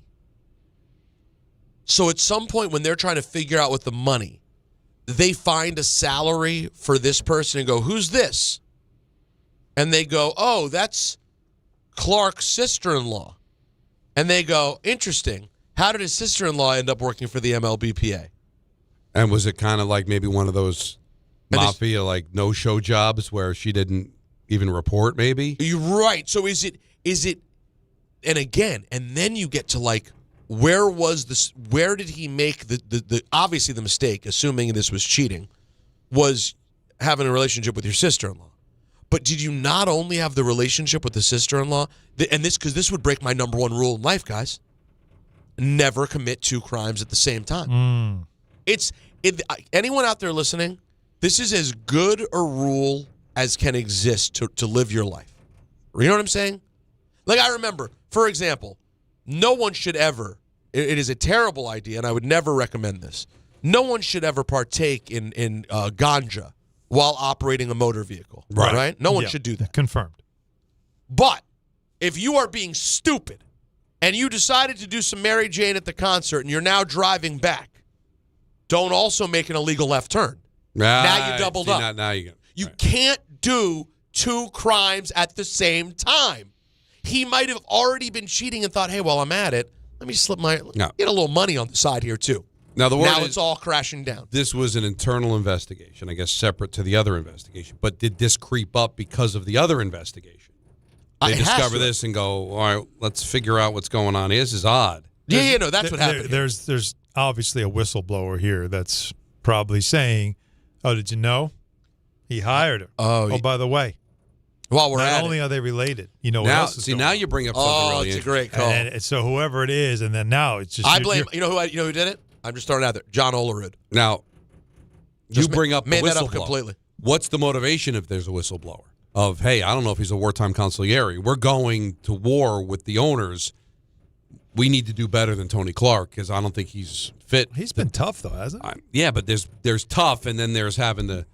try to stop a salary cap when you might have the New York Yankees on the side of a cap. Whoa, so somebody called the code red. Yeah, I think somebody This is a called weak the code link. We got to get him out. Oh, that's interesting. You think that's it? We got some dirt on him? Okay. I don't know. Because what would the motivation be? Seriously, though, this is like the firm level kind of setup. Speaking of... now I like where your head's at. Speaking of a little... That's how it got him here in the first place. That's a good point. It's always that way. Don, why he didn't? I don't think he. No, I'm sorry. I'm distracted by little Tony. Always the Big construction Tony in trouble. Yeah, there's a lot going on. How close are you to Don on a scale of? No, I'm good. You're good. If this were 3:30, I wouldn't make it to 7. But right now, I can see the light at the end of the tunnel. Scale of 1 to boo him. You boo his ass. No, I'm good. If you're are you between Crane Pool and boo his ass? If you're listening on the radio, go ahead in the YouTube real quick. We're live on YouTube. Will you just let me know in the comments how loud it is? Because to us, it's loud. Feels right above because my I head. have headsets on. Yeah, and it's through the headphones. So I'm curious to what's making the microphone. Let us know in the chats. I don't think anything, by the way. Yeah, that's good. Dave has complained. Dave has had this happen on their show as well. This is going to go viral when the whole ceiling just crashes on top of us. This is the lowest it's been in 3 weeks. That's amazing. The quietest. But you know what? That means it's already weakened. Last Friday. And the littlest thing. Think about it. Former K-Show dies on air. Last Friday. Former K-Show host. Former K-Show. Former K-Show host and friend of K. And fill-in. And acquaintance of K. All pass. You know those, when you do the commercial buildings and they're cleaning with the giant mop? Picture that, but a giant jackhammer. That's what it sounded like because my feet down here were shaking. Oh, wow. Yeah, chat says they can't hear it. Not making me feel better. No one in the chat can hear it. That's good. But I did get this. Maybe this will send Don off instead. I did see this message from someone named Albert in the chat. Maybe this is fake. Maybe this is a bot. Fake Albert? I can't stand the host talking about their personal lives. I don't care, and it ain't sports, all caps, sports. Oh, boy. It's a dead week in sports, but I just turn it off. Okay, turn it off. Bye. I thought that was my burner. Yeah, that's Anthony right there. If you are that big a loser that you would rather hear people you don't even care for just say the word sports than feel any sort of camaraderie with the people who do the program. Right, no, check out. Guess what? There's so many options. You're on YouTube already. Just go somewhere else. Yeah, Albert, go up to the top. I'll help you search. Sports show. Just type sports show and pick El Generico sports show. There's a million for you. Thank you, Stephen, for appreciating my John Olerud line out of nowhere. I appreciate you. There's a lot, by the way, going on tonight here in New York, isn't there? Don, what is that again from Game Time? Tell us in the Game Time. What are we talking about What do we got tonight? Game Time, local sports? Nothing locally. Nothing We've got a college basketball on ESPN. Number 16th ranked North Carolina against NC State. Well, that's not nothing. And then Tobacco Georgia Road. at Kentucky. All right. I'm good. You're all set? I got something for you, though. Do you? Tiger Watch. So, Tiger, how did you play today? Well, got off to kind of a slow start. Do you feel like you're back to win at this level? Yeah, I do, because I just did it. You just love Tiger. Sniff him. Sniff him dead. Sniff him dead. How long has it been since he won that? Masters? Yeah. 2019. That's crazy. We're 2026, all right? Yeah, it's... Well, here's Tiger on so his just future. did it is a little disingenuous at this point. Tiger on his future, and if the Masters could be on the table. Well, the disc replacement has been one thing. It's been a challenge. I've had a fuse back and now a disc replacement. So it's challenging. And I entered a new decade. So that number is starting to sink in, and has thinking about the opportunity to be able to play, in a cart. So that's something that I've as I said, I won't do out here on this tour because I don't believe in it. But on the Champions Tour, that's certainly maybe a certain opportunity. Do you have a target yet? I don't. Is the Masters off the table for you? No. Not off You gotta the let table. it go, man. Yeah. I think there's two separate issues. I can't let go. Cart. For Tiger, more power to you. Yep. Keep going. God bless. You got to be able to tear the club out of your cold dead hand. Yeah, it makes sense, But right? for the Trey Wingos and the Mike Greenbergs and the Peter Rosenbergs of the world, We got to let go. gotta let it go. Yeah. All right? It's over. Can both worlds exist where go Tiger, but everybody else, you know what? I like what you're saying. What you're saying does make sense. Don, if he just goes on a run. You never know. If he just goes on a run. You never know with that Do you know guy. how This bad guy a place? has no spine left. Yep. It's been replaced with He doesn't different types of metal. Where we're going, we don't need spines. Because what you're saying. His entire, just the whole thing. All right. I can't Every vertebrae. Mortal men need vertebrae. I can't talk to Trey. I can't talk to Mike, but I can talk to Pete. Yeah, I'm here for you. I would think this comes Just from me a and my place jackhammer. of being a golf fan, although you became a golf fan because of Tiger. That's so right. maybe you're not the right person That's to right. ask. But if you love the sport of golf. I wish you loved the sport like I do. How bad a place is it that you're still hanging on to Tiger making your sport relevant? This would be like me and Alan begging Wayne Gretzky to come back at this point. I mean, come on, man. No, it's not about making the sport relevant. The sport's plenty relevant. I mean, Scotty Scheffler's an incredible player. But he doesn't do it game's in for good you. hands. He doesn't do it. No for you. Well, nothing does it for you like your because childhood Tiger's did. not going to compete at the level that he competed at when he was healthy. So, but the fact that you'd get excited for Tiger to come back and watch him try to be competitive, It feels like what is this sport not doing for you, it man? feels like It's not my favorite sport. It's a sport I tennis. enjoy. And tennis fans when Agassi's like, I lived for it. I might, jump in. I lived And for it's Agassi's like, comeback. Right, but tennis, and I was in the 90s a huge tennis fan because of him and Sampras. Well, because you The look like whole- Yvonne Lendl. The whole thing was just like, it was compelling. And now, of course, tennis, the athletes are better, like incredible, the dominance, obviously from Joker, but But it's you're not compelled in the the same way. I know. And so it's the same thing. It feels the Hey, same way. I understand the nostalgia. I feel terrible. First and foremost, did he destroy his own body? Who? Tiger? What do you mean, did he? Of course he did. Yeah, that's what I mean. Like, this is something that we just kind of like pass off. Like, this guy had the chance to have the most major win. Like, he had the chance to run away with it. I feel like that's like that feels more like a tragedy. Yeah, he kind of left a little bit of Well, his else? body. Well, I mean, his body. Listen, he. How many played- other players' bodies gave out him like that? Well, Tiger played the game in a different way. My guess is, and this is me speculating, he did not. that there are need- things that he did. Yes. There are things at that a, he at a did. time when everybody was quote unquote doing it. Yeah, a time when everybody was doing it. Tiger did those things to recover quicker. Yep. And in the long run, while it got him out there and allowed him to hit the ball 350 yards, it took a toll. Yes. No There one's you ever go. hit the ball like him prior to him. Right. Because of him, other people have come along, and with that being their goal to get there, they were able to do it in a way where they didn't destroy their body, probably. Right. But Tiger, I mean, listen, Now, Tiger isn't on the tour, no one else was doing that. And Bryson DeChambeau, isn't he falling to pieces physically? Because he's gone crazy with all the different types of workouts and stuff, right? Yeah, and he looks like a little bit more that's possible. Yeah. But like Rory crushes the ball, although Rory's gotten kind of big too, if you're He being is. honest about it. Yeah, no, he is. But Scheffler? Yep. Scheffler looks basically like a schlub. and just naturally seems to crush it. But that was what golf was so fascinating is that it was dudes that looked like schlubs who could hit the hell out of the ball. Like, look at Mickelson. Right? Just had unreal hands. I don't know. I just, like, to me, the Tiger, do you really want to see broken down Tiger getting out of a golf cart? Like, I said this, people got mad at me when I said this about Kobe. Like, towards the end, it's like, this is why we don't want to see our legends play to a point where they can't really play, and you're waiting for that one more, like, magic moment. Right. And it's just hard to watch because it's a shell of himself. You know, Michael Jordan in a Wizards jersey, that kind of stuff.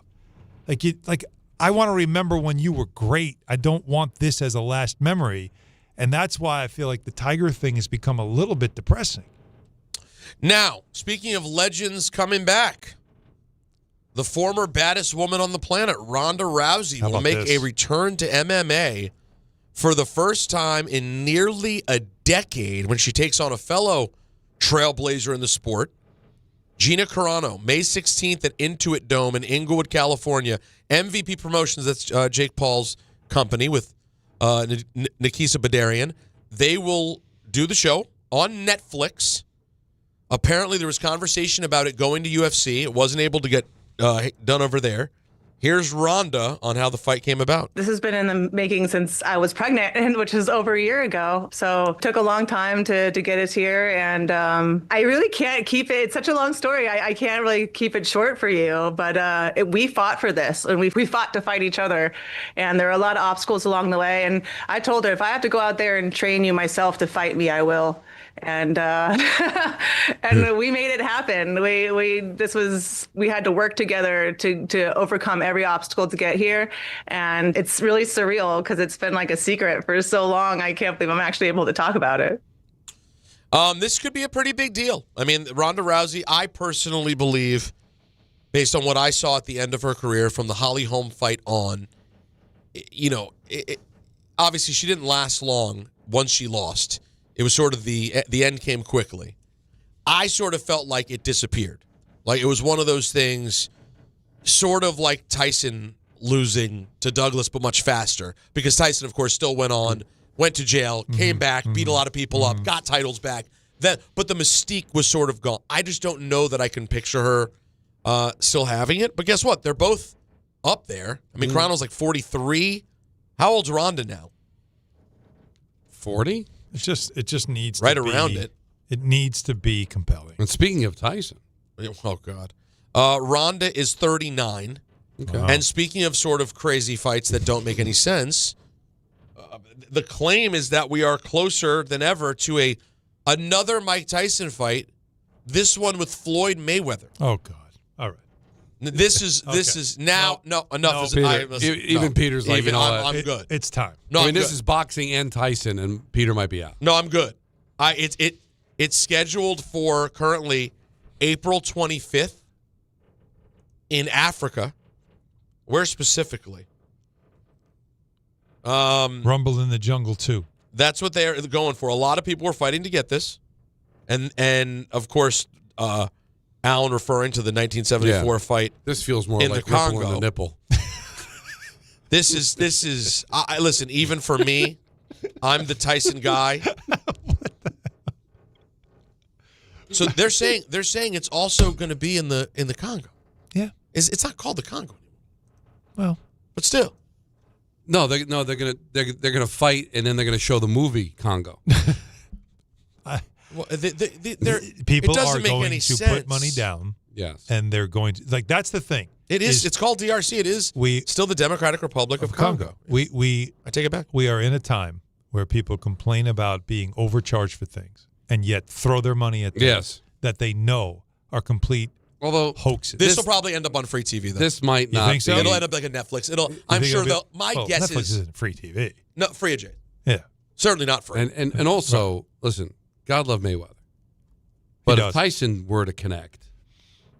That's what we always say. We keep saying he never does. Well, Floyd is the one guy you can't connect he could still. He's younger. He probably won't get hit. But if he did, we keep saying that. But I don't know. I mean, Logan Paul was. He's not Mike Tyson, but Logan Paul's a big guy. He hit Floyd. Floyd's Floyd. Mike's never hitting him clean. He finds a way. But if he were to, yeah. I mean, if Floyd were to stand there and Mike were to hold him with one hand and bash him with the other, it would be a problem. I All right, we got to go. I'm getting yelled at. See that. That'll do it for ESPN, ladies and gentlemen. That was just what we needed. Brought to you by our friends at Ramsey Mazda. Get more for your money at Ramsey Mazda. Like a new 2026 Mazda CX-50 or the CX-90. Choose wisely. Choose Ramsey Mazda. All right, last call, crew. 1-800-919-3776. Right up till 7 o'clock. And Dan Grassa on ESPN New York.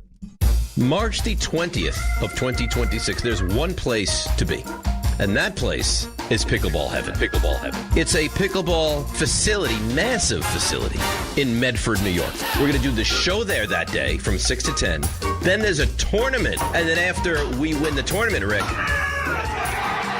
we'll stay and watch some basketball with the people. Now, the worst part of all this is the name. Listen, I got to participate in Rickleball Madness. What do you want from me? You're a teammate of Rickleball. Yeah, right. You're part of the event. You're the co-headliner. If my name was Dave Pickleball, it would still be Rickleball Madness. I think that's accurate. I don't want this kind of pressure. I would prefer it be named after you. No, you don't. You want all the shine. No, I don't. Call whatever you want. Dave's Pickleball Extravaganza. Sorry, Dave. We're still calling it Rickleball Madness. And it's Friday, March 20th at Pickleball Heaven in Medford, New York. To sign up and register to play, go to the ESPN New York app and click on the Rickleball tile. There are a lot of reasons why people buy at Ramsey Mazda. It's their selection, it's their customer service, and it's their savings. Release a new 2026 Mazda CX-50 2.5 S Select all-wheel drive for $219 for 33 months. Or buy with 1.9% APR financing for 36 months. Start shopping now at RamseyMazda.com. Choose wisely. Choose Ramsey Mazda. Call 833-853-2970 for lease details. VIN TN466016. MSRP $32,010. Zero security deposit. APR $28.60 per month for $1,000 finance. Ends 3/2/26. So, should we split the bill? But math is the worst. Not all math, because with New York Lottery's extra multiplier scratch-off games, you can multiply your winnings up to 200 times. Wait, multiply my winnings? Yeah, you take your winnings, then multiply those winnings up to 200 times. So all of my winnings times 200? Yeah, that. Oh. I've always said math's the best. Play for chances to multiply your winnings 30, 50, up to 200 times. Prizes up to $5 million. Please play responsibly. Must be 18 plus. Gambling problem? Call 1-877-8-HOPE-NY or text HOPE-NY. At Uline, the prevailing opinion is, if you don't live it, you don't believe it. The people at Uline believe in hard work, and they live it by being there 24/7 to answer your call, having 41,000 items in stock, and offering same-day shipping from 12 locations across North America. Business owners, sellers, buyers, shippers, and packers believe it. Uline is the hard-working, dependable source for your shipping and industrial supplies. Visit uline.com. At City Harvest, we believe no New Yorker has to go hungry. With your help, we're on the road 365 days a year, rescuing over 77 million pounds of nutritious food and delivering it free to millions of New Yorkers, transforming surplus food into sustenance, sustainability, and smiles, rallying thousands of New Yorkers to power a network of nourishment across our city. One day, one meal, and one New Yorker at a time. That's how we feed good. Donate at cityharvest.org. I'm Boomer Esiason. My mom died from cancer. She was only 37 years old. She didn't have life insurance, and that was devastating for my family. That's why having life insurance is so important to me. Ethos makes it fast and easy. Get a quote in seconds, apply in minutes, and get same-day coverage. You can get up to $3 million in coverage with no medical exam.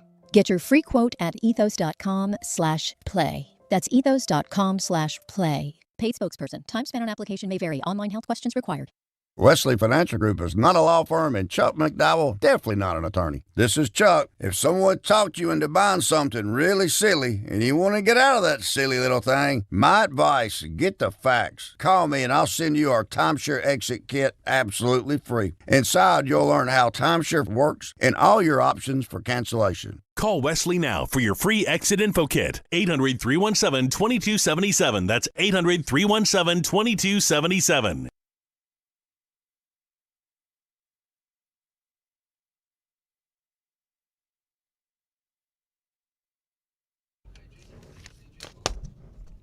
This is one of Donnie's favorites. You know, I have a new favorite, everybody. I want to tell you about my friends at Rings End. That's right. New partner here with us. We absolutely love them. Rings End works with pro contractors who build and remodel for a living. So if the pros trust them, of course, you can trust them too. You know, I'm big on home improvement, remodeling, all that stuff. Some I do myself, and some I say, let me get some pros in here. I got a project coming up. Rings End is going to be a part of it. They have premium brands in windows, doors, ceiling, decking, paint, lumber, kitchens. They are built to last, high-end product lines that contractors rely on. They have an extensive inventory with expertise and advice. They do it right. They don't do it over. They do it right the first time. They have a full-service lumber yards and experiential showrooms. I don't even know what that word is. With products you can touch, feel, and try. Trust me, this is a place that you want to work with because they work with only the best. They have kitchen design services, window and door installation, architectural hardware services, and much more. If you can't make it to one of their stores, you can shop online. Go to ringsend.com. That's not a national chain now. They have regional expertise, so they know our area. 8 full-service lumber yards in Connecticut and Westchester County, and 12 freestanding paint centers. Rings End is family-owned. That's important to me. And operated since 1902, 124 years in the business with deep Northeast roots, supporting, of course, local builders and communities. I'm working with Rings End. You should, too. Again, ringsend.com is where you want to go. Donnie? Great job. I don't know if you saw this on social media. I saw it on X last night. We lost Robert Duvall yesterday at the age of 95. Yeah, Michael unwilling to take it. But one of the great character actors of all time, and even probably his best known was in both Godfathers as the consigliere of the family. So I saw this, and it's kind of creepy. The final scene of Godfather 2 is it goes back to 1 where they're all gathered at the table, and the Don, Vito Corleone's coming home on his birthday. They're surprising him with a surprise birthday party. So it's the very last scene of Godfather 2. You know what I'm talking about. Yes. So Michael is there with Sonny and Tom and Fredo. They're all sitting at the table. They actually brought them all back to do that after they weren't in James Caan wasn't in 2 because he was killed off. Had them come back to do that. In that scene, they all leave the room in the order in which they eventually died. The first one to leave the room is John Casale, who was Fredo. He died in 1978. One of the great actors of all time. You're in 4 movies, and your 4 movies are Godfather, Godfather 2, The Conversation, Strong, and a Deer Hunter. James Caan leaves next. He died in 2022. Robert Duvall leaves 2026. Still at the table is Al Pacino, who's still alive. Now, it's only 4 people, but it's still kind of... No, that's unreal. Kind of weird, right? Unreal. Let's get to the last call crew. A lot of people want to chime in about the show, including Lee in the Bronx. You're on ESPN New York. What's up, Lee? Hey guys, it's Lee in the Bronx. I just wanted to, real quick, just compliment the show. I don't want to disrespect Michael K., but in some ways the show is better. And real quick, if I may, if the drop madness is still going on, I don't know if you guys heard a drop from Anthony on January 30th. He was talking about Shedeur Sanders and Flacco around 17 minutes and a half, because I listened to the podcast. Doing the work. Because of work. But I promise you guys, if you listen to it, 17 minutes and a half, he's talking about Flacco. He makes a weird sound, and it was just funny. Again, he does a great job, and I just want to bring that up. So thank you guys. Jake's on it. He's on it right now. Jake is looking. Yeah. So January 30th. Oh, man. January 30th, yeah. At the 17-minute mark? Yeah, 17 and a half. 17. He was talking to you, Alan. 17:30. So into the show. So was he doing ENN? Yeah, he's doing ENN. He's doing ENN. Yeah, ENN. Okay. I apologize. So 17 and a half minutes into ENN. Oh. He's talking about Shedeur Sanders and Joe Flacco with you, Alan. Okay. And he just makes a weird sound. I just thought it was funny. But again, right now, take it under advisement. And I wish I had gotten to you earlier to buy more time for Jacob. But Jacob does have a good solid 20 minutes to get this done. I mean, if it's good though, he might hear and go, "This is yo-yo." No, but Lee wouldn't have waited all that time. Just to tell us about we don't know. like that. You know what? We don't know his drop selections. We don't. It sounds like he put some work in, man. Give him a lot of people put in work in and fail. You know what? I'm giving him the benefit of the doubt. And it's nice of you, but we'll find out. All right. Mohammed on Long Island. You're on ESPN New York. What's going on, guys? Thanks for taking my call. Look, yesterday, Hahn, I think you said Wemby had to embarrass these guys into playing defense right in the All-Star game. Yesterday right? I said that? I wasn't here yesterday. Oh, okay, my bad. You weren't there yesterday. Whatever, the day I was speaking about it. Don't do that. Uh-huh. So I would say, like, for the last 15 or plus years, like, LeBron has been the face of the league. Quickly, I would put the blame on why the All-Star game the way it is right at his doorstep, because as the face of the league, if he had taken the game serious and told everybody we're taking the game serious and led by example, that's the product that we would have gotten. But because his attitude is what it is towards it, this is the product that we're getting. That's the comment I want to make. You know what? Yeah, I think a lot of people have drawn that connection of post-Kobe, LeBron sort of was a ringleader of, let's just put on a show, guys. Let's not get hurt. Let's not do anything crazy. And everybody else, because now he's the face, and there's younger players who kind of just were following his lead. And then, as KD said, the Euros were all for it. Because I'll say this. If you watched the All-Star game and it's, this round-robin thing that everybody feels worked, and it worked for now, but it doesn't mean it's always going to work. The one thing I did notice is while Wemby gave you an effort defensively, all that stuff, he cared. Did you watch Luka and Jokic? Yeah. They couldn't give a rip about that game. Playing exactly into what KD said. They were like, first of all, Luka was playing, but he had to manage his minutes. He wanted to play, but he didn't want to overdo it, so he wasn't trying. And Jokic, my God, you could tell he's like, I'm not about this stuff. Like, if we're not playing for something that matters, I'm not doing this. So that's still a bit of a problem. But when Wembanyama was at least trying to get everybody else to play hard and set a tone, and that's why Anthony Edwards, after the game when he got the MVP, that's why he said credit to Wemby, because he set the tone early. Mm-hmm. He got everybody's attention. So that's what really happened last night. Whether it becomes like, they found the formula, I don't know. Ask me again next year. Again, I think the number it got was because it was following the Olympics. Agree. Went from 27 million viewers down to 8.5. Yes. Thanks to James on social media, I forgot a movie by John Casale, Dog Day Afternoon. Oh, wow. So, again, that's a hell of a run. Not a bad movie in the bunch. Unfortunately, we lost him to cancer at a very early age. More calls right up to Dan Gross at 7 right here on ESPN New York. 17th-ranked St. John's goes for its 12th straight win when they visit Marquette. Coverage begins tomorrow at 8:40 on 880 ESPN and the ESPN New York app. Not all F words are bad. Some are actually great, like fast, free fiber for 4 months. Yep, switch to Optimum Fiber for as low as $25 a month. Plus, for a limited time, you can get 4 months free, HBO Max included for 1 year, and a 5-year price lock. Don't wait, this free fiber deal won't last long, and the fastest, most reliable, most consistent internet speeds await you. Call 888-4-OPTIMUM or visit Optimum.com/free today. Terms apply. See Optimum.com for details. Ox Spine at New York Presbyterian is always in pursuit of a better way to heal the spine. We're getting more people moving again with minimally invasive, non-surgical, and surgical treatments with innovative solutions for every back and spine condition and your unique needs. Expert spine care is available now across New York City and Westchester.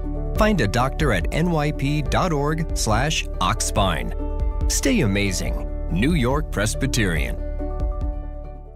This is Rick Brunson, the assistant coach from the New York Knicks. I'll be driving to our games this season in style in my new Jeep Gladiator from Princeton Jeep. My friends at Princeton Jeep gave me all-star treatment, and you can expect the same thing. Just mention I sent you, and they'll treat you like family. Princeton Jeep has tons of inventory and great deals on new vehicles. Visit Princeton Jeep at 1045 State Road in Princeton, New Jersey, or online at PrincetonJeeps.com and tell them Rick Brunson sent you.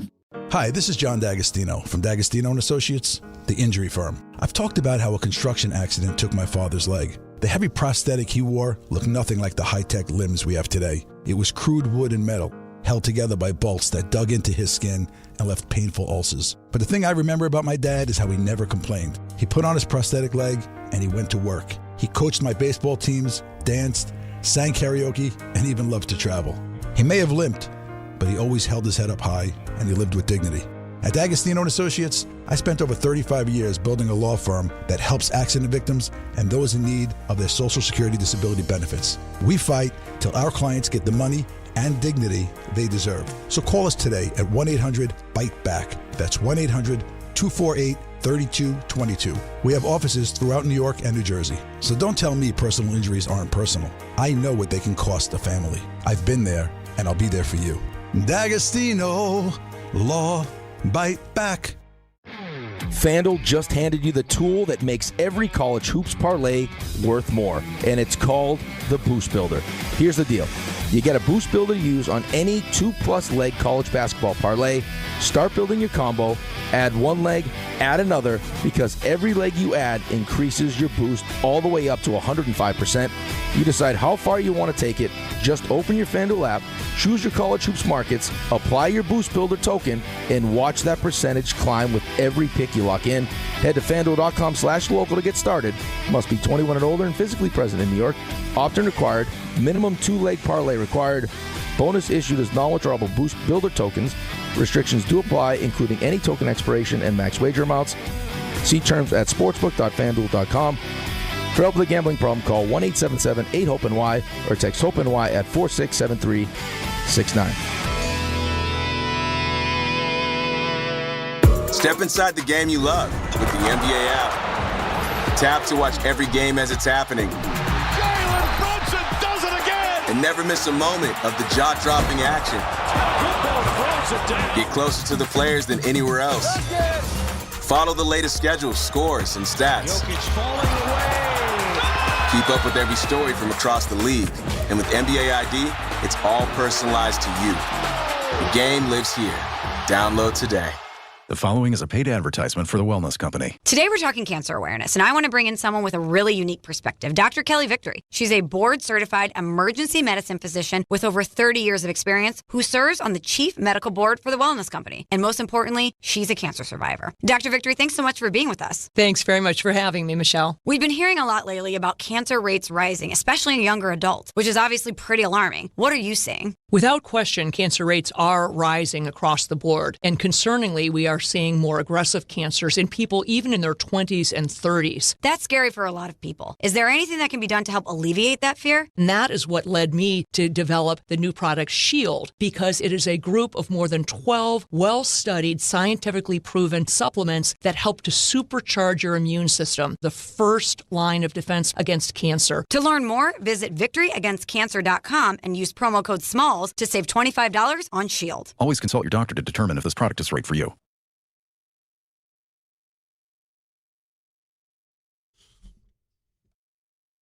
I saw this on Twitter earlier today. You know, to stay on top of it, especially when somebody is much older or very prominent, they'll write their obituaries in advance so they can turn it around quick. So the New York Times had Robert Duvall's obituary ready to publish for this morning. And at the bottom of the article, it says, former Associated Press Hollywood correspondent Bob Thomas, who died in 2014, was the primary writer of this obituary. So he outlived his obituary writer. Right. I don't know how old Bob Thomas was, but, you know, he lived to 95. So, like 10 years ago, Robert Duvall's like 83 years old. It's like, all right, we should probably have an obit for when he passes away. I don't know when he wrote it, but obviously they filled in whatever happened after he passed away in 2014. But the guy who wrote the obit, you know, died 12 years ago. It was such a morbid thing we had at Newsday in the 90s when I was there, because there was a file that it was called obits, and it was all these sports obits of sports greats that were old, and you figured if they ever passed, we just pull this and just put it right on the page. And so you'd see them, and it just felt like it felt weird. Yeah. Like, yeah.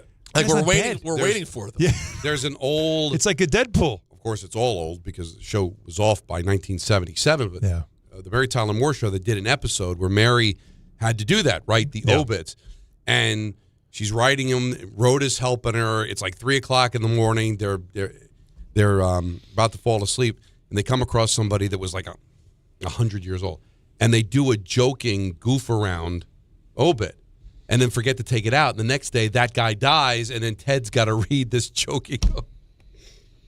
Like his last words were, "Oh, yeah." So it's morbid, you know. But you have to be prepared. But to have that person outlive you that wrote it, Uncomfortable. Wow. Yeah, not what you want. Let's go to Danny. Sorry? Was that it? Wait. Is that it? Before. Oh, wow. That is, you know what? That must have been one hell of an ENN. What was that? I got to tell you, I don't think it makes it, though. Let me hear. Can I hear it again? Yeah, because you're biased and you want to keep it out. Listen to it. Before. No, there's better drops. No, for I know. tired. There might be better drops, but That's not better feelings than Anthony ever went through on the show. Maybe in life. It was really a good segment. I listen. That was the remote we did from Orchids of Asia. Listen, I don't want. I'll have what she's having. I don't want to hear it again on principle. You know what I mean? But like, it's a. Well, we should isolate it though and just like multiply it. Put a beat behind it. No. All right. I know. Listen, it's okay to lose Anthony 10 minutes before the show. No, yeah, and this time is a good time. But no. Do you have any idea what caused that noise?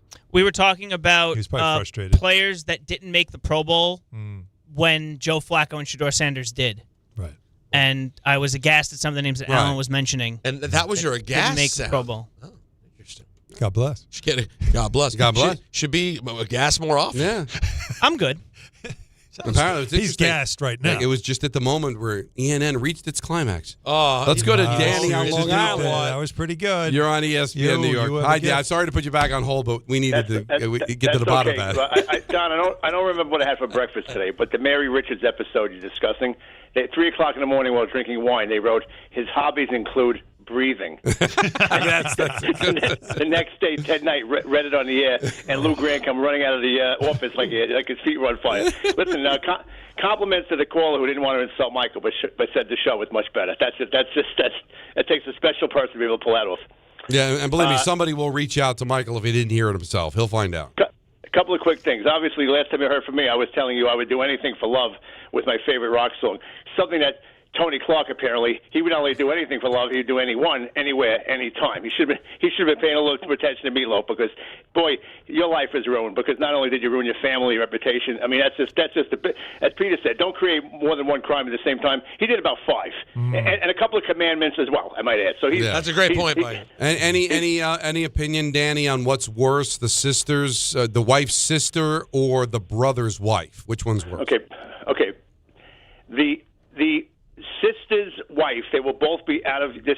The wife's sister will be out of your life as well as your wife once you get divorced. Your brother is never out of your life, and that would be very, very tough when you ask for the mashed potatoes on Thanksgiving. You ruined his life as well. Yeah, now, earlier, a couple of things from earlier in the show. You mentioned that the NBA was tooling around with an idea that they would take the loser teams and have a tournament to see who gets the Olympic. 24 hours ago exactly, Richard from Manhattan was on the air in the Last Call crew and was laughed off the air by the youngsters when he came up with the very same thought process. They laughed him off the air. He got so frustrated. He said, "I'm not here for your entertainment." He sounded like Joe Pesci. Wait, hold on. This happened? Wildly This happened exaggerated, yesterday. but I do appreciate Danny's effort. Wow. It wasn't that good? Okay, run it through. Listen, He last but wasn't not least, angry? best moment of the Olympics by far. But best moment so far when Jake Paul's girlfriend, whose name I won't even attempt to say, wins her race and then unzips her athletic skating outfit to show her Nike sports bra, which will now result in millions and millions of dollars of contracts for her. If this keeps up, maybe in a couple of years from now, we'll have like people doing the ski jump wearing bikinis. Well, and her Brandy Chastain moment. Brandy Chastain, right? Yeah. That's exactly it. But it was also like a scene out of Fast Times at Ridgemont High. You remember that scene? Yes. Take a moment. Well, because you visualize it. We could play Anthony's drop again. Richard. Before. Richard, your Canadian women thing is a ridiculous point. I just need to know what happened yesterday. Yeah, what Were happened you yesterday? legitimately mad at the kids? You have 20 teams that are in the playoffs, right, with the play-in. That leaves you 10 teams that are not in. Those 10 teams play 7 games. I don't want to bore you. I want to know what happened. Did they get mad at you? You get mad at them? What happened? They use me as entertainment. Oh, Peter. well, you ticked off? As opposed to these 3.